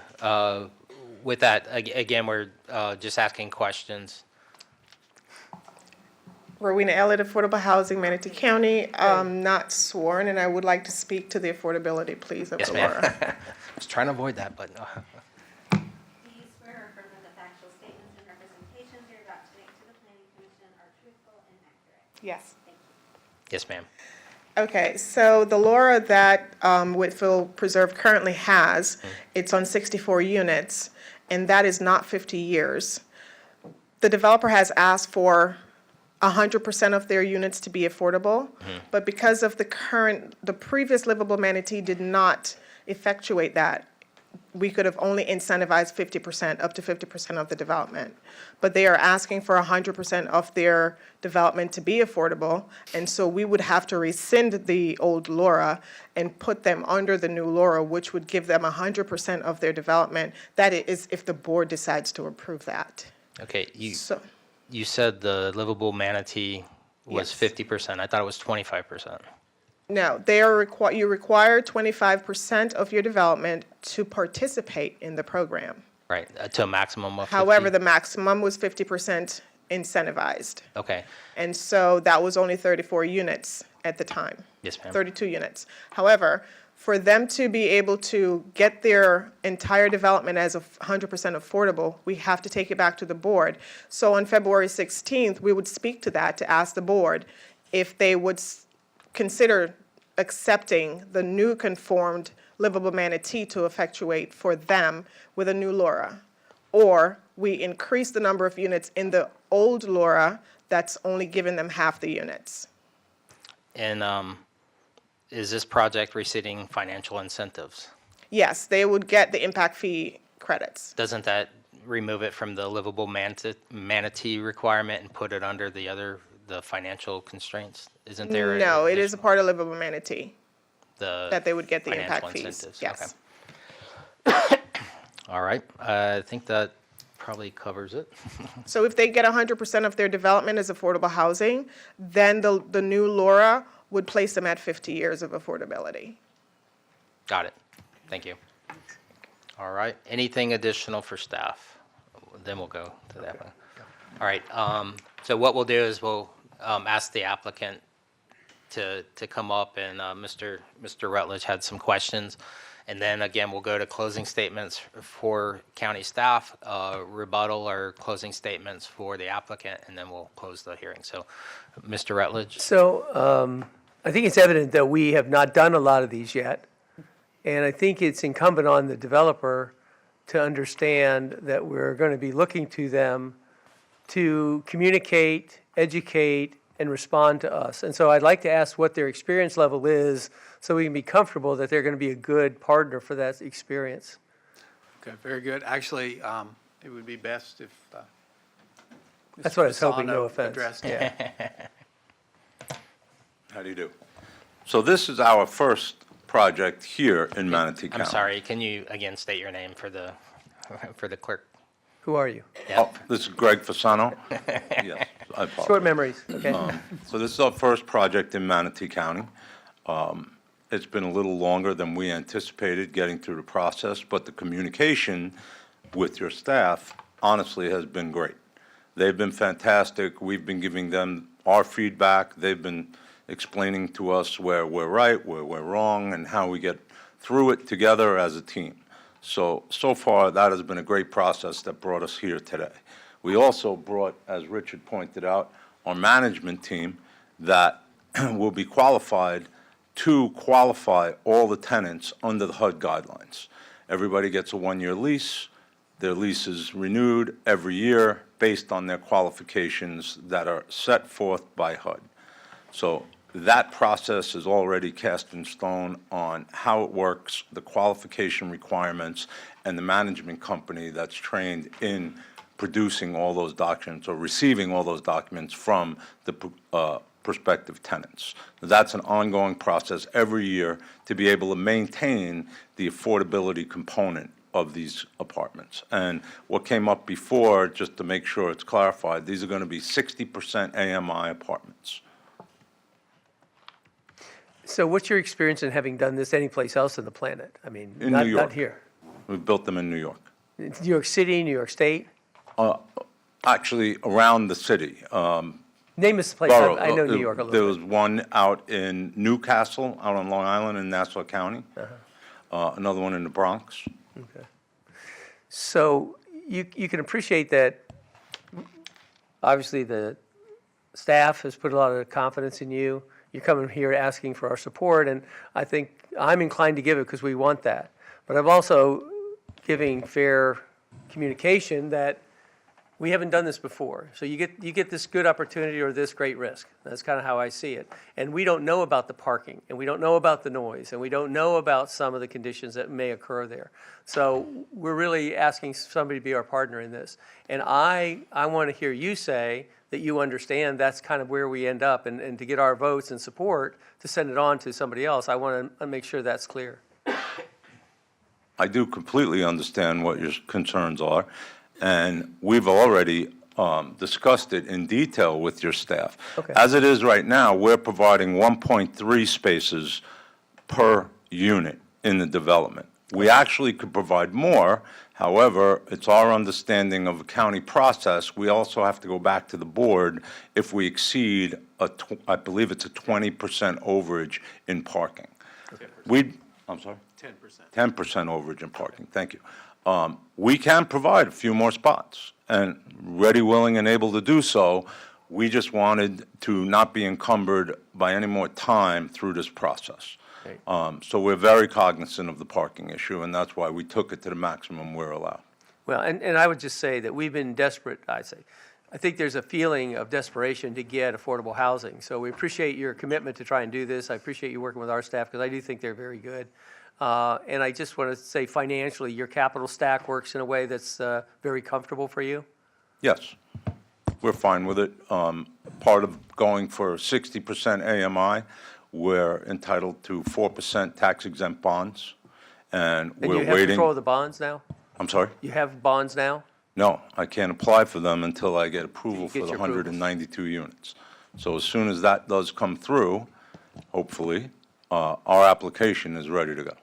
I hope you And have. these are non-competitive bonds, such as the 9%. These are 4%, applied for at any time during the year, not on a specific timeline. Okay, all right. To So these assist. aren't the lottery bonds, they're, They're not lottery bonds, no. These are, I don't want to use the word guaranteed, but, you know, the state has Readily plenty of available. money to issue the 4% bonds for these projects. okay. Thanks, that's very helpful. Thanks for helping me out. You. All right, thank you. Anything further for from the applicant? All right, thank you. We're going to go to staff closing comments. You might want to hang close. Staff closing comments? I do have a question. I noticed, I was under the impression that when it's an affordable housing designation, when it's been granted a designation, there's a paren H at the end of the zoning ordinance. Is that accurate and correct? Euclidean zoning. This is a new designation that we have, but when it's PDR, no. They Okay, have the so little- I thought it was when it had a Laura that went with it, that it was the designation, It's but, Euclidean zoning is my understanding that we need the H if it's affordable, but it's in this PDR, no. okay. So that opens another question. Should they not be able to move forward with the project, does the authorization that we've talked about no longer exist? Failing the bonds. It's the density that they would like if it's affordable. The other way, they cannot build this number of units. So they lose the If they don't double build the number density? of units, they lose the affordability that they have. Okay, all right, thank you. All right. All right, with that, I'm sorry, staff, no additional comments? That was a lot of no comment, but thank you. And then, of course, for the applicant, any closing comments or rebuttal to anything that's maybe been mentioned?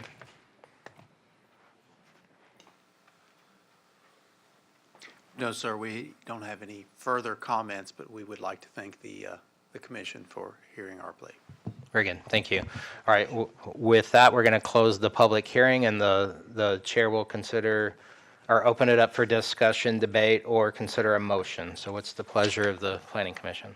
I'm going to make a motion to support it and accept it as written and modified. But I just want to say, I think, there's a little risk in this, because we don't have somebody that's done it before in our community. We don't have a lot of this stuff in this new model, but I think we have to do it. And I commend our team for bringing to the table and not losing them over the time frame required to get there. We're wishing you a lot of success with a lot of eyeballs on you. So I move that we accept it as submitted. And Do you again, want me to read this whole thing? or- no, for clarification, it's the motion that's included in the package with the modification Correct. as read by Ms. Shank. Yes, exactly right. All right, great motion. So, is there a second? I'll second. Sorry, who was that? Me. Oh, I'm sorry, I wasn't looking. All right, we have a motion and a second. Any additional discussion? Yeah, I just think there's just too much traffic being dumped in that neighborhood. Yeah, that's. So I can't approve it. Okay, thank you. Any other thoughts before we call the matter to vote? All right, with that, we have a motion and a second, and Chair's going to call the matter to vote. All those in favor say aye. Aye. Opposed, like sign? Nay? Nay. Mr. DeLesline. Chair votes aye, motion passes 5-1. And Mr. DeLesline's already made a statement regarding his opposition to that, so that's on the record, so thank you very much. All right, with that, I think we're up to item number 9, and I believe item number 9 and number 10 are likely to be opened up together. That being said, again, I have a conflict of interest, so I'm going to have to step away from the dais, and I'm going to hand Mr. Rutledge the chairmanship, so thank you. Okay. Item number 9, yes. Item number 9, Plan Amendment 2206, Ordinance 2328, formal known as Ordinance 2248, East River Ranch, Transportation Element Comprehensive Plan Text Amendment, and Map Series Update. Is adoption of an ordinance of the Board of County Commissioners of Manatee County, Florida regarding comprehensive planning, amending Manatee County Ordinance Number 8901 as amended the Manatee County Comprehensive Plan, providing purpose and intent, providing findings, providing for privately initiated text amendment and associated traffic map series to Element 5, Transportation, Traffic Sub-Element, providing for text amendment to traffic synchronization maps 5B, 2045, Future Traffic Circulation, Functional and Classification, map 5C, 2045, Future Traffic Circulation, Right-of-Way Protection and Reservation, map 5D, 2045, Future Traffic Circulation, Number of Lanes, map 5E, 2045, future traffic circulation, functional classification, and map A5F, future traffic circulation, strategic intermodal system, and emergency system. An associated table 5-1 amending provision of the comprehensive plan to preserve consistency, and the case manager is Mr. Charles Andrew, and this is a legislative case. And then item number 10, PA 2210, ordinance 2327, formerly known as 2273, East River Ranch large-scale comprehensive plan amendment, and is a legislative case, and is regarding comprehensive planning, amending Manatee County Ordinance Number 89-01 as amended, the Manatee County Comprehensive Plan, providing a purpose and intent, providing findings, provided for a privately initiated map amendment to the future land use map of the future land use element to designate 1,381 acres of specific real property, generally located 8,650 feet east of Burnside Boulevard, north of 61st Avenue East, south of State Road 64, and west of County Road 675, and commonly known as 21300 State Road 64 East, Bradenton, Manatee County, from Agriculture Rural 1, 5 dwelling units over acre, to the UF3 Urban Fringe, 3 dwelling units over acre, future land use classification. This has been required to ensure the ability of public utilities, and the case manager again is Mr. Charles Andrews.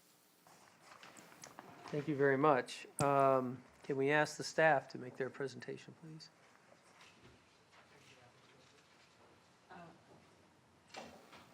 I think the applicant has to go first. Okay, sorry, my bad. Yes, applicant, would you like to make your submission, please? Understand, Mr. Chairman, is trying to skip me. You know why. All right, if we could pull up the PowerPoint. Thank you. So good afternoon, Commissioners. For the record, my name is Scott Rudisell. I'm an attorney at Blaylock Walters. I'm here on behalf of the applicant today. This is our project team. Carlos Baruf, who was here this morning but couldn't stay for the afternoon. Carol Clark, planner, both with East River Ranch. We have Sheila Tyree and Christy Barrero, our project planners with Height Design. Strickland Smith, our project engineer with Height Design. Becca Bond is our traffic engineer with Kimley Horn. And Carrie McNutt is our environmental scientist with Monarch Ecology. So there are two applications that are before you today. The first is an amendment to the county's thoroughfare plan to add a new north-south collector road. And the second is a future land use map amendment for the site. There is also an application pending for a rezone in GDP that is not before you today, but will, or at least is scheduled to come before you next month. So this is a map of the property that we're talking about today. You can see it is located south of State Road 64 and west of County Road 675. It is approximately 1,381 acres. And then this map shows the project that is in red in relation to the Taylor Ranch project that is in purple, which you've seen previously. So speaking of Taylor Ranch, I do want to take us back to kind of how we got to this point in the application. If you will recall, almost 2 years ago now, SMR came to the county, proposed a text amendment to the comprehensive plan to address the fact that essentially Lakewood Ranch had built out up to the FDAB. Not only had the Lakewood Ranch project essentially built out, but everything south of 64 in the county is essentially built out to the FDAB. And so in response to this, the county did approve a text amendment to allow for development east of the FDAB under specific conditions, and those conditions create the framework for consideration of the application today. So there are a number of them. We will go through them as part of our presentation and show that we comply with those conditions, but I want to summarize them for you briefly here at the outset. So essentially, the project must be a continuation of lands being developed to the west of the site. So it is incremental development from west to east. The project must be under a master developer who is responsible for all of the infrastructure. Thoroughfares and utilities must be available to the site, and any extensions of thoroughfares and utilities must be constructed at the expense of the master developer or of an improvement district. In this case, the developer is in the process of creating a stewardship district for this project. The lands must be amended to the UF3 designation, which is what is being requested today. And the lands must be developed through the plan development process with a local development agreement to address the timing of the infrastructure improvements. So what the county did when it put this process into place was it limited these applications to large master plan communities where the developer at their expense would be responsible for all the infrastructure, which is a major benefit to the county and why they allowed those type of applications as an exception in this case. So with that, I'm going to turn it over to Sheila to get into the details of the request.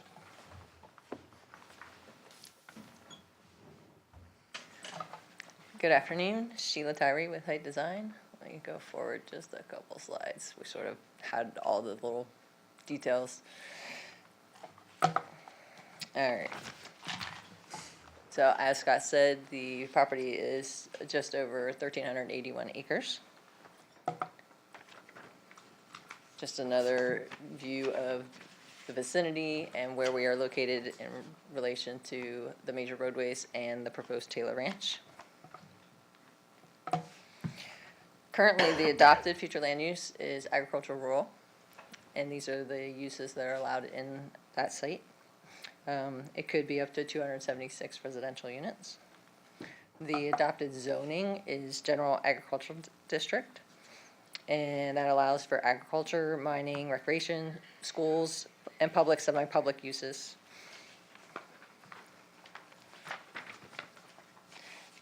We are proposing a PDMU. Our neighbor, Taylor Ranch, is proposing a PDR.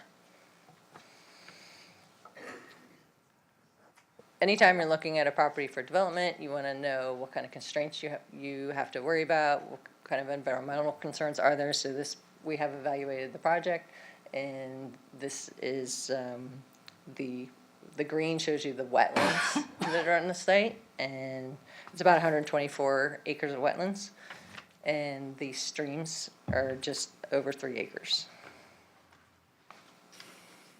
And we'll go into more detail on our GDP application with you all next month. And then the thoroughfare plan amendment.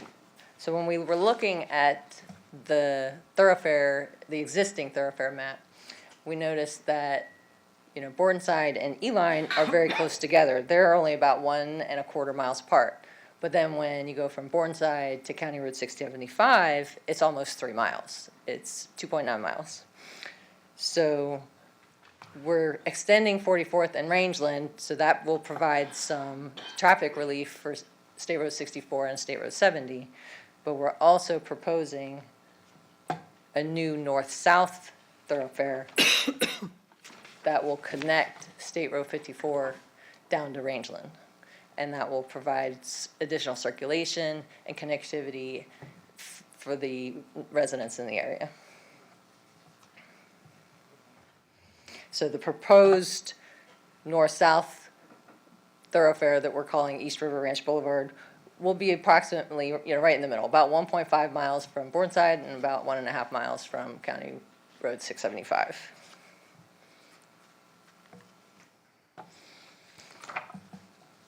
So one of the requirements of policy 2.1 .2.8 is access to a designated thoroughfare. And while we already had that access with State Road 64, creating this thoroughfare even provides more access.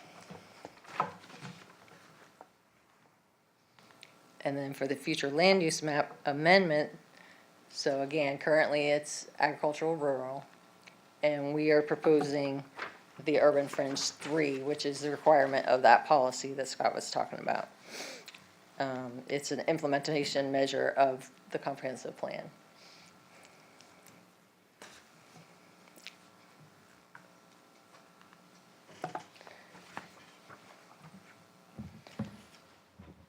And this is the policy that Scott was talking about. We are required to ask for the urban fringe 3 to follow that policy, and that is what we're asking for. With the creation of the new north-south thoroughfare, it creates additional activity centers. And we will go into more detail on that on the GDP. Per the comprehensive plan, those centers encourage a variety of uses that provide services, jobs, and additional residential uses for the new residents in the area. Those proposed residential units will be able to access those services and non-residential uses for daily needs and services without getting in their cars and driving long distance. Some residents could be able to be within walking distance of the jobs and services.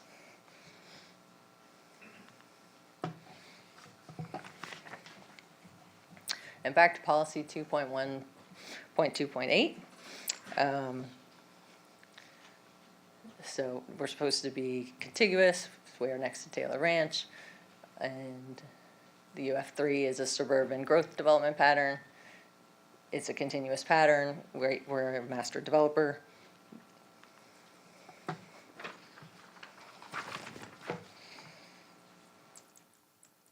We are putting together a local development agreement that will be coming before the board later.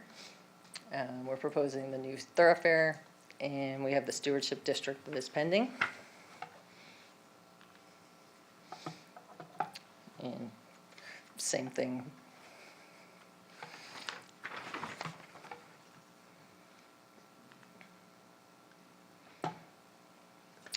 And the March hearing will be the proposed rezoning to the PDMU, and the local development agreement will be submitted. All these are requirements of policy 2.1.2.8. As stated in your staff report, the request is consistent with the comprehensive plan. These are some of the specific objectives and policies that were noted in your in the staff report that the application is consistent with. The multimodal transportation system, the consistency of the thoroughfare system, protection of future rights-of-way.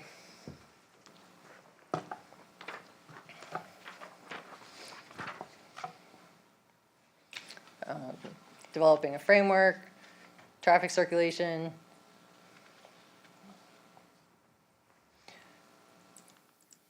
I'm not going to read all these, sorry. In the interest of time. Following a mapping methodology, maintaining the future land use map to accommodate the projected population. The request is urban fringe 3, as I've already discussed. And designating areas for growth and promoting development in currently undeveloped areas which have the greatest level of public facilities available.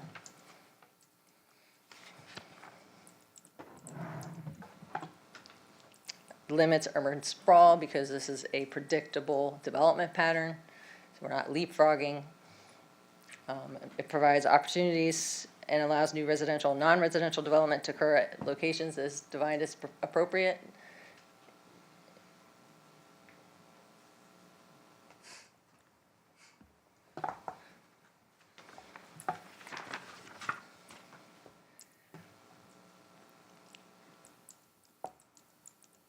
Again, we are contiguous to the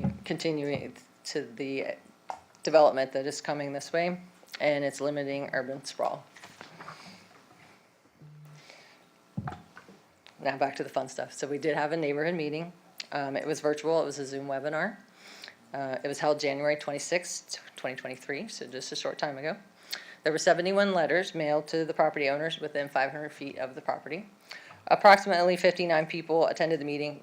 That is, we had 59 people signed into the Zoom webinar. On a Zoom webinar, sometimes people can sign in on multiple devices, so it's hard to tell how many people.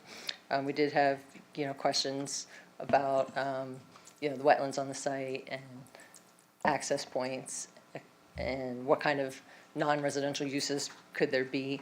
And some email correspondence has been exchanged with a handful of the residents in the surrounding area. And then next steps, so the Board of County Commissioner transmittal hearing will be next week on February 16th.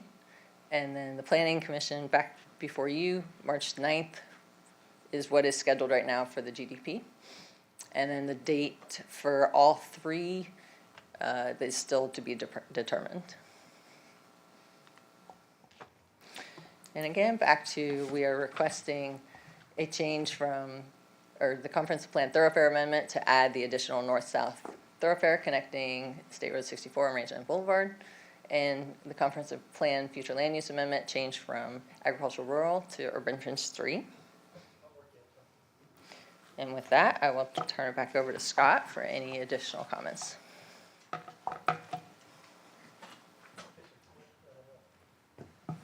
Thank you, Sheila. We don't have anything else. Whole team is here available to answer any questions that the commission might have.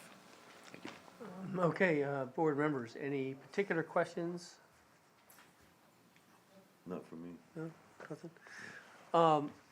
I did have a question as to the Zoom meetings. I mean, one of the things that's been raised today is people not being aware, not being engaged. Did you take meeting notes for that? And do you have a list of concerns that were raised in the Zoom meeting? Because obviously, 71 people aren't here, but they obviously communicated. So what can you tell us about that Zoom meeting?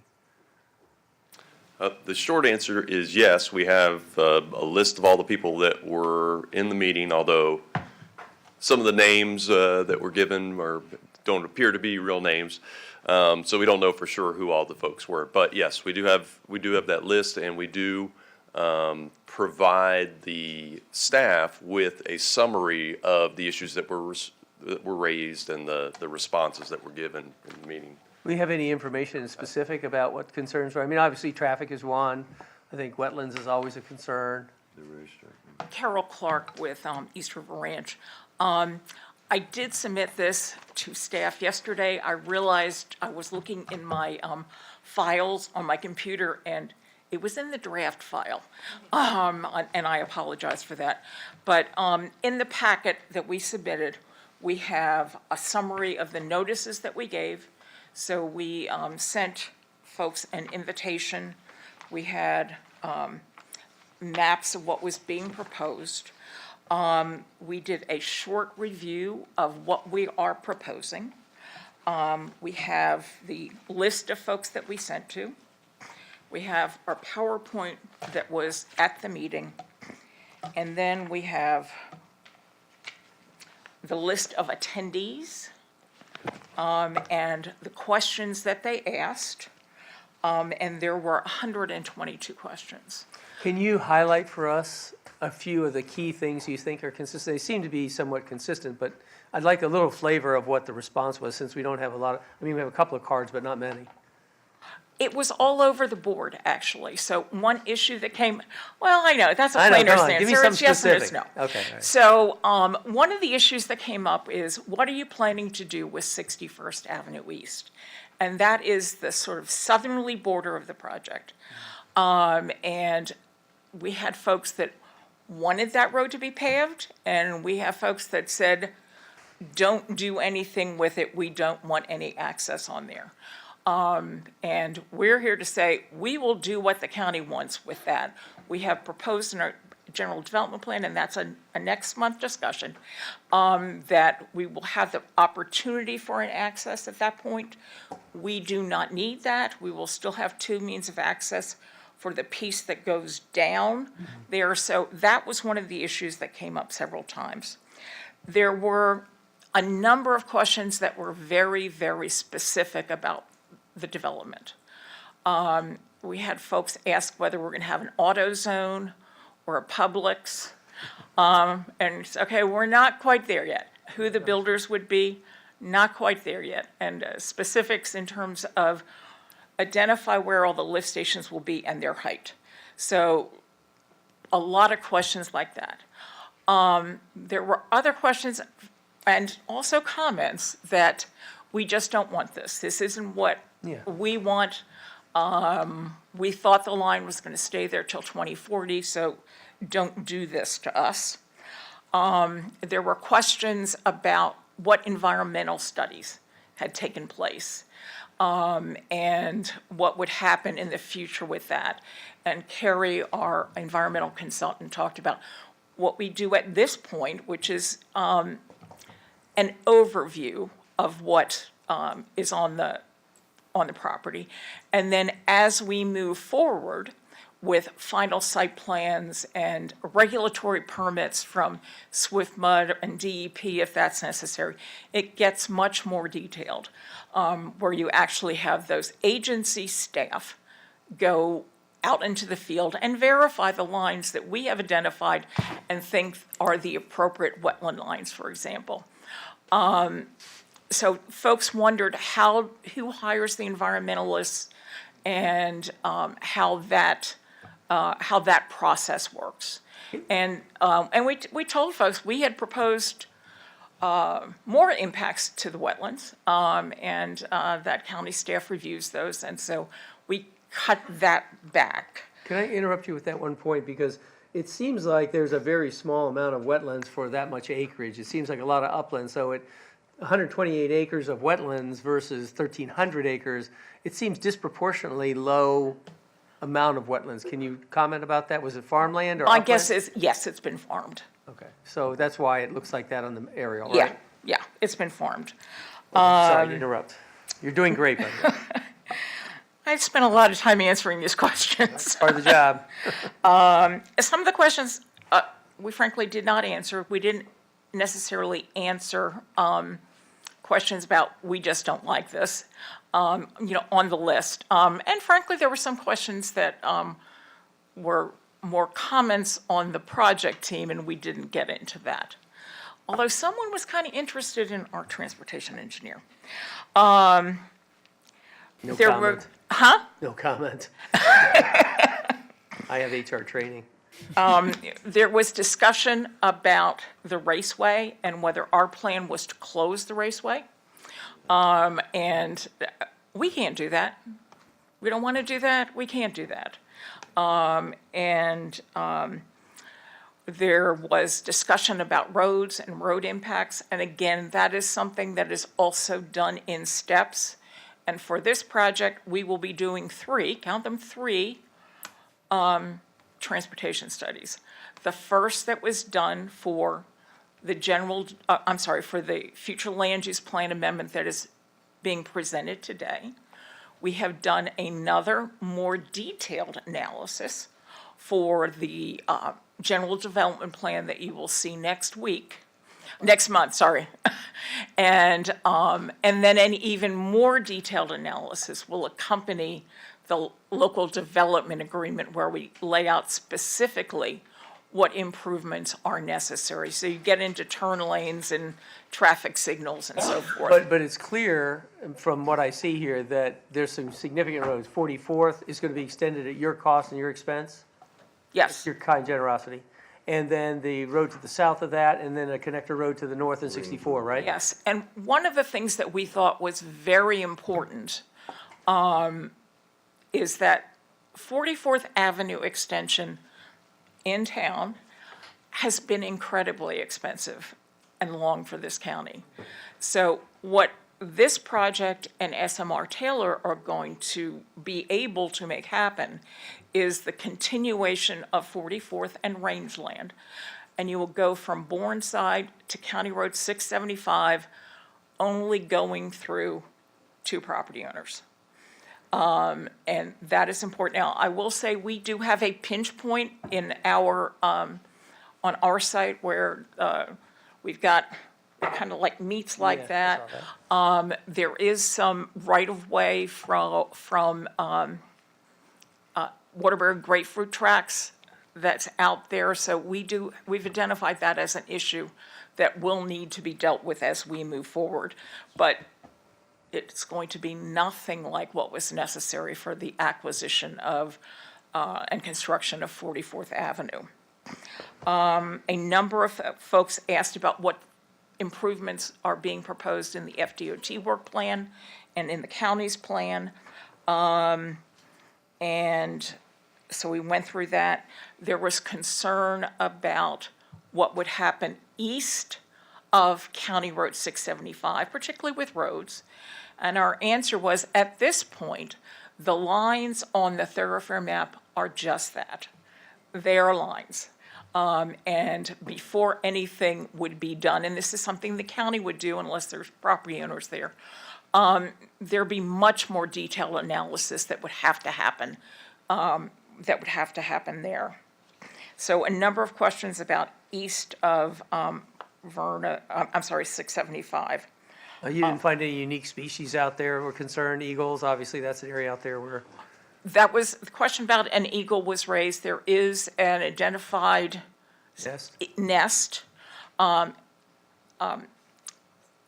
We have gone out there, CRA has gone out there. She was doing a helicopter survey for something else. They did not see that nest, but it is identified in the literature. It, I think, falls outside of our radius. Outside of the Really? radius. Yeah, it's not on our property, and our property is not within the radius. Have I got that right? Yeah. Okay, good. So other than that, Carrie can address whether there are any other species of concern. Obviously, you're concerned with gopher tortoises. We had a question about a particular species of butterflies, which is actually not a protected species. We had questions of how we're going to start the project, where is it going to start, and our answer was we'll be getting some utilities from SMR Taylor, so there, but also State Road 64 would be an obvious front door, so that as the project moved forward, we'd be looking at balancing those things, I think those are the highlights, but again, there are 122 questions that we've answered. And I apologize that I did not send that Sorry, it was in fun time watching you for do you. this. No, That's I great. appreciate the opportunity to talk about it. Did not apologize that we didn't get it to you in time for you to review before this No hearing. apologies, that's right. Members, any other questions, concerns? No. I think that would lead us then to anything from the staff to add to this.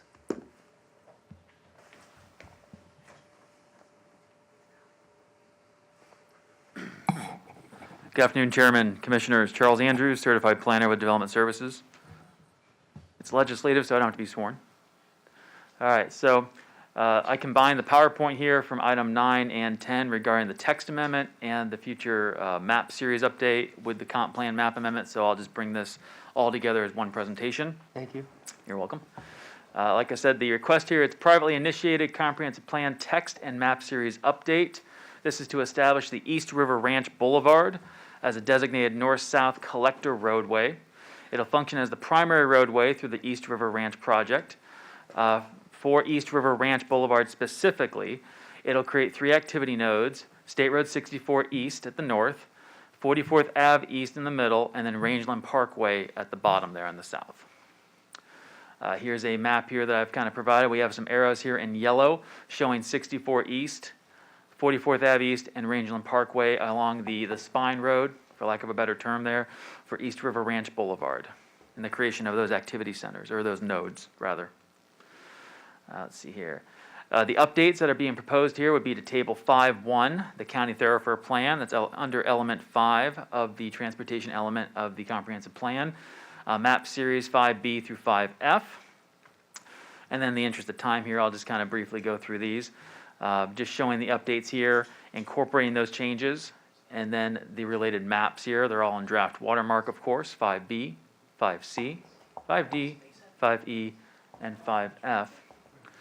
Conclusion, on this one, this meets applicable policies, the county comprehensive plan, land development code regulations, request transmit plan amendment 2206, ordinance 2328 to the Board of County Commissioners. And then part 2 here is the East River Ranch map amendment, that's PA 2210 here. As the applicant had shown with their graphics here, it's just over 1,381 acres, located, it's 8,650 feet east of Bourneside Boulevard, just south of 64. I request, like I said, this one's for a privately initiated large-scale comprehensive plan map amendment. This is going from ag rural. It has the agricultural and then agriculture-related uses there that are spelled out in the table. This is going to UF3, which is urban fringe 3. That's 3 dwelling units per acre. One thing to point out on the ag rural, that's 1 dwelling unit per 5 acres. UF3 is 3 dwelling units per gross acre. Provides low-density residential and related neighborhood support uses there. Existing future land use, like I said, it's ag rural. Proposed future land use is UF3. The single hatch purple polygon there to the west, it's west and adjacent, that is the proposed Taylor Ranch project. Density and intensity here, just breaking down the difference between the ag rural and the UF3. As the applicant was saying, they have existing fluke right there is 276 total dwelling units. Proposed to UF3 would be 4,144 units. The FAR for the ag rural is 0.23, and the FAR for the ag rural, the FAR for the UF3 is 0.35. So the difference here for ag rural would be over 13.8 million, and then for the UF3 would be just over 21 million square feet if it was developed total looking at that FAR. Existing zoning is A. History on the site. Since 1990, the property has been A, general agriculture. Since 1989, which is the adoption of the comp plan, it's ag rural, agriculture rural. All right, and then a graphic here, we have development east of the FDAB. So as I was saying, in that double-headed green arrow there, from Bourneside Boulevard, which is where the current FDAB ends, it is 8,650 feet east of Bourneside Boulevard to the State Road 64 East project entrance. The yellow there is the FDAB, or Future Development Area Boundary. Real quick, just a little history on the FDAB. So like I said, FDAB stands for Future Development Area Boundary.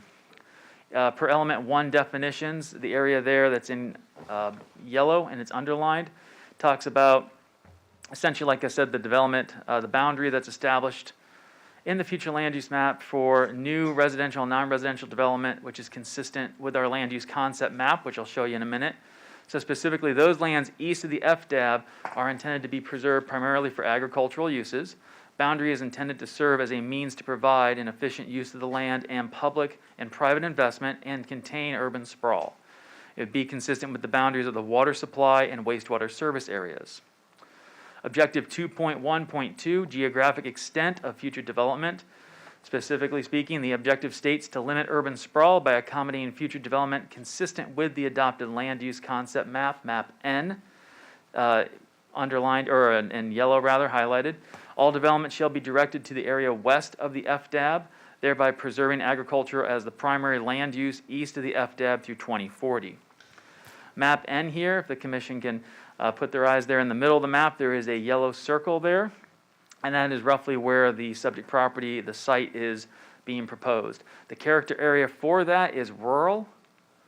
Now, future development area boundary exception.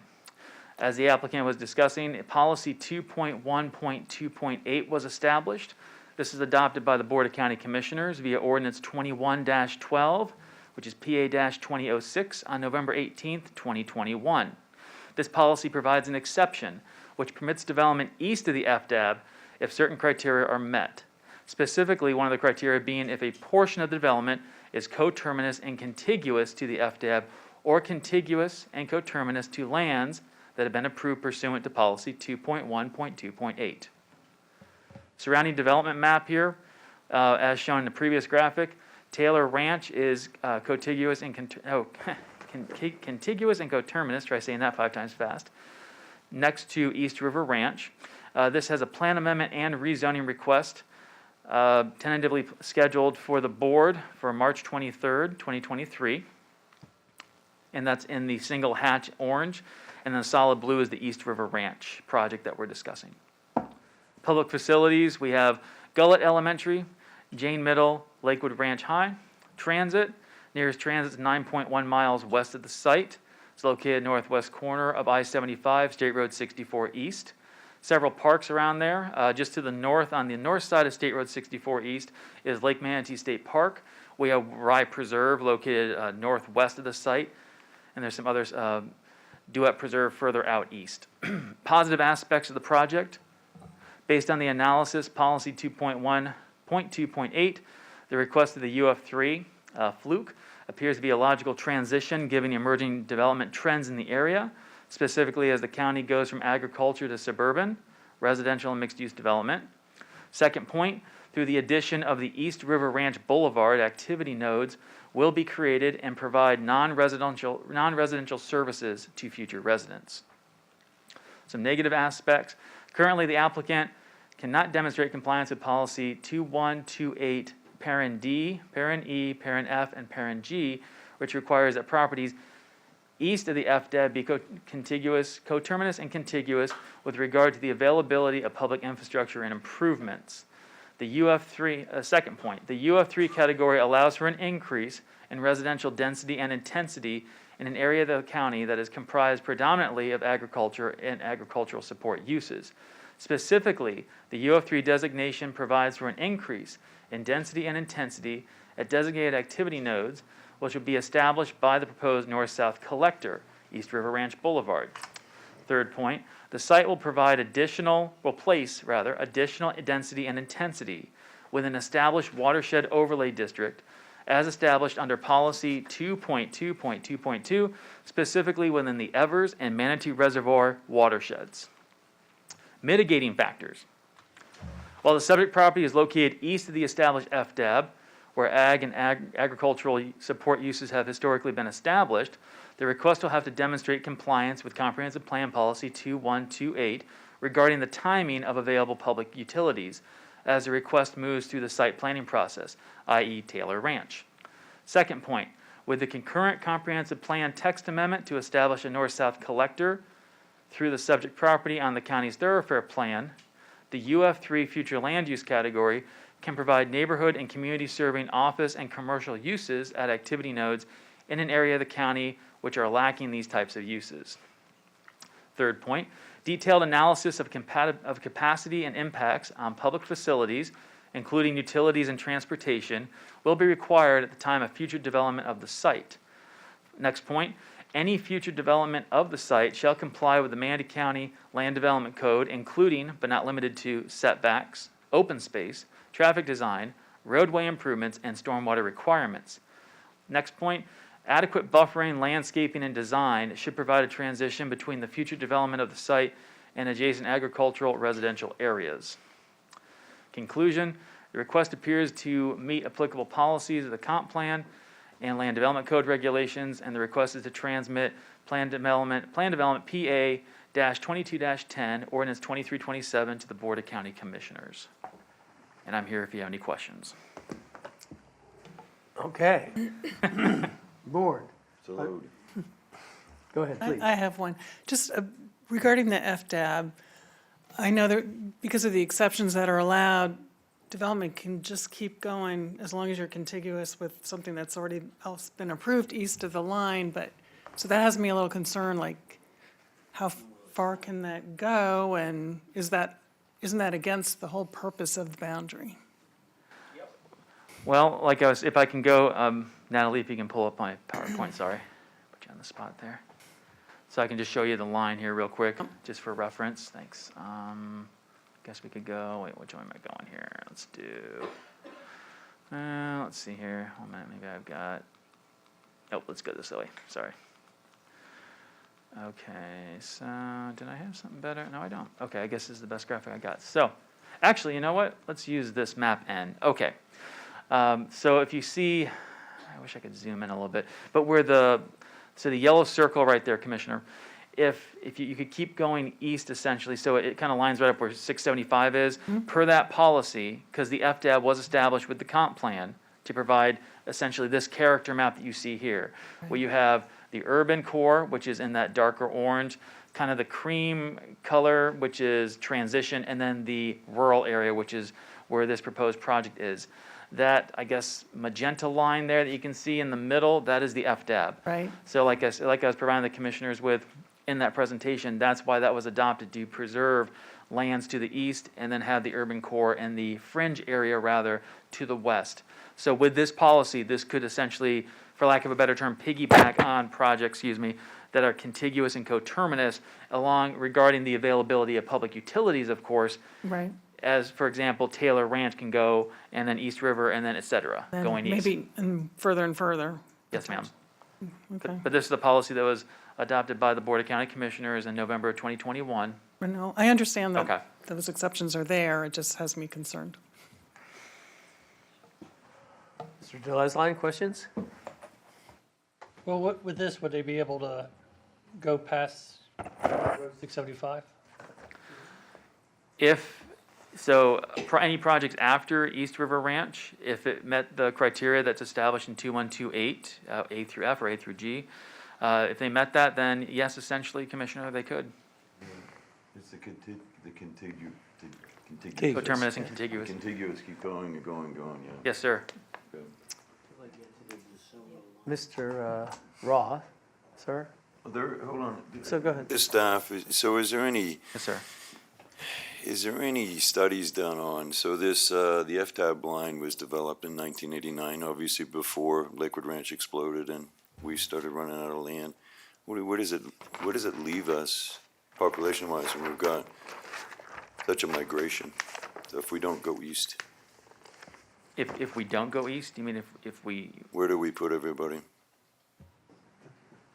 and I think that's where we're at right now with that policy. So because, I understand about, but the thing, Chair, if I may jump in for a minute. I can't even get this mic. It's self-evident in the future, the county commission will be faced with the legislative decision whether to move the FDAB line to the east.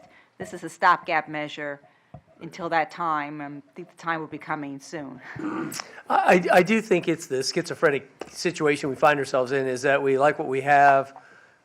We're glad to have visitors, but to eat up our farmland, because my dad was in the farming business, so it seems like a tremendous loss. So I think the question I have, if I can I get the sense of how everybody feels, is, so we set up this future land prohibition and save this farmland, because that's what the whole thing says. And then it says, oh, but by the way, there's this exception. If it's contiguous, services can be there, you extend roads, you do these things that are homogenized and not one off in the middle of a neighborhood. It's designed to accept that. And so I think I suffer from seeing two different directives. Don't expand and take away our farmland, and two, well, when it makes sense, we'll do it. And so do you have some better description of where we're at with this? Yeah, Mr. Chair, that's not a fair question for staff. That's going to be a legislative policy decision of the board.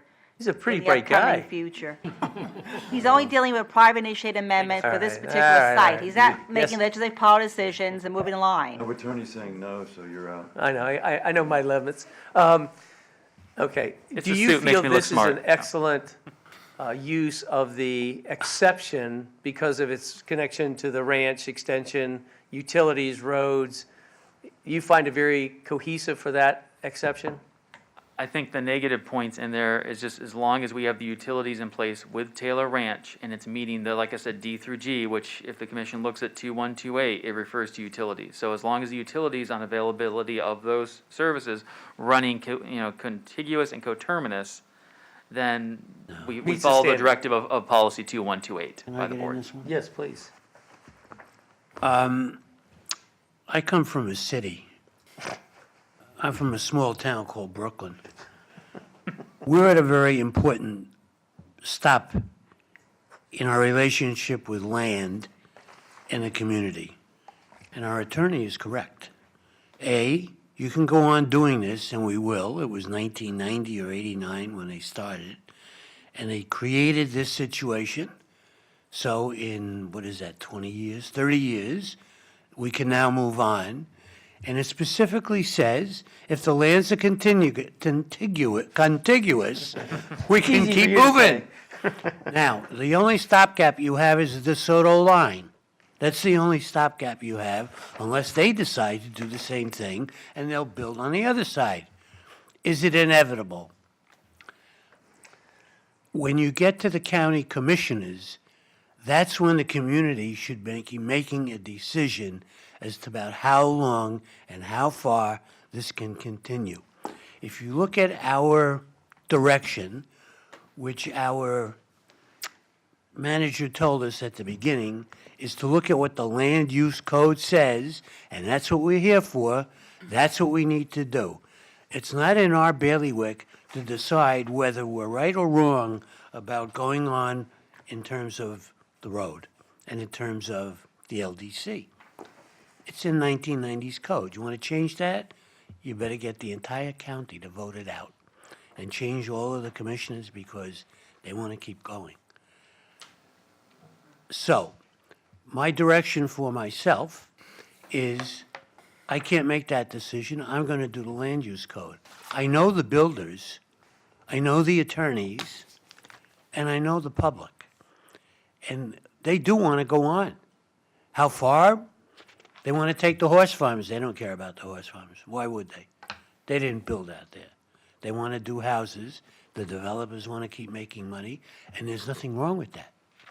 If you don't like it, vote everybody out. Change it. But in the meantime, our job is the land use code, and that's what we need to talk about. Okay. Thank you. On point, any other questions about this submission for the staff? Finding none, thank you very much. Thank you. And then we'll open it up for public discussion. I have 2 cards, but you're certainly welcome. Julia Barrer, forgive me. It's okay. I live in Mayaca, and I'm a resident of Manatee County, and I have been sworn in, and I'm representing Mayaca Elephant Ranch. My opposition is opposing the expansion of 44th Avenue East for multiple reasons. As my family has owned the property 4450 Verna Bethany Road since 1986, at which time that we were grandfathered in to house exotic animals, making the specific property irreplaceable. We are currently housing 2 types of endangered species, mainland Asian elephants and African savanna elephants, and have many wild native species as well as 5 gopher tortoise burrows and more. A little bit more about the property. Mayaca is a agro-tourism organization. We are a nonprofit elephant conservation center, a gem of Manatee County. We have over 20,000 visitors per year and a global impact on elephant conservation. Our impact not only brings tourism from all over the world as a conservation center, we also have a huge impact on our community, as we hold complimentary experiences for our local community partners, such as Manatee Children's Services, Loveland Center, Haven, Veteran Elephant Therapy, and more. The proposed road expansion is going through the current elephant habitat. And again, this is a grandfathered and exotic animal area, as well as creating a huge amount of traffic that currently is only limited to 2 homes. A vast amount of traffic and noise, as mentioned earlier, the impact of animals, that would be a nuisance and interfere with the animal's natural enrichment, as well as we've made the area as natural as possible. Also wanting to comment on the major hazard this would be for the road driving as well. These animals are very large and would stop traffic, and it's highly likely it would cause many accidents and security issues for these endangered species. As we work very hard to limit the exposure, we are taking the safety at the highest regards for the elephant population, as it's in a huge decline. About 95 elephants a day are going down from poaching in Africa. This organization is having an amazing impact on Manatee County and the importance all over the world. Last year alone, like I said, we educated over 20,000 people on the impact of elephant conservation, as well as many vulnerable community partners. Last year, we contributed over $60,000 to elephant research and conservation, such as anti-poaching ranger stations and more. Our work keeps growing as we are beginning research. This road expansion is proposed could be interfering with that research. We have amazing projects in the works, such as early cancer detection, helping all umbrella species, and lasting conservation efforts. More, I would welcome any board member to come out and see the impactful work we are doing on the ranch. Thank you. Fantastic. I have to say, I had no idea. Forgive me for being so ignorant, but that's fantastic. No, it's a fantastic facility. Actually, we send clients out there as a gift if they've got small kids. Nice. Sorry, So it's right on the line right there. you'll see us. Thank you. Thank you very much for that. That's great. Tim Tarlick, did I say that correctly? Tralick, so forgive me, sir. I'm a C student in English.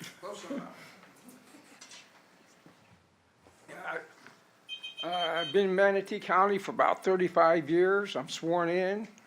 And what the lady was talking about, the pinch point earlier. I said Tim Trailer. Tralick. I mispronounced it, forgive me. Sorry, go ahead, Tim. Anyhow, the pinch point, I believe, is my property. And I get a thing in the mail showing they're putting a road through my backyard. You know they can't do that, right? Well, that's what I want to know. I'm just kidding. Go ahead, forgive You me. mean they can do that?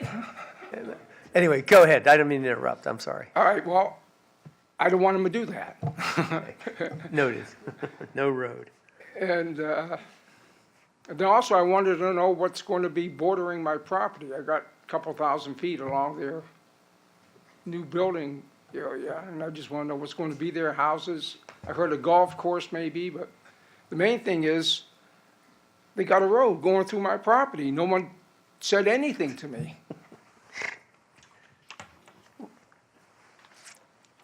And well, let's see, they're not going to change the zoning on my property, are they? No, Just sir. their land. Right. You have rights too. Well, if I got rights, how can they put a road through my property? Well, I don't think they've done that yet. That's Well, they haven't, but it says so on the freaking map. well, we'll ask them about that. All right. All right? And I just want to know if they're going to put a wall up around so I don't have to look at houses and stuff and keep my horses in and, Okay. let's see, how big the road is, how far they're actually, what direction they're going. I mean, if they went straight, they could take the vacant land next to the racetrack and not bother me at all.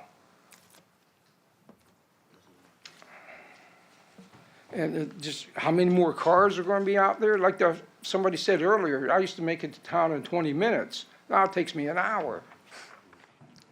And I can't see the stars at night. They keep putting up all these houses. I go out every night. I look for 1-2 hours at the sky, and I can't, I want to know about the light pollution. Are they going to shield their lights? Can somebody from the staff recommend this gentleman to what he should do next? Wait a minute. Let him finish with his time. Oh, okay. We'll get him some help after that. Sorry. Okay, oh, the gopher tortoise is out there too.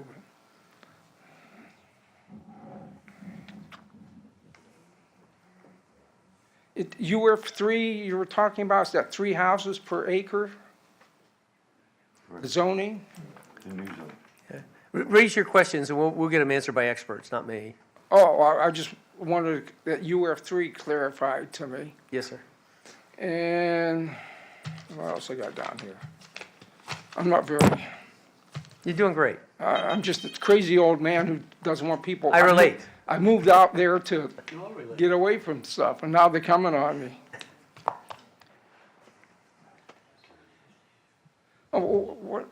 Also, I was wondering, sewage. I mean, they're putting in thousands of houses. Is it going to contaminate my groundwater? I'm on well. And can you get a transcript of this, not a transcript, but Yes. agenda of the next meeting, so I've been here since 9 o'clock. I didn't have to come till 2 o'clock. I apologize for talking so much. No, I mean, I didn't know the order of the stuff, but, I mean, it takes time. I just want to know if I can find out beforehand It's a sliding schedule, I have to admit.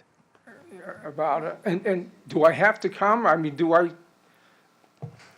It's America, you don't have to, but. I don't have to, but I mean. I think it's good that you came. You gave me a list of 6 or 8 things to talk about. Okay.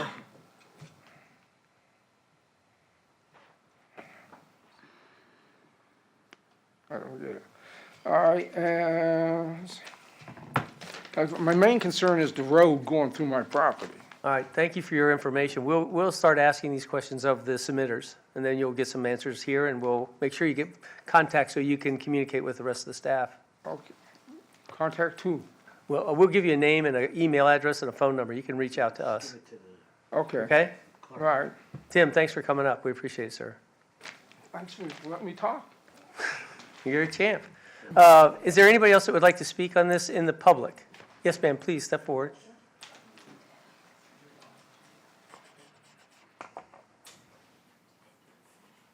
Good afternoon. My name's Angie Fairweather. I am Manning County resident, and I have been sworn in today. So I do have about 4 concerns that I'd like to express. First thing I keep hearing today, land use compatibility, and I can't think of a more appropriate, the land use compatibility of urban fringe in a zone agriculture rural area is my major concern. I can't even imagine what it's going to be like to see warehouses out there. Number 2, if we look at the urban fringe, from what I understand from reading some of what could be built, that includes industrial parks. So I have to ask, does this really fit in with the surrounding agricultural rural area? I'm also very concerned about the traffic flow increase on Country Road 675 and the safety of the increasing traffic flow. I live off of 675. We have children being dropped off by buses all through there. And just this year, with the increased growth out there in Lakewood Ranch and people using it as cut-throughs, we've had, I know, at least 1 fatality on 675 within the last 2 months. So I have a major safety concern. I'm also concerned about the increased demand on local resources such as water. When we had the community meeting, there was a question about how the lawns would be irrigated, and the reply was through possible well water. So a lot of the ranchers and small farmer folks, people with agriculture, depend on small ponds to water their livestock and their other animals. And as more people are using well water to water their lawns, it causes, especially during drought times, our water to disappear in those ponds, which the ranchers depend on to water their cattle. And again, other small people, I'm a chicken farmer, we also depend on it too. So my 5th concern really is the loss of wildlife habitat and the destruction of the natural beauty. I know they're talking about wildlife impact studies being done and they're not finding these things, but I live right across the street and I have gopher tortoise, I have an eagle that lives on my property. I see all kinds of wildlife. I've even seen a panther one time. I was lucky enough just to catch it moving through the woods. So I really have to question these environmental studies, and I would really like to see an outside, not the developer-funded, environmental impact study. Thanks, Angie. Appreciate that. Is there anybody else that would like to speak in regards to this? Yes, sir. Please step forward. You know the routine, name, serial number. David Huntsader Farms. I've been sworn in. First of all, the Rangeland Boulevard is going right through my petting zoo and my tiny town that is put in. I've been talking to Carlos about it and Carol. She didn't mention it. But we've been here for 55 years, and I've been here 55. I was born here, 2 miles from here. And I just can't see putting a boulevard right next to our farm where we use it for our festivals, where we have hundreds of thousands of people come out from around the world to come see our farm and pick our produce, pick our flowers, our strawberries. And he wants to take it away from me because I made a deal with Carlos that I would trade him land in the back, and I would get the front half for the parking. A couple days before the contract, guess who decides to change it? Carlos. He moved it over to the right and now he tries to put this road in there. And then for 44th Avenue, I know the one section where it's coming right by 6th, that's loaded with gopher turtles. I've been on this property my whole life. I can show you. There's a bald eagle's nest in the back on 44th Avenue. Where it's going where they want to propose it. And panthers, black panther, there's everything out there. But the main thing I'm worried about is Rangeland Boulevard coming right there through my tiny town and my petting zoo.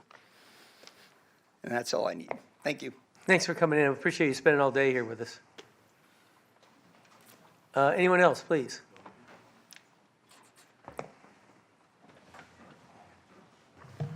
My name is Linda Nash. I live in Myakka City, Manatee County.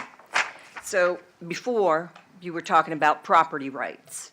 Well, when Carlos Baruf bought this property, he bought ag land, zoned agriculture. That's his right. That's his right to build one house per 5 acres. So what's wrong with building 276 homes? Look at Panther Ridge. It's an absolutely beautiful community. High-end homes, 5 acres, 15, 10 acres. Why couldn't Carlos build that? Why can't Taylor Ranch do that? Why can't you look at the maps and they are all green? It's all ag. And that's why we're out there. We have an equestrian community, hundreds of horses out there. We've ridden up and down 675. We'll never be able to do that again. Never be able to ride to Hunsaders again like we've done in the past. Our way of life is gone. We raise animals to eat. We raise longhorn cattle, we raise ducks, chickens, for meat, for eggs. And this will all come to an end when these roads blow through our community. 4-lane roads going through rural areas. And to put all these homes behind a racetrack is ludicrous. That's why the racetrack is there. And you can't tell me that in 10, 15 years, the people in that community are going to still love that racetrack. We're used to it. We hear it. We live in the country. We make noise. We shoot guns. We kill things. We blow up things. And we want to keep it that way. I'm asking you to please keep the country country. It's zoned ag. They can build in ag. They just can't be greedy. That's all we're asking. Thanks, Ms. Davis. Anyone else that feels, yes, sir, go ahead. Brian Mabry, Manatee County resident, have been sworn in. Thanks, Brian. My biggest concerns are also the access points along 675. They're really set up in a terrible way as they're drawn right now. Fine folks behind us make a really good argument. They can kind of do what they want on their land, and they know the laws, and they know how to follow them. They're kind of glad that they're bringing more roads for us to travel back and forth to town. But the problem is, we've got 5 miles of 675. They want to put these 2 access points in these 2 4-lane thoroughfares going right through within a half mile of each other. So you got 1.5 miles to travel to one, half mile, then you've got another, and then another 3 miles before you get to 70. It doesn't make sense. It should be spread apart more. Right now, we have 1 2-lane road right smack in the middle of 675, which is 61st. So as Mr. Hunsaders was saying, you know, that range line boulevard where it's drawn, I would ask you to deny the motion to accept the new maps that they have drawn until they're drawn with our requests in mind. Spread them out a little bit, something. All right, thank you, sir. Appreciate it. Appreciate you staying for the meeting. Yes, sir? I'm going to, Tom Cavallo again. I live right down the road from him. 675 and 44th or 49th Avenue East. I guess you're going to take 44th and bring it right down the side of my property. Is that correct, I guess? So I don't know. They gave me a map after the Zoom meeting and all that, and I see the Zoom meeting as hiding. They, you know, you can't say anything on a Zoom meeting, can you? So I don't know where to build on my property right now. I'm going to have it cleared next week. Now I'm up in the air. What's going on? I need answers. All right? That's all I got to say. Yes, sir. We want to make sure that you have the information insight for our group, so we'll certainly give you the case manager for this. They gave me maps, and there's writing all over it. You can't see anything. It's right over top of my property. Understood. I'm saying that the, It's right across the street from me. okay, thank you, sir. Is there anybody else that would like to comment?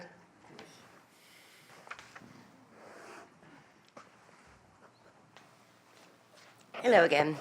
At this point, on these two Your name, particular. please, again, Carol sorry. Feltz, Mayaca, and I've been sworn. On these particular comments, a couple things.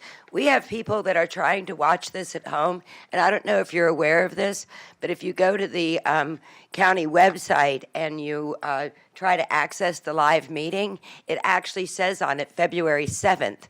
So people are going, and if you click it, it is y'all's live meeting. But if you go to the website right now, as we're trying to get all of our friends and neighbors who couldn't make it to this meeting because they work and they can't take off during the day, and they're trying to watch the meeting live, and on your county live stream, if you go to it, it says February 7th. So people are thinking it's the wrong meeting and not watching. This is the subtle little things that are why we are upset. And it's very good to sit and listen to Mr. Connolly lecture us on what the purpose and procedure and process is for the Planning Commission. But we've got some real problems. And believe me, we are all extremely familiar with November 18th. I think that you might want to go back and watch the BOCC meeting when we had many, many residents there. I think we had, and this is phenomenal for Mayaca because we don't do this kind of stuff. As my joke is that, we're all out there because we're not all there. And we don't, we don't want to be traveling an hour into town. We had probably 25, 30 people at that meeting. And we were actually shamed and treated quite badly. And I'll admit it, go back. We have a joke about November 18th, the day that'll live in infamy because of how we were treating when this whole FDAB issue came up. So the other problem we had is that there's two issues here, I believe. One is legislative and one is quasi-judicial, right? No, they're both legislative. And anyway, your Now, your Mr. Chair, thoughts? both these items are legislative. Legislative, okay. So the next thing is that, of course, with not being able to call in, we're also at an extreme disadvantage as far as our ability to engage with our planning commissioner or anybody else. So we were told that we could speak for 10 minutes on a subject if we have write-in permission to do so. But when people made phone calls and asked questions about, well, what do I have to write? What do I have to say? It's a very complex process. But I would like for you to bear with me because as much as we have had people who have sat here all day long about probably the two biggest issues on your agenda today, and I do have 10 minutes, I want to share not my words because I'm afraid that every time I get to the podium, people already know what I'm going to say and I've said it enough. But I want you to hear from other people and why they're not here today and why you could say everything about law and process and everything else, but y'all aren't even following your own rules. There's a meeting up there that says it's September 7th, and it's us right here now. Excuse me, let me just say this. Yes, sir. Under our typical guidelines, we don't permit extended time for people because they know other people. It's usually if they're an association representing a particular. But excuse me, let me finish, please. May I finish? But in the consideration of people's sensitivity and your sense of injustice, I'm going to ask you to go ahead and take a little more time and try and express yourself as promptly and appropriately as you can.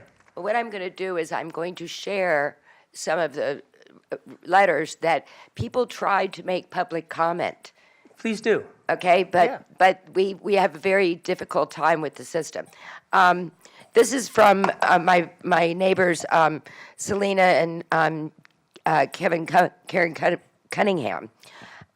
Just to give you a little idea, is we are unable to attend the meeting. We have a handicapped child, a disabled veteran, and a working spouse in this household. Our ability to use call and comment has been dismissed, and submitting public online comment is no guarantee. So that's why that person isn't here today, because they moved out to the country so they could have a place of peace for a gentleman who has served this country and for a child who is disabled. This is Selena's words. Please halt further approval of the proposed East River Ranch proposed development. Questions have not been answered from the developer after the Zoom meeting. And I will correct that because Speak Carol to the Clark. podium, please. Oh, Carol Clark did answer the questions after this letter was written. We were given a direct email for further questions. My emails were not yet answered, but they were last night. I want to note that for her. Priority concern is impact on the aquifer and surrounding homes with well water source. What is the planned maximum output usage of the in-place wells in the high-density development? Was a long-term impact study compiled for maximum output? We've spoke with the Southwest Florida Water Management and know that during the working farm stages of the wells, they may or may not use maximum output as it depends on needs. There are now 2 large density proposed developments using wells and the approved Palm Grove development. Will these developments deplete the aquifer or just jeopardize our local well water? We also learned that all wetland areas are mitigated on proposed property per Southwest Florida Water District. Where is the development making up for removing this prescribed or described low-quality wetland? And I believe that would be y'all's property. School transportation. One of the things on this, it said that the students would need to be bused to schools because we don't have any schools except in a vision surrounding this property, except we have one serious problem. We don't have bus drivers. Okay, can I ask you now to? And I'd like to leave these for you. May I ask, can you consolidate your statements into? Well, I'd like to just, I think you've gotten my point, and I'll leave these for you. Okay, thank you. To look at. I do have, there's probably these amount of people, I've been getting emails all day, and listen, I get it, because I have been telling people since 2018 that this was coming. I have tried to get them to write in, to use the website, to come here, and we're at a disadvantage. And so we do need a little bit more time. I invite you to leave this information with the group, so we have the information, because again, we're not the final say. Well, that's why we're just here to practice. Well, listen, I'm a good dummy, so you did a great job. Can we have that information? Thank you for coming. Thank you for With one of you representing the guys? people that couldn't get here. Yes, ma'am, please. That's right there. Thanks. And we have, You give them an overall what to do next. okay. So is there anybody else from the community that would like to speak that hasn't spoken already? All right. With that, we're going to close the public comment. We appreciate it. And again, we value the time that you've come to spend with us. We do this once a month, so we appreciate it. At this point, I'd like to then go back and any questions of the applicant or staff that we would like to have answered, please. Why don't we have the applicant address some of the questions? I was just going to say, do you want to respond to some of the issues? You want us to raise the questions for you? I think specifically the extensions, 44 and Rangeland. Okay. Well, I'll start with that then. And again, my name's Scott Rudisell. I'm here on behalf of the applicant. One thing I think that's important to note about 44th and Rangeland extensions is we are not adding those to the map. Those are already on the map now. So by routing them through these 2 projects, we are actually eliminating, people that are saying, well, now this road is going right by my house. It might be going through your house if it wasn't being rerouted through this project. So we're doing what we can to accommodate those roads within 2 projects that are going to be completely funded by the developers, and we think that's a really good thing. But yes, there will be buffering required. The roads will be routed through the developers' properties. We did talk about the pinch point. That is the only area where this project can't accommodate that county thoroughfare entirely within the project boundaries. So again, this is a north-south. This is an area that the county ultimately would want to have a north-south collector, and they do want to have a north-south collector. That's why they're supporting the application. And so we have made it as much as possible through the project, but there's that one point that the county may be required to obtain additional right-of-way there. But other than that, it's all encompassed within the project. And this, the pinch point that we're talking about correlates to the gentleman's comment about his land, right? Correct. Okay, Yep. understood. So as far as 44th and Rangeland, I think hopefully that addresses the comment. Are there any other specific comments that the commission would like us to address? I have a question about the water usage out there and the ponds and the wells rights. And so I'd like to understand a little bit better when they say they're going to lose their water because someone else is using their water. I don't think the aquifer worked that way, but maybe I need some more information. Well, let me first say this. One of the requirements of these types of applications under that policy that we talked about is that these developments have to be able to provide for connection to county water and sewer without impacting that utility service area. So whether that requires increasing plant capacity or whatever it is, all these projects that are coming under that exception have to be connected to county and water and sewer, has to be done at the developer's expense, and it can't adversely impact that utility service area, so. Can I ask you again, which firm is doing the environmental work for the, is it colloquialism, bugs and bunnies, but the update on that, when it was done last, when it has to be done again for your submission? Yeah, let me bring Carrie McNutt up I know here she's been wanting to come up. Yeah. Good afternoon, Commissioners. My name is Carrie McNutt. I'm with Monarch Ecology Group, and I did all the environmental consulting on the project. We originally did, as far as the comp plan amendment application, which we're discussing today, the requirements for environmental on that is to just basically give a baseline characterization of what's out there in terms of habitats and listed species. And that, as far as habitats, it's looking at both wetlands and upland habitats. We originally did the field work back in February and March 2022, and then went back out there in August 2022 to evaluate a 20-acre parcel that was added on. So that's when the field work was done. I'm just going to kind of summarize what we found out there. As far as habitats, we found, and we did delineations and we did a habitat assessment. As far as wetlands, we found 121 acres and change for wetlands. We also found 3 acres and change of what we call streams, several ditches, which is expected with, farmlands out there, but that's not what we would consider native habitat. As far as upland habitats, we had roughly 80 acres that we found out there. The rest of the balance of the property, I'm going to estimate roughly 1,200 acres is farmland. It's a mix of pasture, croplands, and tree nurseries and citrus. So that's pretty much a summary of the habitat stuff. So here's my question for you, and I have learned that the animals learn to adapt. And so when you have a big open field like this, the eagles show up, the bobcats go there, so everybody goes there. And so my question is, when you go out there and say, well, I see upland, so I'm not seeking out their habitat there. So listed species can still use farmland. For example, sandhill cranes, and a lot of these farmlands, they love foraging in sod fields and things like that. That's not where they nest. They nest in wetlands, and the majority of the wetlands will be protected out there.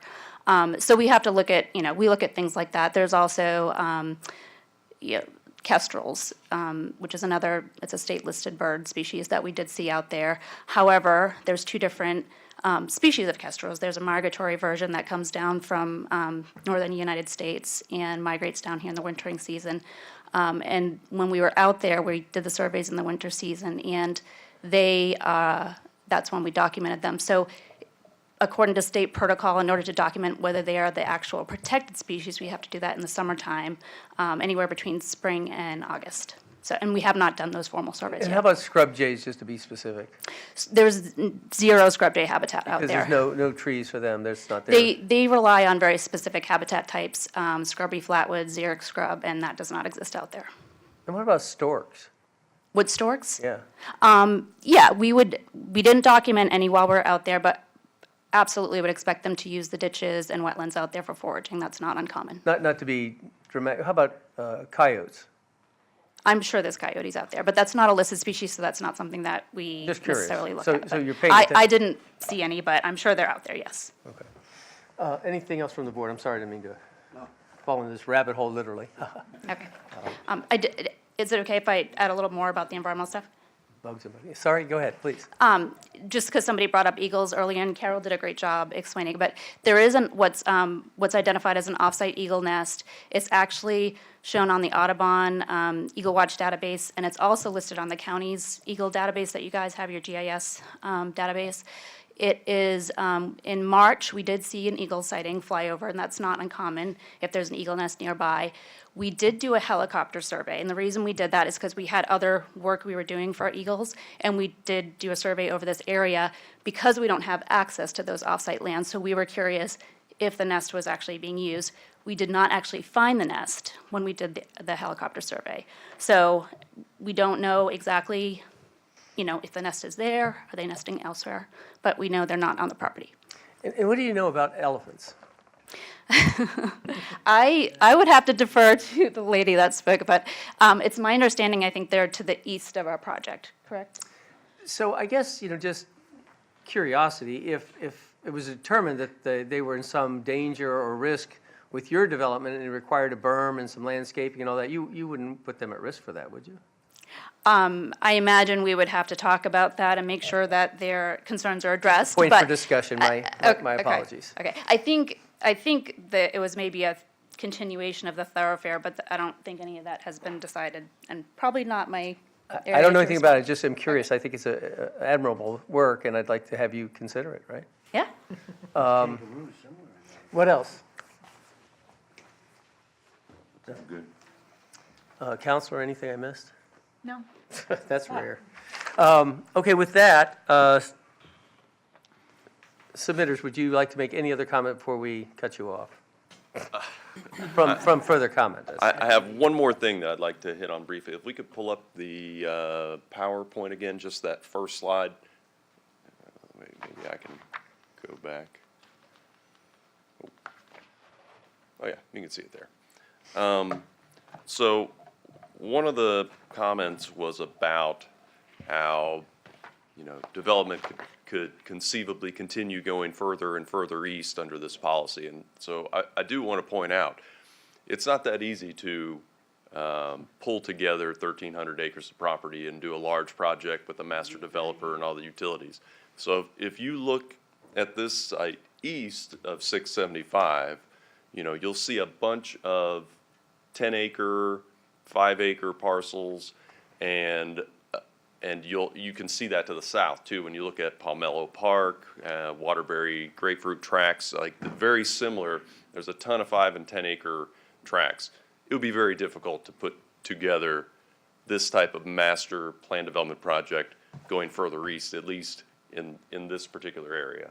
So, and I know further to the north, development hasn't gotten to the FDAP yet, so I don't think that's available in many areas further to the north. But at least for this area, that would be, it would not be that easy to continue. The other thing I would say is ultimately it is a policy decision by the board whether or not to approve the comp plan amendment anyway, right? Even if you meet the policy for the exception, it's still ultimately up to the board whether or not they think it's appropriate, so. Yes, thank you. Thank you. Anything else? If not, staff, final comments, please? Thank you, Chairman. Hi, Charles Andrews again, certified planner with staff. A few items here just to address what some of the folks had come out to talk about regarding any lighting or wetland mitigation or tree restoration or anything like that. That would happen at the site plan, so it's outside of this review. And then regarding the ag land removal, that's policy 2128, it's a policy decision. And then road alignment, we do have transportation staff here. If you had any questions regarding that, the applicant did address that. So that was pretty much it. If you had any questions for us, we're here. Staff, any last questions for board members? Any class for staff? I have one more. The raceway that came up with a different property, so how far away is it from the edge of this property? Okay, actually, we could pull up the PowerPoint right now. Borders it? It borders Parts it. of it, Well, we can pull up. Thank you very much. Can I make a comment? I don't know how to do this. In a second. You have to zoom in. So at the top, you see what kind of like the pinch point is there at the top? Commissioner, if you go directly west of that, you can kind of see the racetrack there. You can kind of see it from the aerial. So it's adjacent to it. Yeah. So that front, that northern piece borders the track. Mr. Roth, do you have further questions? Racetrack and the drag strip are 134 acres. They are 7 miles east of I-75 and State Route 64. They will either go next or they will sell out. They made a plan, which they brought to us, and I believe we approved it. Adjacent property, yes. They were going to call it a raceway park, in which whoever decided to live there would have to sign a piece of paper.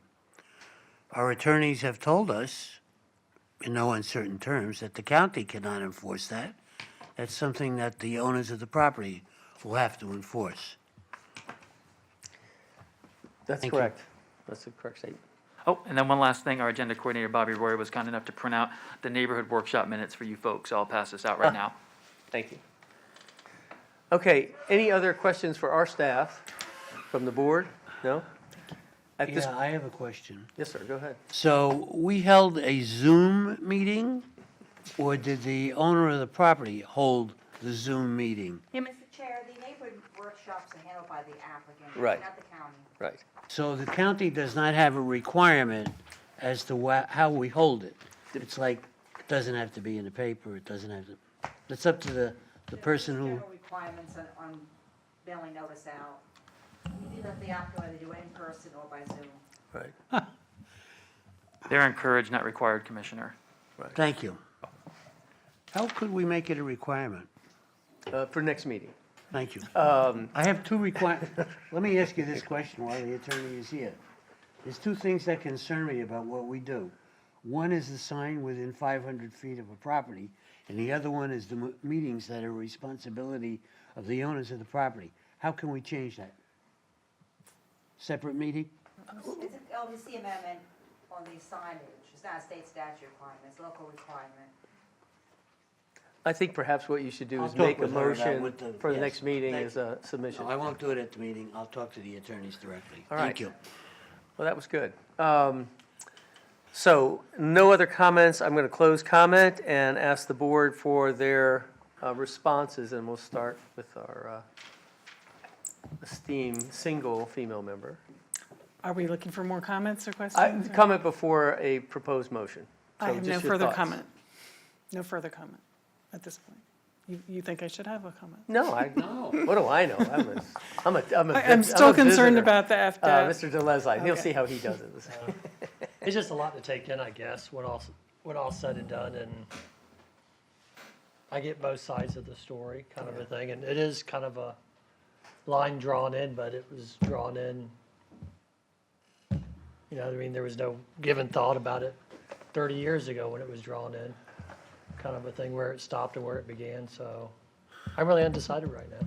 Okay. Mr. Roth, thoughts?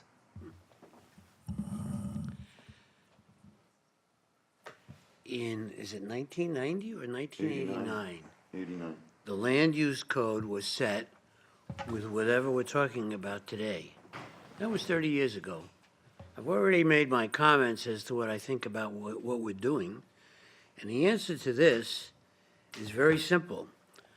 If you live in this community, if I lived in this community, which I don't, but if I lived in this community, I would find a way to work with my attorneys and other people, whether I had to go to school or to a meeting, or I was sick, or I was ill, or I had a headache, and I would find a way to get to the the county commissioners meeting, which comes up in a month from now, on a Thursday, and plead your case. Those are the people who make that decision. If you don't realize that now, you best realize it now. Thank you. Yes, sir. Mr. Turner. No, unlike the other on the committee here, I can see both sides, and it is a lot to think about. But it's all been said already.